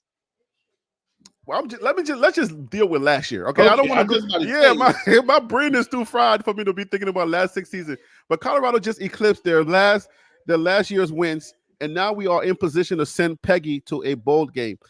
Do you think that that's going to be extra motivation for us to go in there and kick Cincinnati's? You know what? I think, absolutely. Man, I think it'll be crazy if they bring Peggy out at Cincinnati and give her the game ball. They're gonna send the news crazy, bro. I think they got something up their sleeve because it's kind of choreography with how they lay things out. Right. Yeah, man. That'll be such a man. We beat Cincinnati. That'll be okay. Now you guys are bowl eligible, and you're still one game that you lost in the Big 12, and you're still in the Big 12 picture. With this win, Colorado is pushing up to the Big 12. Right now, we should be like top 3 or top 4 in the Big 12. Oh no, we're number 4. Is BYU was Arizona ranked? I don't think they was. Arizona was not ranked. No. You talking about ranked in the AP? Yeah, I don't think. No. They were ranked early in the season, but then they started losing. But yeah, you got BYU, Iowa State, Texas Tech, and Colorado. That's how it's shaping up right now. We are literally number 4 in the Big 12. I mean, and nobody had us this close to be where we are right now. Nobody. We were at number 11 at the We beginning. were at number 11 according to the CBS. According to CBS preseason, we were at number 11, and then I think either ESPN or somebody had us even lower than number 11. People were feeling some kind of way about us. People said 2 wins this season. No, I mean that was crazy. When somebody tells you that kind of stuff, you know that's how bad it goes. Let me put up this graphic, guys, and then we can end on this right here. Let me just remind On3 that they are full of crap, because y'all remember this graphic, right? Yep.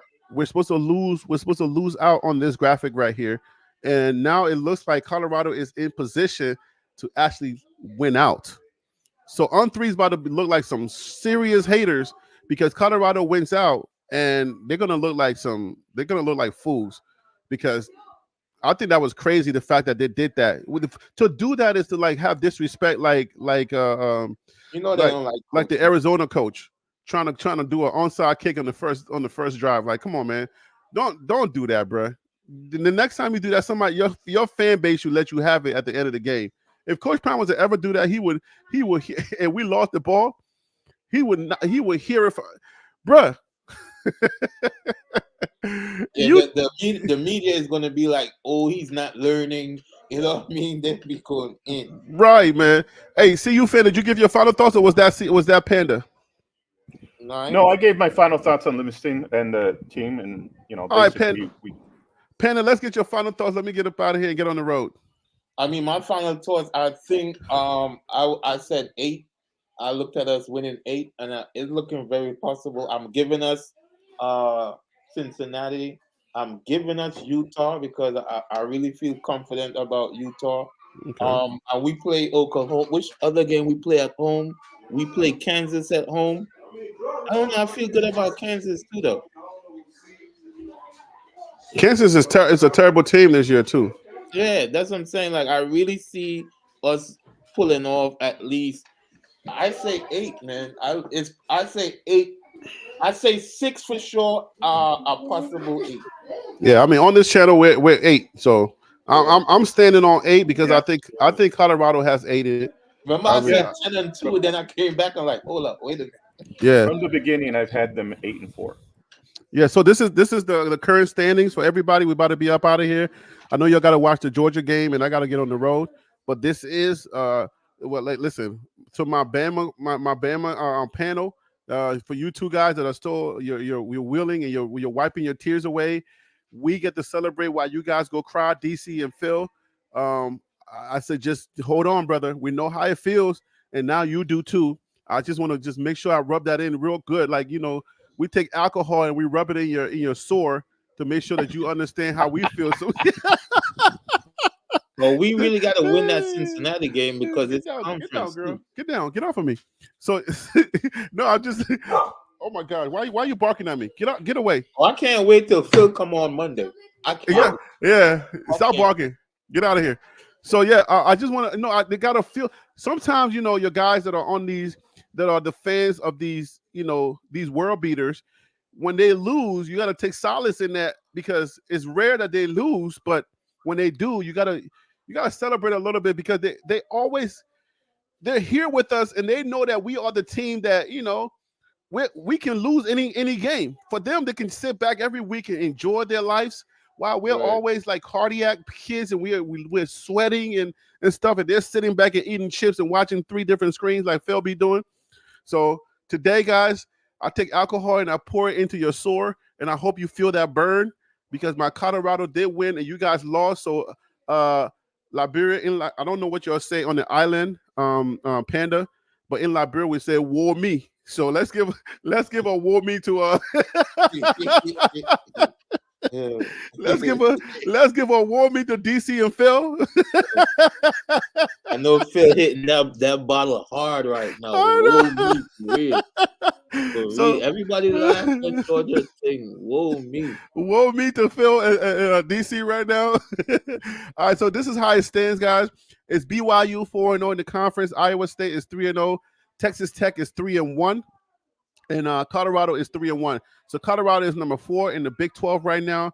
Right now, if everything was over, it'll be BYU and Iowa State, but I believe that BYU might take an L, Iowa State might take an L, and Colorado would be right there to oblige. So, but when we beat Cincinnati, that means it's a conference game too. So that puts us way above average. Way that we're gonna be 4-1. right. Well, that's not only going to make us 4-1, but that makes us bowl eligible. So we beat Cincinnati. We're bowl eligible. 2 implications: we're bowl eligible, and we are much closer to that conference championship game because we are actually rocking and rolling in the Big 12. One last quick thing, Harry. Did you see when they designed the play where Seton run out in front? You remember I was talking about that? Like pulling the guard. Was it the tackle or the guard? Yeah. I felt really good about that. Yeah. So they listening to me too. I just want to say that. I told you they listen to the show. If you're on the panel, they listen to us. So that's why I say, let's be the responsible voice in this. Did you see Shador do some nice handoffs? Like, did you see him do? I was like, whoa, he's actually doing it. It's not like Arizona though, man. I don't be knowing where the ball at with Arizona. But that's what I'm saying. But if you see Shador, look how he's hitting the ball off now, and look how he's like faking the handoffs. You don't even know who has the ball. Yeah. Look, that's because of us. I want to tell y'all, like, what we say when we press something on this channel, they listen. All right, whether it's true or not. But it's a narrative that we're going to keep pushing until one day Coach Prime is going to say BWB, and then the whole world is going to shut down because he said BWB. And anybody that's in this Colorado's ecosystem, they know where BWB originated from. So you already know. I mean, Shador already said it, so we good. So George said it. They know we out here. Bucky knows we out here. But I want Coach Prime. Coach Prime knows we out here. But right now his guy is Colin and Big Dog Chico. But eventually he's going to have to recognize the BWBs because we are one of the biggest non-affiliated fan base that's out here, and we got numbers to prove it. So you got to recognize these bandwagon buffs. Eventually, and we keep it 100. We keep it 100. We don't, you know what I'm saying? Even if we get at each other's throat, every time we, I'm surprised Panda's back because Willie did not come back. You can tell Panda's a good man because if you can have an argument and still come back and still, and say, you know what, we know it was just football talk. It's the barber shop, man. I gotta still come get my haircut. You gotta get your haircut, man. I salute you, man. Hey, y'all have a great night, man. I'm about to get back on the road. God bless everybody. Y'all have a great night, bro. I will. Y'all have a great night, guys, and good win, Skull Buffs. I'm so glad we won, and we can rest and get ready for Cincinnati. Good night, guys. Take care. All right.